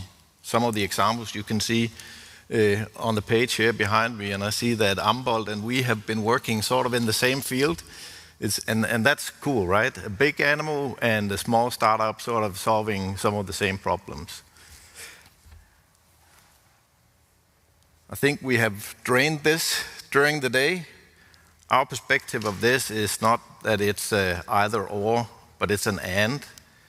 We believe both public sector as well as private sector will continue to work with and gain value from American players. But the middle leg, our leg, needs to be a lot stronger. So we don't run in circles, you could say, but have a sort of a more balanced fitness, if you will. Some examples of what we do in this space. Sovereignty is not new to us as an organization. We were part of launching Gaia-X. We have a lot of different use cases we're helping clients and industries with in the data space area. And some may remember that data spaces, the whole outset of data spaces was to help small and medium companies sort of reduce friction in doing business, being able to share data in a trusted manner on the conditions of the one who owns the data. That has come to Denmark now, being launched recently, the Danish Data Space Hub. And one of the observations I made there was it smells a little like we think we now have to reinvent the wheel or start with a blank piece of paper. And of course, we say, look outside Denmark, look across Europe, because it's out there, it's working. So let's not start with a blank piece of paper, but actually learn from each other. We have also, and we have had a lot of conversations with clients across financial services, pharma, and public sector. The problem is understood, but are there any real alternatives out there? Yes, there is. Cloud platforms that are in Germany, that are operated by Germans or EU members, and to the largest extent based on open source. And again, yes, we don't have any European chips yet, but sovereign, and that is being used from startups to large global enterprises. So there are alternatives. Again, it's not either or. Then we're also engaged in some of the EU initiatives, like building the European supercomputer, the HR8AR initiative. I don't think Denmark is part of that yet. Choose to say yet, because with Gefion and other things that are on the drawing board, it would make sense to look into that. And the whole idea is, of course, let's learn from each other and leverage what's there and sort of connect the dots. Lastly, we announced, I think a couple of weeks ago, that we are now building a first step of an AI factory. We have put in an application to become one of the AI gigafactories, but to one of the points before the process, before a decision is made on who will do it, we have decided to invest. So starting, and then of course hoping that we'll be one of the 5 gigafactories eventually. But the market demand is there, so that's of course why we do it, in addition to the AI capabilities that are already available on our other platforms. And a few other examples of that. And I think some of the examples you'll see here is actually that clients use a mix of different platforms depending on their particular use. It's not aborting any American technology full speed just to run into a different corner. And I think that's critical, that despite all the shake-up, we don't panic, but we take a deep breath, think, and lay out the roadmap for us, and us being the individual company. I think that's it for me for now. Will not panic. That's a very good sort of no need line to do that. Yeah, and just want to tell you, now you have to remember this. This gentleman just promised me a football shirt because And this company is the sponsor of my one and only football club, Bayern München. So yes, that was good to remember. On a more serious note, I think it's very clear now. I mean, the scalability problem that we have. That was also, you could say, that's turning into the red thread of this conference. Maybe not. Maybe that's not a huge surprise. But again, what do we do about it? Well, we had a sort of a broader discussion earlier. Could we now focus upon sort of the programs? I mean, we have Horizon Europe and Digital Europe. We have the MFF negotiations coming up. You already alluded to that. Is there anything sort of in those programs that are not working today that we have to look upon in order to sort of try to solve parts of the scalability problem? Or are these programs not relevant for what we're debating here? No, yeah, maybe you want to comment too, but I think for me what has become evident is that a lot of these programs work quite well. I think there are some issues. Well. Good, yeah. There are some issues to them. We know it's very difficult for companies to be able to participate, so there are perhaps some simplifications or that can be made easier. I think we also see that there are a lot of different programs, so that's also that earlier as well, yeah. Yeah, so that's also not very easy. But I think for the matter of scaling, we also need to consider that, for example, and now I'm going to use some numbers from the Netherlands, is that, for example, from the Netherlands, we invest around 3 billion per year for scale-up development. If you look at public procurement, we invest 73 billion. So what I think is actually for scaling, you need to ensure that there is a longer-term market. And then you may need actually less investment or innovation programs because you can ensure that there is a proper market in Europe. And now with the drive for more sovereignty, I think this is a really good moment to be able to do so. So one of the things that I already discussed with some people today is I think if you look at all the procurement that all European countries combined spend every year, and we weren't able to find out how much of that is spent on, for example, US or outside of Europe tech base, because it's almost impossible to find that out. But if you would pool that, you would have an incredible market. So I think yes, the programs are one answer, but I think some of the answers do not lie within the programs, but perhaps in pooling some of these resources. So procurement is a major issue. I think that could one be could look into. One of the instruments that could be really powerful in facilitating things like the European stack. Yeah, sure. I fully agree that those programs are very good, and I mean we have good research in Europe anyway. It's also the matter of going up, and as you mentioned, procurement. I mean, we have seen the example of EuroHPC. It's an excellent example because they build infrastructure, but buying, so this is procurement for potential companies, European companies, and also access for the researchers for research projects. And what is coming, so those AI factories which are starting, AI gigafactories is also a good example here.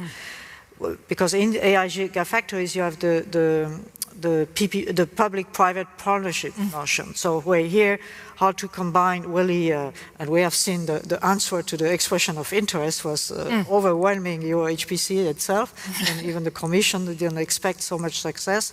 So we'll see how it translates, but this is typically a good example where we have this direct contact between the real industry, let's say this way, and the research and really making things. So that's one example as well. Yeah, you want to jump in? So I think there are several things we can do. First of all, I think we need fewer programs. So we say 553, so 5 programs, 5 criteria, and 3 months until the money hits your account. So you don't need to wait 2 years, especially for smaller companies. Okay, 553, okay. Yeah, 553.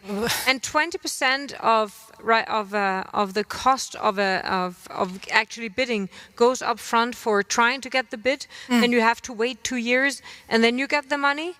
But in 2 years in tech innovation, that is like long gone. I mean, it's simply too difficult. So really trying to look at a process that works for the client journey. How can you get the money in your account after 3 months, or that you are in or out, or if you need to ask someone else for money? Second of all, as I said before, I think that we basically define a criteria. Some of the universities are doing it, but it's not a criteria in the process of application saying, do you have a commercialization strategy? Do you have commercial partners? Is there what's your business plan? Do you have a scalability plan for how to scale in Europe? And then we can discuss how difficult it is to scale in Europe and all that afterwards, and the regulatory burden. But just the mere fact that there is a commercialization strategy in the money that we're spending. And then back to the big numbers. If we have 90% of the budget going to non-return on investment cases, I mean, as a business person, it interests me, right? I'm like, really? EU was a market idea, right? It was an idea to create a common market to make sure that we had wealth, all of us, companies that could scale. So maybe we should really consider and say like 25% of everything we do, and that's the minimum, I would say, does actually go to, innovation and technologies, not just in the technology sector per se, but in technology innovation across different sectors. That can be green tech or dual-use defense tech or something else, networks, advanced connectivity. So we basically make sure that we are nurturing this next generation return on investment where we need to do our money in the future. So I would say dedicate more for tech in the total budget.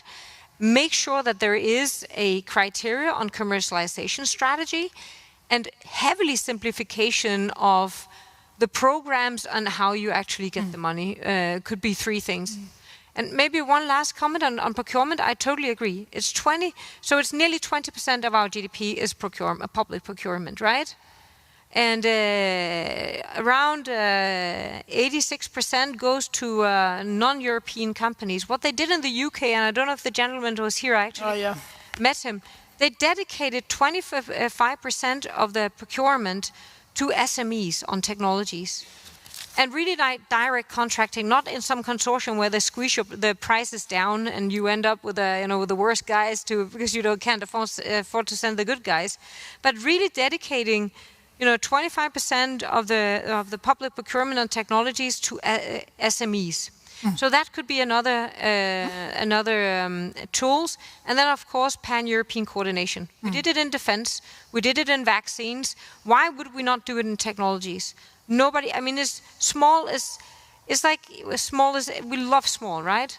The smaller the better. We love this teeny weeny. But there is such a fast consolidation phase in tech right now. If we want to create big companies, we need to nurture the big companies we have and make sure that we can create new ones. We have 4% of the world's largest in top 100 tech companies. It's just so we can doable. certainly look upon defense and see whether we can learn something about defense, although defense is a brand new area within Europe, within the EU, particularly with regards to money. I was going to say possibly we could learn something from defense, although that's slightly ironic since defense is a completely new area, at least with the EU, regards to the EU budget and programs. That was just my point. Yeah, the coordination happened on ammunition during the that's what I'm saying. Yeah. And the vaccines, but they are like single cases. But why would we not rearm Europe? We agree, but it was just a bit ironic, I thought. I was the only one think this was ironic. Mav, you wanted to say something possibly also on Horizon? Yes, I agree with what is said before. But the problem with the programs is Indeed, they have to be more transparent, simplified, bring them together, make a strategy out of it, where you want to go all together in Europe. But the thing is with those programs, we have state aid rules. So we also need a level playing field in Europe. So we can't fund everything. So the private investments are very, very important in that sense. So what we did within Digital Europe and the other programs is we made clear what is state aid and what is not state aid. So we found some more extra opportunities in the Netherlands to use the money or to invest in several projects. And I'm also coming back to the procurement part. I think that's also an interesting idea, like launch the customer by the government to take some of those projects within Europe which are being made, and then make sure that those organizations can go and find other customers too, because we need a mature economy. We can't just fund them on that way. But it's a good one to apply, I think. Yeah. Please, and then I go to Klaus afterwards, yeah? To go back on this, I mean, we tell about programs, etc., but it's not only projects. And one thing that is missing is some sort of coordination between all this. We have the EIC, the EIB, the projects, and this and this. It's like, and this is, sorry to say, but somehow this BDVA, for example, this is the kind of association that can help to this. So maybe not a full coordination, but some sense of, you know, synchronization. And maybe one idea that we had as well is, and this goes to simplification or shortening the time, is having a similar, I forgot how it was called, those COVID digital voucher or something, having something for AI where you apply, it's a one-page application, and then, I mean, you are not a specialist of AI as SMEs, but at least you have something, you have some POC you want to do, so you apply for a voucher and then you have access to it. And again, this that goes with this AI continent plan. But yeah, it's all little things, but this is also, but I agree, I mean, not being lost in all those over-administrative or spending, which may attract big companies as well. I mean, as big companies, look here, take my SAP hat, I mean, even if we have the money, but the administrative burden and how much we get of it, it's like, okay, we don't spend or we don't just look at it. Which was obviously then the segue to you. I mean, instead of as a company and also knowing many other companies, I'm sure, I mean, how do you look upon these programs? Are they worthwhile to try to see whether you can catch some money, or are you saying this is not for you, or are you saying we have some clear ideas about how these programs can be changed? So I would say we can navigate, because of the size, some of the complexity. Because of the size, but is it, you know, when I speak to my colleagues who actually do it, it says it's quite burdensome.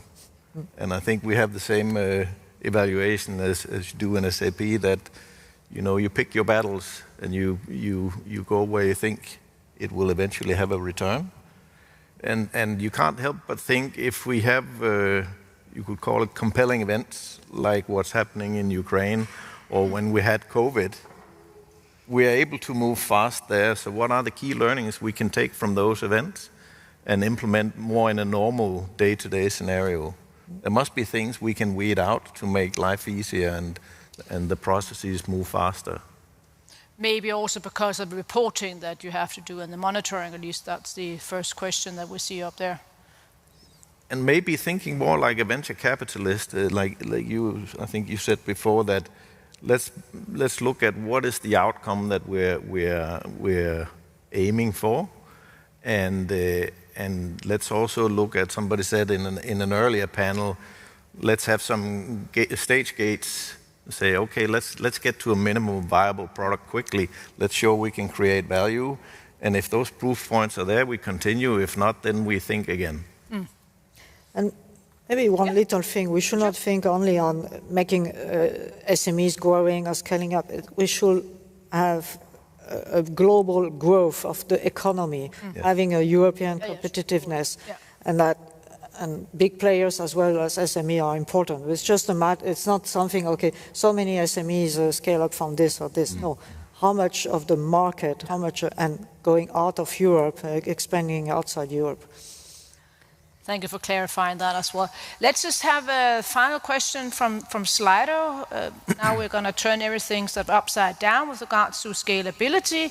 We just agreed that that was a core problem, but the question is that really the problem? Are we sure that this is not caused and not the symptom, particularly also if one looks upon Israel being able to scale as a small country? Who's... yes, no, sorry. Oh. So competition, go ahead. Go ahead. No, I think this goes back also to what you were saying, but I think it's also partly an answer to this question, is we used the COVID example, and there we saw rapid innovation. And so some of my colleagues made an analysis of why we're able to make it happen at that time. And basically there are two very important elements. And one is already mentioned by you, because and I think that goes back to the question, if you have a very clear problem like Ukraine who has a security problem, then that gives you a clear course to innovate really fast, as was the case with COVID. Matter of security and survival, And the other aspect is that you don't scale technology by putting in more technology. You can't pull grass, you need to let it grow at a certain phase. But what you can do is you can combine it much more clearly with societal innovation. So by looking at which are good regulations, what are new business models, how do you do better coordination?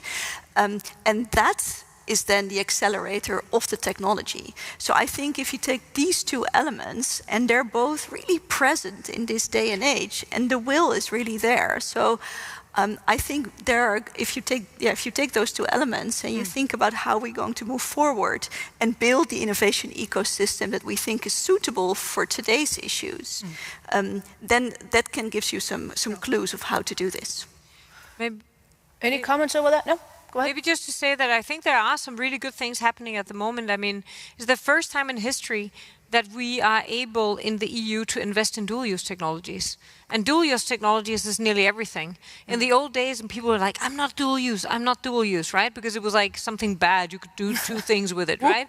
But in reality, I mean, everything is nearly dual-use, right? It means that we can solve some of the problems that are actually, facing our biggest concern, which is security. So we can now, first and second of all, we can actually do direct funding with the EU funds now, which is another hurdle that we couldn't really say, like, this is a problem, this is where we put the money. And last but not least, I mean, we have a common definition in the NIS2 directive called on critical infrastructure. So, you don't have to send a missile. If you cut the water, the electricity, the connectivity, the airports and the ports, then people are done, right? They will do it themselves. So it's really, we are able to solve some of these problems that are real. Now, what I really hope that we are able to do is to say, what are the problems that we as Europeans want to solve? And one is that we need scalable technology companies. Another one is that we need to protect our critical infrastructure. Okay, why don't we do this together? It's non-military, so we don't disrupt any sovereignty, national feelings. It's really protection of citizens, and it's creating a huge opportunity for drones, anti-drone equipments, connectivity, AI, satellite connectivity, all in technologies that we are leading. It's not that we are a little bit lacking behind on. We have the companies that are the best in the world, and US or China do not have them. So, but the problem is the majority of these companies make their money outside of Europe. So if we actually catch that little silver bullet where we have critical infrastructure, dual-use technologies, protection of citizens and critical infrastructure, maybe we actually have something that works, that will bring us together, but we need to do pan-European projects and pan-European procurement. If not, nothing will come from nothing. It's just two small buckets. And if not now, then when one looks upon the old geopolitical situation, China, US, and obviously also, I mean, still the war raging in Ukraine. So there is a pressure, I mean, now for member states to agree. Although one should always remember that there is also a pendulum going the other way, right? I mean, towards, I mean, more Eurosceptic parties, far right, and so forth. But that's again a longer story and yet another conference. A final remark? Well, I mean, to continue on this, we are good in Europe. We have the good technology, and we mentioned AI, I mentioned quantum computing.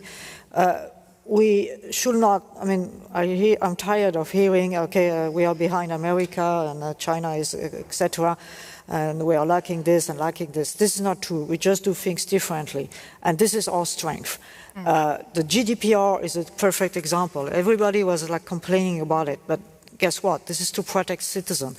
This is, and all the companies who put it by design from the beginning, like when we develop a software, especially when we are in this industry, in B2B, I mean, you don't joke with the final user. Where US were complaining, and we know the GAFAM, at the end, they just, I mean, California copy-paste the GDPR, and they have to correct, etc., and they have something. So maybe not the best example, but in AI, this is exactly where we are good at, etc. So those AI factories could help, again, this public-private partnership. Having in quantum computing, so your HPC for the procurement, but also those associations like trying to build an ecosystem. And this is true that in terms of investment, if you compare to US, okay, private investment, 4 times, if not more. But we have the public investment in Europe. We have this. We can fail. We can do things, try things, and okay, now we have something that works. We can go up to innovation. And yeah, making sure this private investment comes as well. But this construction is not so bad. It's a good basis. We have the skills as well. We have the good people. Now it's like hard to make sure those big companies are investing. So I think this model of AI gigafactories could be a good model. We will see how it works. It maybe Gaia X, you mentioned it. It's another example. It's complicated, etc., but that works. Yeah, that works. On that happy note, thank you very much to our panel up here, and it is now time for coffee, but you have to be back. You have to be back at 4:20, because that's when we will turn to a very important issue as well, clean AI continent. So here we will also add sustainability to our topic. So, one more time, thanks a lot.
Welcome back. When one hears this music, it almost reminds me of the medal sort of part at the end of the Olympics, where you get your medal. It's more or less the same sort of strange music. Anyway, we are now moving to the last topic, at least regards to the panel. So this is now Clean AI Continent. And one always says that one should love every child the same. And I guess you could also say that that goes for the moderator, that you cannot be especially partial to one of them. But having been Denmark's Minister of Climate and Energy, I think I'm allowed to say that I'm really now interested to hear your angle to the overall problematic that we are debating here today, linking sustainability to AI. And while we look forward to the implementation of the AI Continent Action Plan, we must obviously ensure that this overall process is done in a sustainable way. And this is basically what we'll discuss now. So let's hear a big hand of applause for Thomas Jensen, CEO of Milestone. Gasper Demure, Deputy Head Unit European Commission, DG Connect.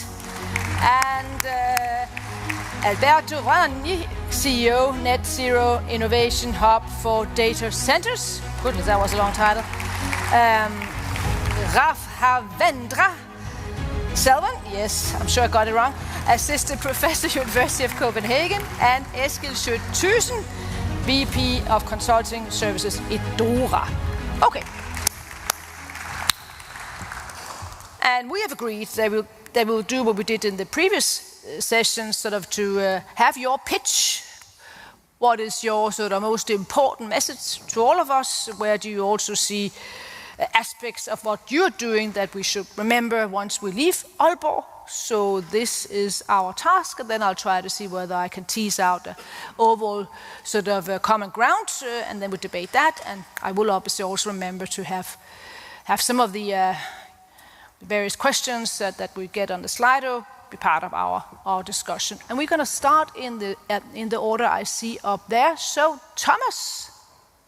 Thank you. Do you want to be here? Or do you... I'll stand because everybody else is sitting, so it's about time that we get a little can borrow my lecture here. Yeah. So I think one of the most important parts here is that climate change is one of our generation's biggest challenges. A fact is that when it comes to modern technology, including AI, that becomes an accelerator of climate change challenges. Just the mere data that we are processing with data centers, with AI, that will be a catalyst for energy consumption as well, which will impact climate change. But one of the things that's super important is that we genuinely believe that AI can also be the solution to some of the most challenging problems we have as societies today. So AI can potentially also mitigate and change the adverse effect of climate change. So we need to find that strength. Milestone Systems is a global provider of data-driven video technology systems. We help cities with urban planning, traffic optimization. We help healthcare institutions to free time for nurses and caretakers so they can spend time at what they're really good at, taking care of patients. We help law enforcement and safety organizations to ensure public safety for our citizens. And earlier this year, we launched a new project called Project Hafnia together with NVIDIA. Project Hafnia is the world's first responsible sourced video data library used for model training. The unique feature with Project Hafnia is that we are already conforming with the AI Act, even if it only steps into effect next year. And we are fully GDPR compliant. That gives European companies, innovators, an opportunity to train AI models on responsibly sourced data that is fully adhering with our values in Europe and our requirements for legislation. So it's tempting to ask, with AI being a contributor to climate change, should we just stop it all and put it on pause? Obviously, you can hear from what we're working with, we don't think that's a great idea. But we don't think it's a great idea for Europe either. with the Draghi report, competitiveness, we need to embrace AI, but we need to do it in the European way. We need to do it in a responsible way where we look at how we ensure that AI becomes a catalyst for solving the climate challenges and the safety and security challenges we have as a continent. Because our adversaries are not going to prioritize climate change to the extent we are. They will continue to develop and innovate and put less focus on that. That is our task as a European continent, and that's what we should do. I'd like to just share a couple of examples with you on how AI can actually help mitigate climate change. The city of Genoa in Italy, they use video technology to alert population to manage traffic in incidents with flash flooding. They have climate-inflicted actions from lots of rainfall, but they use video data to actually mitigate it so it's less disruptive on the citizens' lives. The city of Dubuque in Iowa in the US, they have used video to intelligently reprogram their traffic so they're reducing rush hour traffic. That gives some great societal productivity enhancement, but more importantly, it gives fewer idle standing cars in the road during rush hour, meaning less carbon emissions in that society. And the last one is Livorno in Italy. They have a harbor that needs to be well functioning, but they get flash floods. Flash floods lets the river inflows let a lot of debris into the harbor area.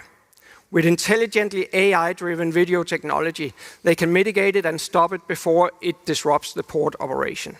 So we see huge opportunities that have immediate impact on the society and on environments. So from our perspective, there are three things that are super important. AI, whether we like it or not, will impact our lives in any which given form that we have. We already see it today. And whether we like it or not, the demand for AI will drive more energy consumption. So AI will have an impact on climate change. But AI can also solve some of the biggest challenges we have as societies, including climate change. So what we are looking for is to work with the European Union, local governments, with academia, to ensure that we can actually drive intelligent use of AI that mitigates and enhances those negative effects so we get more leverage and more benefits than we get downsides. That's also why I'm looking forward to the panel today. Thank you. Brilliant. And with that, we move to the European Commission. Thanks a lot. What's yours? Do you need this? Thank you, and thanks for the opportunity to go a bit deeper into the AI Continent Action Plan with this angle. I think, the discussion from previous panel was really enriching also and encouraging that, together we want to go in the same direction. An AI which is a bit made in Europe, which is safe, which is also creating values, increasing our productivity, but is also sustainable. And that's really what we have tried to put together into this strategy that we published in April, the AI Continent, and in the strategy that we are developing now, the Apply AI strategy, looking at the uptake of AI in sectors. A lot has been discussed already, so I will not go through, in detail through the different chapters. But I think this sustainability dimension, this European dimension, this European brand of AI, we can speak about it in the different chapters. If you look at infrastructure, we've been speaking a lot about AI factories, and they are extremely important to keep the research in Europe, to help companies, SMEs grow, but they are also from the start conceived in a way which is respecting the environment. In the public procurement for the supercomputers, energy input, energy efficiency is a key criteria, and it will continue to be. So we embed, if you want, sustainability in that process. Some of the AI factories are also actually working on the energy sector, so how AI can actually be very useful for solving societal problems, for instance, integrating renewables in the energy grid. And the same goes on gigafactories. I will not insist on that point. You know that the Cloud and AI Development Act is also a very important part of developing the infrastructure for developing our own AI in Europe. We will have this Cloud and AI Development Act later in the year. It is about making sure that we have the data centers in Europe for competing with the rest of the world. So we want to triple at least the number of data centers in Europe in the next 5 to 7 years. So it's more data centers, and it will have an impact on the environment, that's clear. But there again, in the permitting process, from the start, we are looking at sustainability criteria, and part of the simplification for getting the permit will be related to the acceptance of high benchmarks on energy consumption notably, but also water consumption. Data union is also part of our strategy. We will not be able to develop AI without data, but in that perspective, it's also very important to look at the sustainable dimension of AI in a life cycle approach. We should not focus only on the energy consumption or water consumption of data centers. We have a lot of other elements to bring into the picture, notably the energy efficiency of algorithm, but also the way we are storing and using data. So we can actually improve energy efficiency and resource efficiency along the life cycle of AI, and the way we are curating data, we are using data and improving the architecture of the algorithm is an extremely important element that we are taking into consideration. I think the next step is really at EU level to look not only at the development of large AI models, that AI gigafactories will be extremely important for entering the next steps. We are also looking at specializing AI solutions for our energy, for our sectors. And that's really, we think, where we can make a huge difference in the European Union, not only developing the large language models, but also responding to the needs, to the challenges we were discussing that before, that companies on the ground are facing. And that's what we are doing with the Apply AI strategy. We will release this in September, but of course, the process will continue. But there, notably, we are looking at the energy dimension, understanding, how AI could contribute to improve the efficiency of the energy sector. Will it be, through grid management improvement for bringing renewable energy into the grid, but also demand response, using, appliances in your home, to make sure that we can store energy at certain period of the day, that we can also improve the efficiency of the appliances. We have a huge margin of maneuver there. We are working extremely closely with DG Energy. DG Energy will develop a strategic roadmap for the energy sector, for the digitalization of the energy sector, where they will be looking at this also from the angle of cybersecurity, because AI will also mean that we will interconnect the network, and this is an important dimension. I will not insist on the other elements to give time for the discussion, but I think this Apply AI strategy will be key in developing dedicated solution for the sectors. A last point, I think, which is very important, is the skills dimension, and there we will have representative from university. I think also when developing the next generation of researchers on AI, embedding the sustainability dimension from the start will be extremely important. We will develop what we call the AI Skills Academy, and we will be cooperating with member states and research institute for developing and increasing the number of masters and PhDs in AI, and of course AI and sustainability will be on the picture. So I'll stop there because we want to have a discussion. Many thanks for your attention, and I'll be there to answer to questions. Thanks a lot. But just one question, from my side, when you can sit down, sorry. These scholarships, fellowships, they are part of what? Have they been decided or so we are sneak preview or what, or no? It will be partly new schemes, yeah, okay.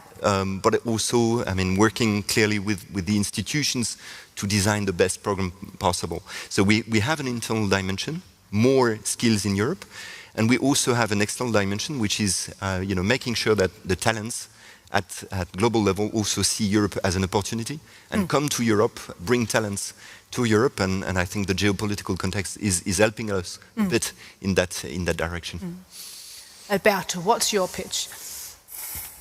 Thank you very much. It's a pleasure to be here. Okay, oops. So the Net Zero Innovation Hub for Data Centers. That's the organization that I'm very pleased and excited to lead. And first of all, before starting explaining what we are doing and what we're up to, is a question that's given the current additional priorities, competitiveness, geopolitics, and so on. Is there still time to net zero? Can we afford it? I know, is this such a high priority? Or do we have to choose between sustainability, net zero, and competitiveness?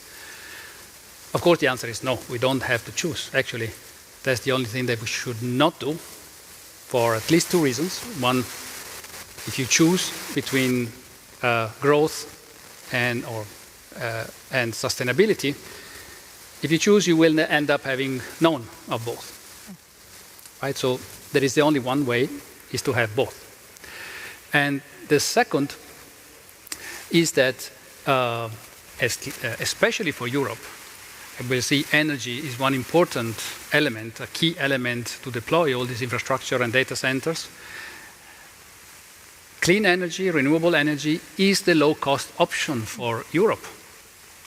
You will probably know that most or a lot of the growth in AI in the US is unfortunately powered by natural gas, which is a step back in definitely transition to net zero, going backwards. We don't want to do that. We want to do forward and to achieve net zero. And we'll come back on this point later on. So what do we do and who we are?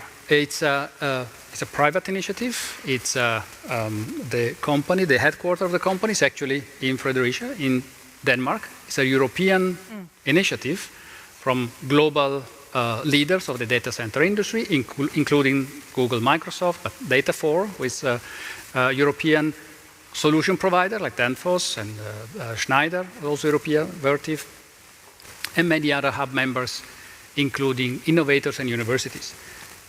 And what we do is that we de-risk innovation. Everybody wants innovation. We know we need innovation, but nobody wants risk. When you build a data center and you try to go to that project with an innovation that will kick you out of the room because they cannot take any risk when they build it. So we are building the place where we can scale up, test, make the first of a kind, and de-risk innovation before it is scaled. We know already that the position of Europe in the data center infrastructure is really not a happy one. We're not the first. And we're also not on a very good trajectory. And by the way, today we spoke a lot about algorithm and stack and data. And then there are the chips. And this now will be focused especially on the factories where the chip lives, where the data lives. Okay, I'm speaking about that exactly more specifically. On the right side, you see the power consumption, and then a couple of information there. One, it's really a lot. It's very high consumption. But the more worrying thing is that the EU is by far behind. And also by looking at where it will be in 2026, I think, 2028. Anyway, it will be still half of what China will use and what US will use. And as unfortunately we cannot assume that we are double as efficient, means that we will have less capacity. Unless we do and really speed up in doing all the programs that we are discussing before in installing data centers. So why is it important for competitiveness? The drug report has been mentioned so many times. So slow access to power and regulation and power prices are the two main reasons why investors go to the US to build data centers and not to Europe. Now, if somebody wants to get attention of a of an audience will say, well, Draghi was wrong. I'm not saying that. He was not wrong for the delivered power. The power that gets to industry and to homes is 2 times, 3 times more expensive in Europe and the US. But if you think about the power which is generated, the renewable power, a solar panel in Spain or in Texas produces power at more or less the same cost. And a wind turbine in Denmark, or again, let's say in Texas, also produces at about the same cost. So renewable is the solution, clean power are the solution for Europe to be competitive. And there are enough renewable energy projects. The bottleneck is to get the power to the data center, or the data center to the power. So the transmission and connection is the bottleneck in Europe. So adding those costs and the duration, it takes 3 years today. If you ask for a connection for a data center, like 100 megawatt, the TSO will tell you, yeah, we are very happy to do a connection, come back in 2028. This is a bottleneck, and more than a bottleneck, it's a barrier. Okay? And coming back to the comparison with the US, again with Texas, there has been last year more capacity of solar and wind in Texas than with gas. And I don't think they do it because they are green, right? The only green thing they like there is dollars. They do it for economic reason. It is the economic thing to do. And so the one initiative, one approach that we follow with the Net Zero Hub are the Net Zero Digital Energy Hubs, which is a sector coupling, basically. In those hubs, you have a data center, of course, that's why I call it digital, several renewable energy sources, which are used directly behind the meters. There is energy storage. There is long-term storage, like hydrogen or other technologies. There is backup. You know, it's resilience. It's a must for data centers. It's also very well liked by military, for example, and for dual-use facilities. And by doing this, if you put together renewables, a renewable project, a data center project, and a Power-to-X project together in a grid, they still call it microgrid, but it can be 300 megawatts, so I really have a problem calling microgrid. It's a local grid, it's balanced, and you go to the TSO, to the transmission operator, they'll tell, well, I can connect you in months, not years. Okay? And the last message is that this is an effort that can be done only with collaboration between different industries, between public and private, because of course nobody can reach any sustainability alone. It's a collaborative effort, so we are doing this together with many other partners. Thank you very much. Excellent. Thanks a lot. When I was Pro Vice Chancellor for the University of Copenhagen, there was this one building that was really, really, really scary.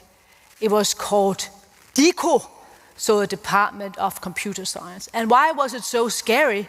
Well, because this was where a Danish thriller was filmed, down in the basement, and for the Danes of you, it's called Nattevagten, so it's really scary. This will not be as scary, I presume, right? No, but I just want to give you sort of a little bit of advice. Your minister just walked in, right? So be careful. Floor is yours. Okay. Okay. I hope you can hear me. And yes, thanks for the caution, though. So I will tread carefully. So. Can you hear?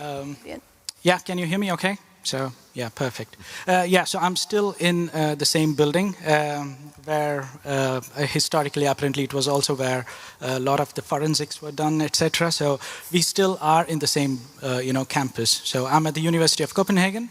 So my name is Raghavendra Selvin. So you can call me Raghav. So don't be afraid.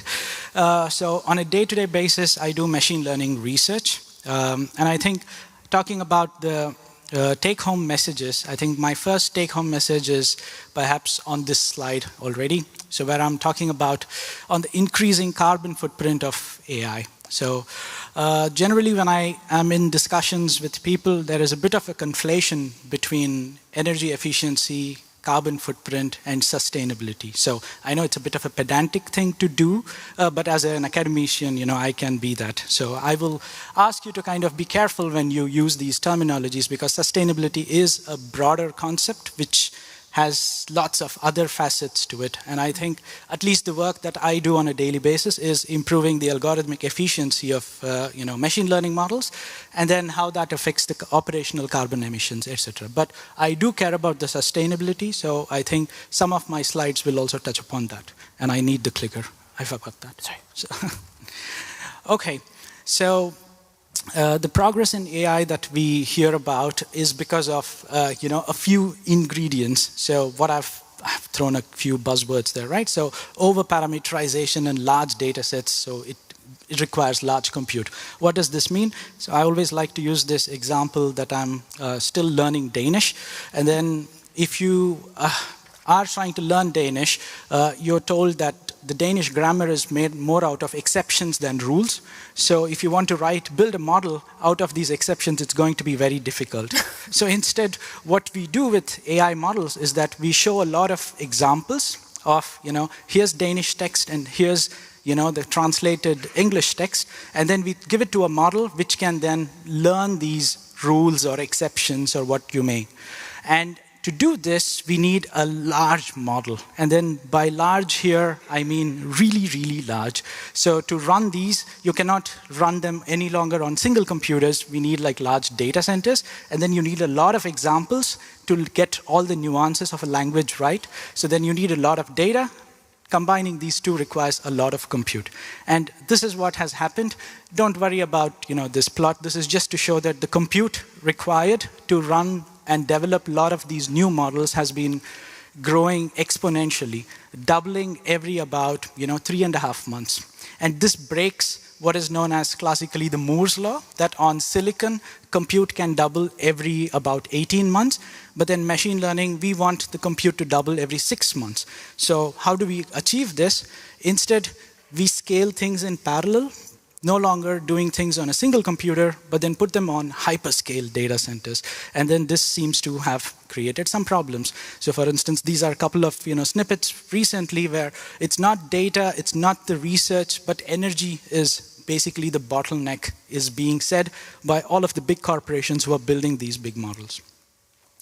So here is a graph from the International Energy Agency. They published a report called AI and Energy. This was about 3 months ago. And then they speculate, as to, or not speculate, estimate what is the energy consumption of these new data centers that is required. So the largest announced is about 5 million households. Now this is debatable, which household, how much energy consumption, etc. But then it's massive. If you look at the specific numbers, then it is about 945 terawatt hour, which is 30 times as much as all of Denmark. This is sort of the prognosis. So we are adding as much as another country into the grid just because of these data centers. And I think this is where I get a bit concerned, because I also want to use ML AI for doing all the amazing things that they can do, but I don't also want it to contribute to the problems. So what can we do? I think I'm gonna, here's the connection. Because of energy consumption, increase in energy consumption, it also has a corresponding carbon emission. And of course, if we are in Denmark, we can say it's all renewables. But I think if we're talking about climate change, globally, we also need to concede that fact that it's still coal-driven. So there's a lot of fossil fuel going into a lot of the energy production globally. There's some issues with my slides, so don't pay too much attention to that. So what can we do? And every time I give a talk, some of the questions I get asked by very anxious AI users is that, what is the energy consumption of my ChatGPT interaction? And this is like a Twitter or X interaction where a user is worried about, what is the energy consumption when you type a thank you to ChatGPT. And then Sam Altman, the CEO of OpenAI, chimes in saying tens of millions of dollars well spent, and all of this is going into, which sort of indirectly alludes to the expensive resource that is energy and all the other infrastructure that is going in. And this is generally echoed, that we're all thinking about this. And I think this is where EU has a strong role to play, that I think people should not have to make these decisions. So I think we should resist individualization of responsibilities. And then if it's an EU product, then I would be more happy to kind of, say, if I know if it is GDPR compliant, I will like to echo the BDVA colleague who also made this statement. It's a strong stamp saying that my data is being protected. And I think we need to push for technology and standards that will make something that is EU stamped to be a lot more, that people don't have to be anxious about it, and then they can still use it, because the role is not about the individual. And this is where I'm going to mostly skip. So the other thing is, this was also touched upon by lots of speakers, that it cannot be done singly. So we have, as I'm pitching a paper here, right? That of course, that's what I do, and that's good. So we have to do this at every scale. So as an individual researcher, I do my efficient algorithms, and then as the community of researchers, we try and do things better. We try not to take planes, and then we try to take allow hybrid conferences, etc. And then the industry has to chime in. There's a lot of discussion about public-private investment, and I think that is great. So, and then governments. So here, what can we do? What can EU do? So there's a lot of, the EU AI Act has been mentioned, but with respect to the sustainability focus, or even the energy consumption focus, there's not a lot of work happening there. So I think we need to push for better standards and a bit more of a regulation. And then regulation, not as the scary word others would like us to think, but then saying, okay, this is going to safeguard your data.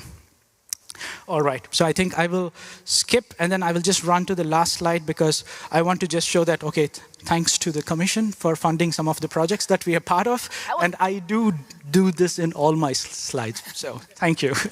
Excellent, thanks a lot. That's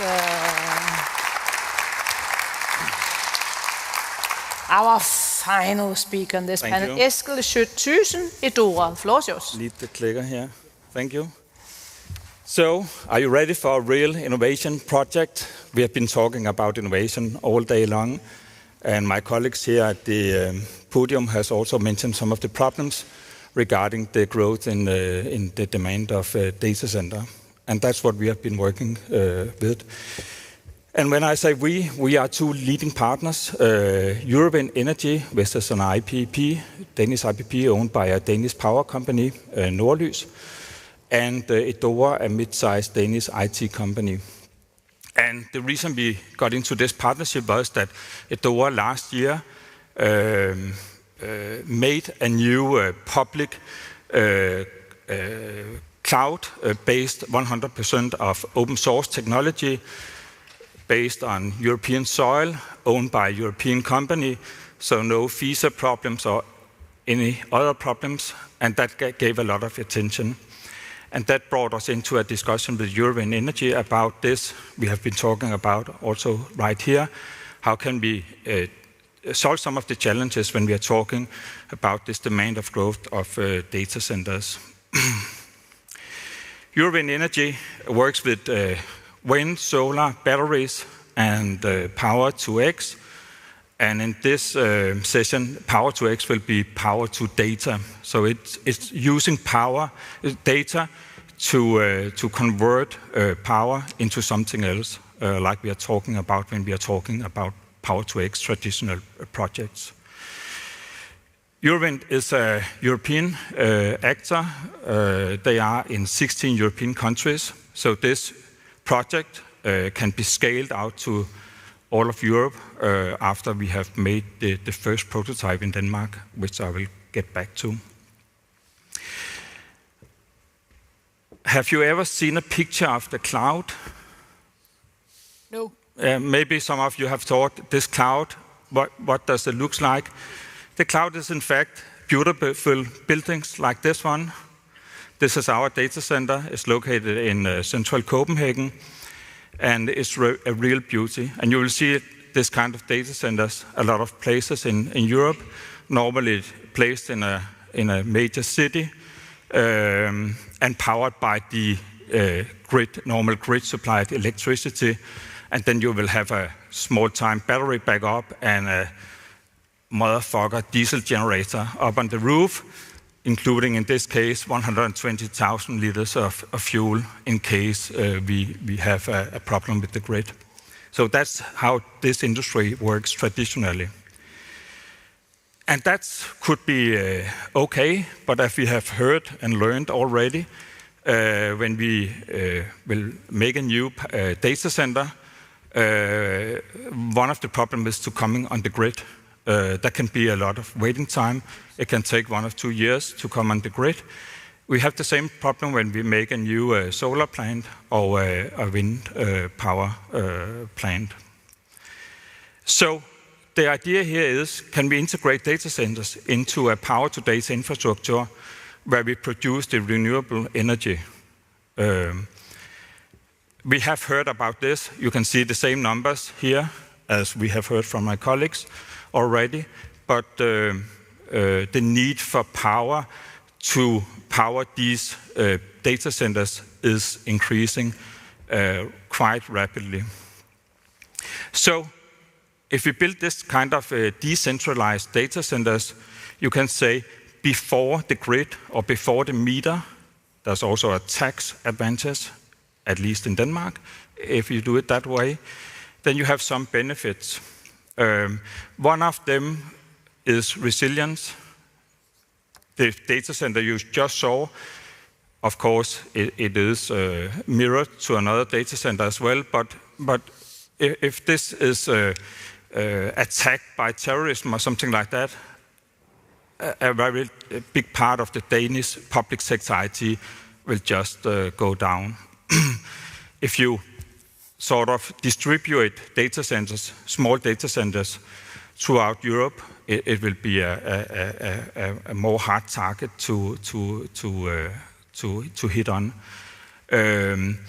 and also that we can put it very fast on the grid here. There's no waiting time because we control the power production and the data center as a package. Of course, there's also some disadvantages. If you have a large data center in a city, you can use the heat. There's a lot of cooling in these kind of data centers. It's 20% of the energy consumption is used for cooling. You can use it in the central heating stations, etc. You don't find that kind of thing in the rural country. So of course there's some challenges as well. So that's what we are doing, and we will be setting this into production this year. And of course we have to face a lot of challenges, and we solve them one by one. And when this is up and running, have been running for some time, we can scale it out to Europe. So that was my pitch. Excellent. Thanks a lot. Thank you also for almost sort of linking nattevagten to this overall topic, because that seemed pretty scary if something happens to our various sort of data hubs, as you indicated, knock on wood. I think sort of part of our discussion should now actually also center around that, because then you need to have the grid, you need to also have cross-border grid, which I presume is not, or I know is not something that we have at the moment, so this should be part of the overall EU plan, I presume. I'm looking upon the Commission. I'll give you the floor in a few seconds so you can start thinking. But otherwise, I think there's also inspiration here from good old Kermit from Muppet Show, right? Because what did Kermit sing to Miss Piggy? It's not easy being green. So your task here is to remove the little word not, right? So how can we sort of be even strong with regards to AI, but still do it in a way so we save energy and we're energy efficient, so we're not using the word sustainable here as you indicated. So, but how does the overall grid, how does that sort of play a role, a feature in the Commission's sort of AI policy, just to use that expression? I mean, it's clear that the AI and energy policies are intertwined very much. When developing the proposal for the AI factories, or later on the gigafactories, I mean, the discussion with the member states and the access to the grid is an essential part of it. And so we will continue to do that in terms of what type of energy is used, but also the benchmarks, the standards, to make sure that, I mean, from the start, I mean, we have the best available technologies used in the data centers. But you said it's difficult to get green, and I wanted to come back to one of the discussions we had previously on how do we make sure that we put in contact those who are providing the solution at EU level and those who are, I mean, using this solution. We actually have a great network of European digital innovation hubs, and I really want to congratulate the Danish hubs, by the way, that are there present today, working also precisely on energy and AI.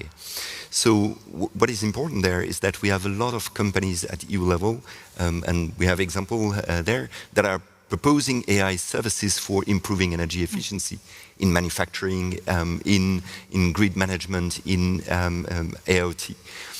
Just give you an example, we have in Spain a manufacturing company which is doing knitting. So they are developing tissue, and they have a lot of defects in that process, a lot of errors in the manufacturing. Well, I mean, we used one of the European Digital Innovation Hub to bring AI into the manufacturing process for going to zero defect manufacturing, immediate detection of patterns of errors. And this actually is increasing considerably energy efficiency and reducing waste. So I think it is important to look at the two at the two parts of the issue, reducing the energy consumption, of course, of AI, but also using AI for improving manufacturing processes and other industrial processes. And I think that was also, I mean, part of one of your points in your presentation.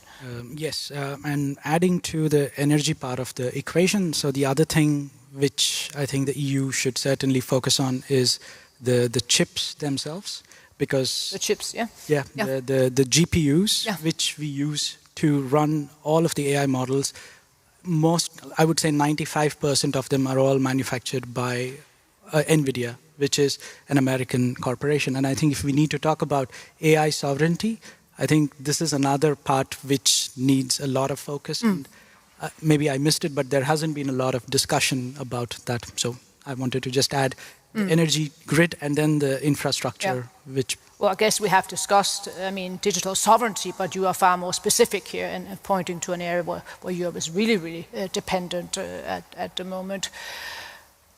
Any ideas on how one can become even more sort of green with regards to AI? It's also great to have examples going the other way, where you can use sort of AI in order to I mean, your production becoming more green. Any ideas here which could also be relevant for the Commission to take back home to Brussels? Yeah, I believe, as you also said, that, and I think André from Netcompany said it in the morning session, that IT and green technology or green energy, that's like twins. So it's part of the problem that we use a lot of energy for the new GPUs, but we can also use artificial intelligence to cover a lot of the problems with the grids. So I think it's a combination. But I think when we talk about these AI factories, we could see 3 or 5 gigafactories first, but we could also see decentralized factories, and I think you should give that a thought. Yeah. You want to have the floor? Yeah. Yeah, I completely agree, but I think we need to rephrase the way we look at this. I think there's a common understanding now that climate change is not a Danish or a European problem, that's a global problem. European resilience is not a Danish problem, that's a European problem. So is competitiveness and so is AI. So we need to work together amongst the institutions in EU, the local governments and the academia as well at the same time. I was so pleased to see Jasper showing this one single AI market. I'm curious how we will get there, but I'm super happy to see that, because if we do that, then we have a unique opportunity in Europe. We have our diversity and we have our opportunity to leverage innovation to solve some of these huge challenges with data centers and with the computational power that our academia can help us solve. Yeah. About the, we always say that AI will use a lot of power, and it does, but we have to put it into context or like compare some numbers. AI is in many countries the fastest growing energy consumption industry, fastest growing. It will grow very fast from probably 3%, which is more or less the global consumption of data center. It will double in a few years to 6%. Now, electrification of transportation will require something like 25% of the global energy. Electrification on industry, again, the same. And so AI and the data center, they are not, in absolute terms, a big contribution to the demand of power. And it's definitely possible, and we have to take the challenge, that AI must save more energy than it consumes. I think that's absolutely possible. Now, where does it create problems? Where it concentrated. In the countries where, let's take Ireland and Holland. Ireland is already 20% of the electricity is used by AI. Holland is over, beyond 15, I think. Denmark will be above 10. And any industry that grow above 5% of the energy system, either it is an asset or a liability for the energy system. Now, the way data center can become an asset is that we forgot sometimes that practically all data centers come with their own power source, battery, generator, and so on. So if a gigawatt, this AI gigaplant, they bring themselves a gigawatt of power generators, including UPS, batteries, and backup generator. If they are clean, and that's what we are doing, we are developing clean solutions that don't work on gas, they work on hydrogen, all in Europe, they can contribute to grid stability and to integration of renewables into the grid. And that would be a big plus there will not be a liability, there would be a big contribution to the transition to let's say, to net zero. Excellent. We have about 5 minutes left, and I want to also see where I can get some of the questions in here. There was also one earlier about energy efficiency. I mean, what are the standards? Are there standards for AI/the hubs? I think that is a very good question. I mean, they're all very good. And then there, as you can see, also a question on nuclear energy. Well, that could somehow sort of diminish the challenge that we are speaking about here. Do you have any sort of takes on this? On the other standards, I mean, it's also important. We were speaking about the internal market. I mean, the AI Act is also touching, upon the life cycle, sustainable dimension of AI systems and models. You have in Article 40 the request for issuing regular kind of standardization request for information on the energy efficiency of AI systems. So there again, I mean, it will provide a kind of common approach to standardization. On the energy mix, you know that this is a decision by the member states, but I think yeah, you know that's really I mean what is important is that from the start, when procuring these data centers, we go for the most efficient solution, whatever the source of energy we are inputting then into the process. Any of the questions that you would like to tackle? If you can see them, but you're wearing glasses. Yeah, I can see there's one on training, and then how is the, it happens over a short period. How do the AI factories deal with this peak demand? So I think here already AI can help, like we've been talking about what it can do. So training is not time sensitive. So it's like when we interact with the model is where you want the response as fast as possible. But then training can be, paused and resumed or decentralized and then federated. So there already we can use ML. So I don't think, so it can be done during low peak demands. So I don't think that particularly is a problem. And then one thing about the energy ratings is that with the life cycle emissions, I think here is also where EU can have a strong role to play, because we can currently get the carbon footprint of energy primarily, but then if we go down the life cycle of hardware and then vendors, it's basically impossible to understand and then assess it. So maybe stronger requirements, etc., would be something that I would like. Regulation here could be part of the answer. I know people maybe don't like that, but I think it is. As long as it makes sense and it's simple and so forth, then it's definitely the way for it. Thank you very much. Brilliant panel, like the other ones. And so usually at the end of a conference like this, you think, oh my God, now we have a keynote speaker. This is going to be a disaster. Because who on earth is able sort of to get people really, really to listen? Well, I'm not worried at all, because you've already seen Cecilia in action. So take it away. The floor is yours. Thank you so much, Luke.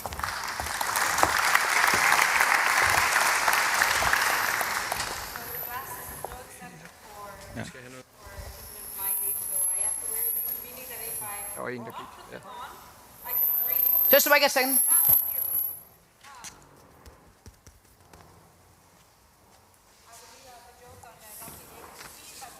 No. See you? Still not. Yeah? Now. Loud and clear. If I don't put them on, then I will not be able to read. But if I do put them on, then I cannot see you. So I'll do like this, and you'll have to wave at me if you want my attention. Thank you so much for handing this keynote to me.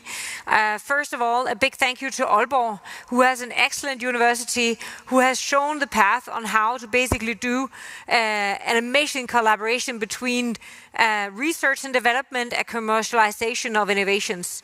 Now, there's many other challenges to solve, but at least that's a really good story. Thank you to the Danish presidency for hosting all of us. But a special thank you to one person who has been entirely on this stage, motivating all of us to listen on the digital journey of Europe. Can we give a hand to Lykke for her amazing moderation?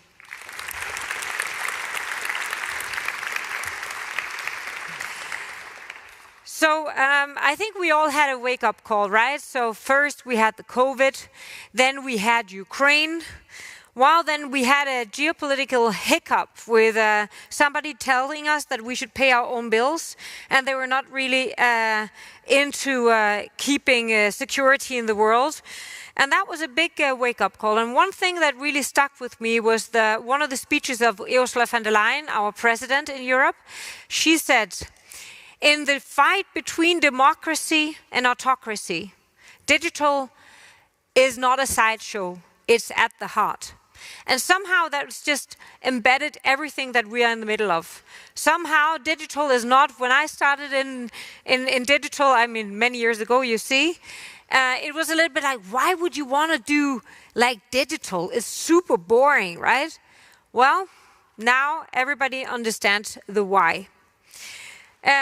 While there is nothing like a good crisis to spark the opportunity of change. So somehow Europe has woken up to the fact that we need to change. The way that we did might feel comfortable now, but we feel this little, itch that this is not going to be okay in the future. Well, what is it that this digital revolution really changed?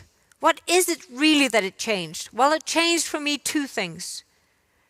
Scale and speed. We believe that if everything was small, it felt comfortable and we can control it in smaller units. Like every country can do their things a little bit alone. Well, definitely not the market terms of companies. With digital innovation, normally you had the cycles of mergers being like 20, 25 years, then down to 10, then down to 3. But right now the innovation cycles are weeks. We heard the doubling of compute power within 3 months. What is going on right now is not going to leave us in a situation where no change is an option for us. So what is it that we need? Let's look at the solutions. We have heard a lot of different solutions today, and I love the open, Danish way of facilitating and making sure that we don't need to agree on everything, but we can still respect each other. Well, first of all, we have a burden 10 years ago. In the Draghi report, 200 billion of regulatory burden, but that's 10 years ago.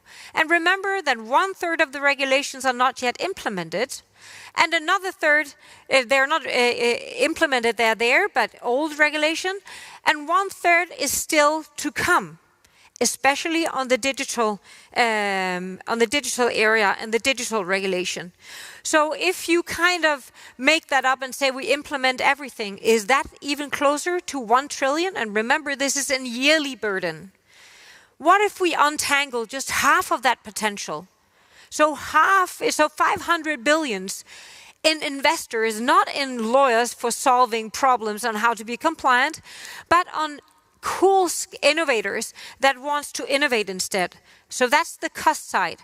How can we become more cost efficient and spend our money in the right way to also become a digital powerhouse?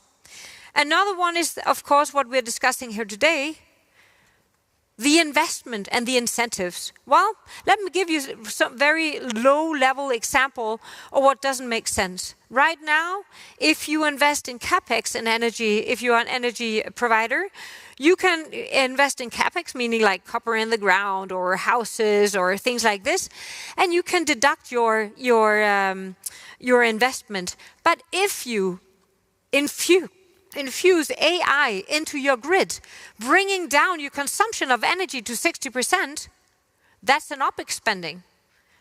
So you can basically not deduct it, and you have no incentive to do so. Okay, this is changeable. We can just change that. So how can we also use regulation to basically change that game and incentivize? Now, on the investment side, I am sorry to break the news that we already feel and that we've been discussing today. No country alone can lift the burden of investment to make us a digital powerhouse. We do not have an innovation crisis. We have a scalability crisis. I have visited and we have mapped all the companies in Europe. They are brilliant. We are a continent full of state-of-the-art solutions, whether that is satellite, radars, drone jamming, drones, AI for energy grids, digital twins, connectivity. We lead, but we do not have a scalable market, and that is a problem. So Europe is really made out of two types of countries. Small countries and countries that don't know that they are small. Well, the good news is, we can change this. We can just decide to collaborate on some of these. So should we have pan-European procurement on critical technologies? Should we make sure that we harmonize our tax incentives? I mean, in the minute, Trump is going to roll back the IRA. What is it? Tax incentive for green investments. All our companies have invested. How do we get them back? Are we going to do like coordinated tax breaks for our companies to come here? Well, maybe not a bad idea. And last but not least, do we make projects that really lift, regional, at least, multiple countries to one level? What companies need are deals. We need references and we need scalable deals. That is how business is. So we do not have an innovation crisis. We have a lot of talent. We have a lot of innovations. We need scalable programs and investments. So I think we can definitely say that I think the minister here will tell us much more about how Denmark is amazing at making digital talent, but multiple countries can actually learn from that. So we need also to coordinate that across border. But just to say one last sentence, in anything you do in life, I think it's all about the team. It's always about the team. If you have the right people around you, you can lift any task. So why don't we become Team Europe? Together we are stronger. And let's start investing accordingly. Thank you so much for listening.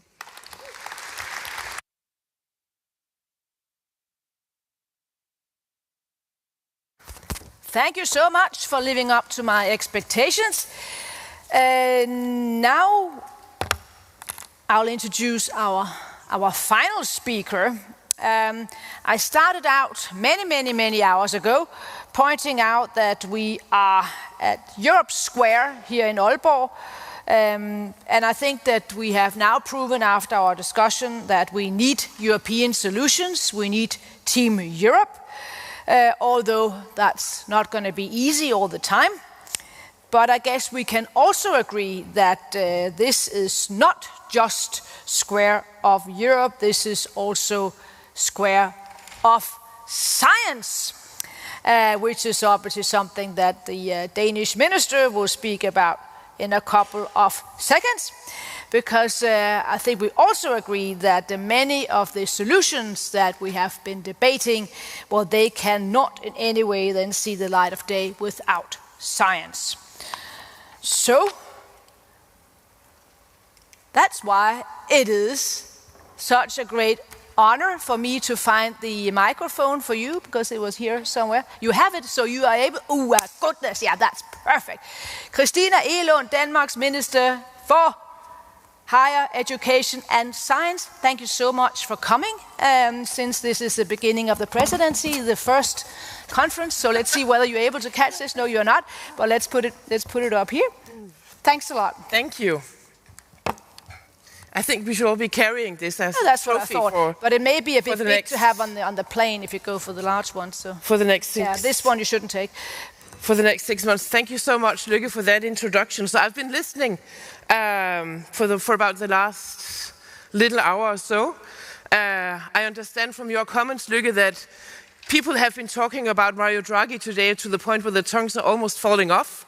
And then it's good to hear that in that case we have a good moderator who brings in both Kermit and Miss Piggy to the conversation when everyone is talking about Mario Draghi. Also, thank you to you, Cecilia, for mentioning how great we are in Denmark at creating digital talent, and I don't have to remind everyone of that. Thank you all for having me today. This is the first official event during Denmark's presidency of the Council of Ministers. I find it fitting that it all begins here with you, because digital investment, critical technologies, and global technology race are some of the most important issues in Europe right now. And they all play an important role throughout Denmark's presidency, also in relation to the next framework program for research and innovation. We expect the program to go by the familiar name Horizon Europe. And what is on Europe's horizon in the years to come? No matter how optimistic you may be about technology in general, the recent developments in the world have made it clear that Europe has to become more technologically independent. Technological development and digitalization have revolutionized our society. There's no doubt about that. Digital technology has created tremendous flexibility in our working lives and in our daily routines. AI is reshaping our productivity and changing how we write, how we learn, how we think. People across the globe have gained the ability to communicate and connect. Information, opinions, and ideas can flow freely across borders, across languages, and social divides. But there is another side to the coin. Closed algorithms determine which voices are heard and which are effectively censored.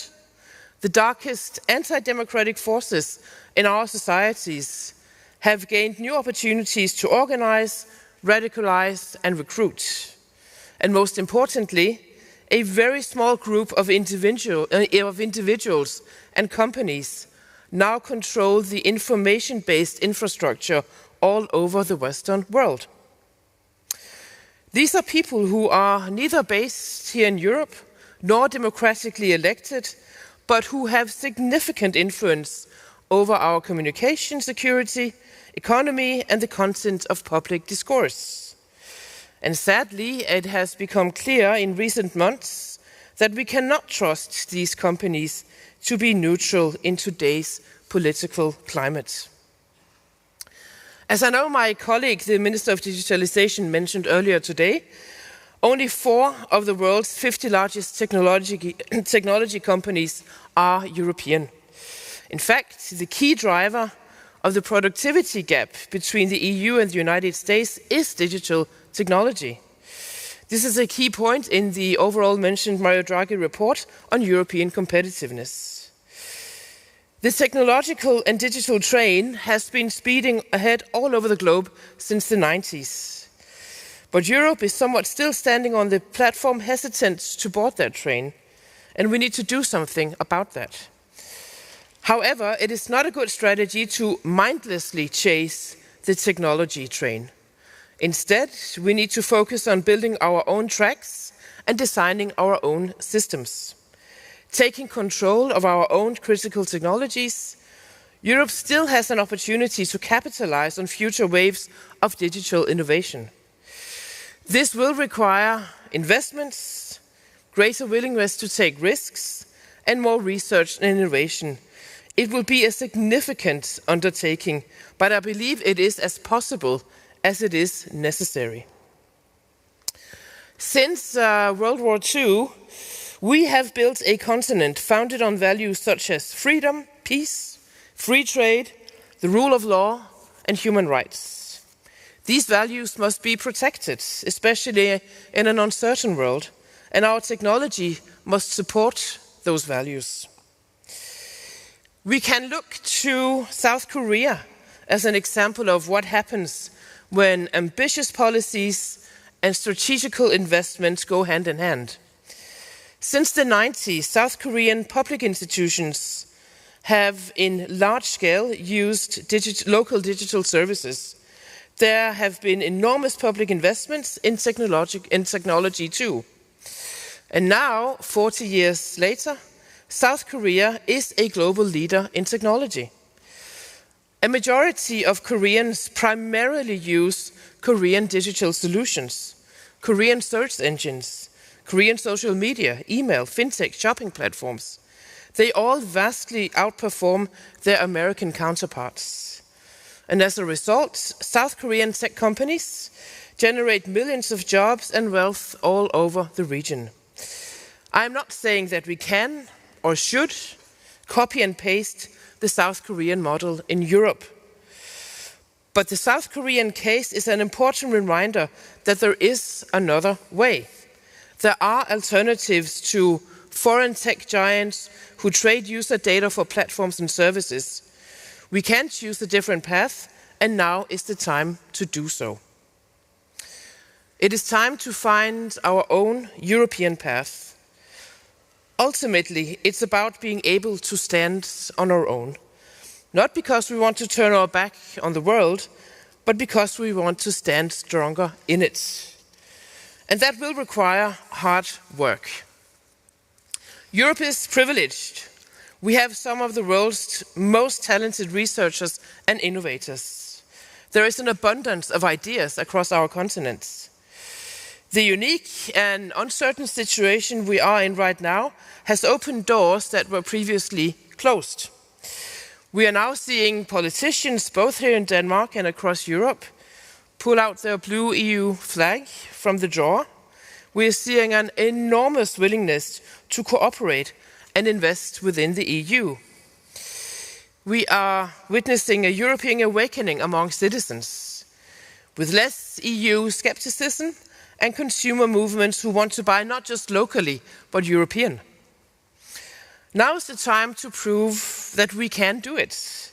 We need to invest strategically in the technologies of the future, quantum technology, AI, biotech, space technologies, and we need to turn promising fundamental research into real commercial value.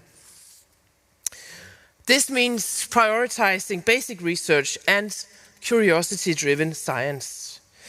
Universities, of course, play a crucial role in this, both as academic institutions and in the value chain from research to business. It is on university campuses that groundbreaking ideas are born. It is where talents are shaped, and it is often where the foundation is laid for the entrepreneurs of the future. Ultimately, it is science and innovation that will carry Europe into the future.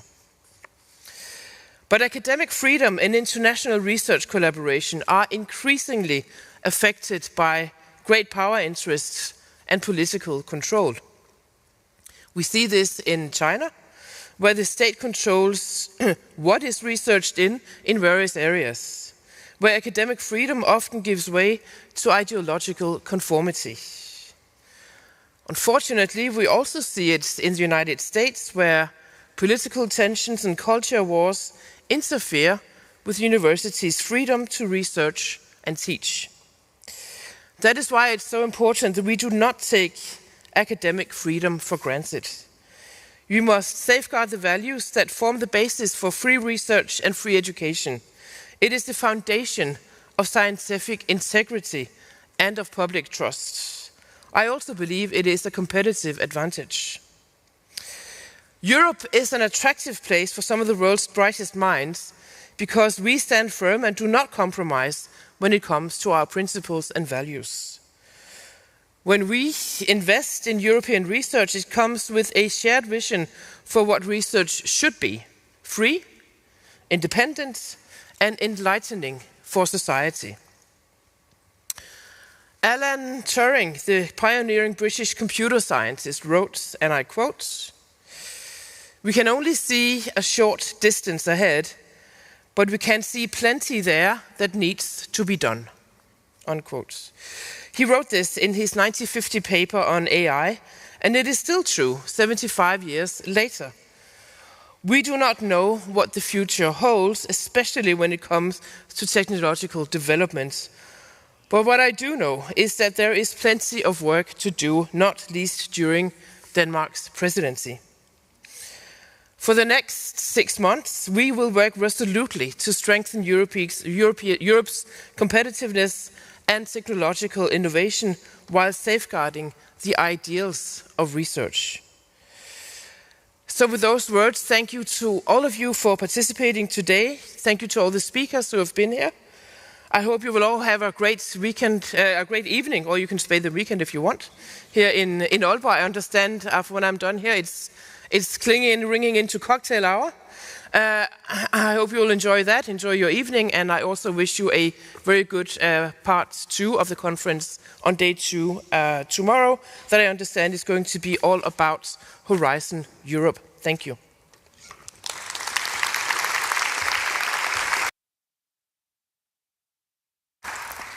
Thank you ever so much. I almost thought you would say at a certain stage, when they go low, we go high. But that's just then my summary of your talk, and possibly also of this conference, because it's very good to go out on a sort of high and on upbeat sort of spirit. I now have the very, very boring sort of task of giving you tons of information, but I'll try to do it in a very quick manner. As you all know, and that was also what the minister said, this is just the first day of the conference, so plenty of sort of talks to look forward to tomorrow, because there we're going to dive into some more of the implementation aspects of the problematic that we have been covered here today. Please note that we start at 8:30 and already at 8 o'clock for those participating in the matchmaking activities organized by DEP for All and the Idealist. And who would miss that, obviously? And you can then also see the program up here, yes. And please note that after the morning session, we'll split into 3 tracks. Digital Europe program track, yes. Horizon Europe track, and a track for EDIC, yes. So make sure that you study this program before you then turn up tomorrow. And yes, now, drinks, dinner, and so forth. But before that, I have to thank a number of people. This would take about an hour, but you look as if you're patient. And the opening of the presidency does not start before tomorrow, so you should have plenty of time. So thank you on behalf of the European Commission, the Danish Agency for Digital Government, the Danish Agency for Higher Education and Science, and the Danish Ministry for Digital Affairs. And I would also like to thank all of you out there who've been following us the entire day, online. Also to you, a very good evening, and thank you so much for coming.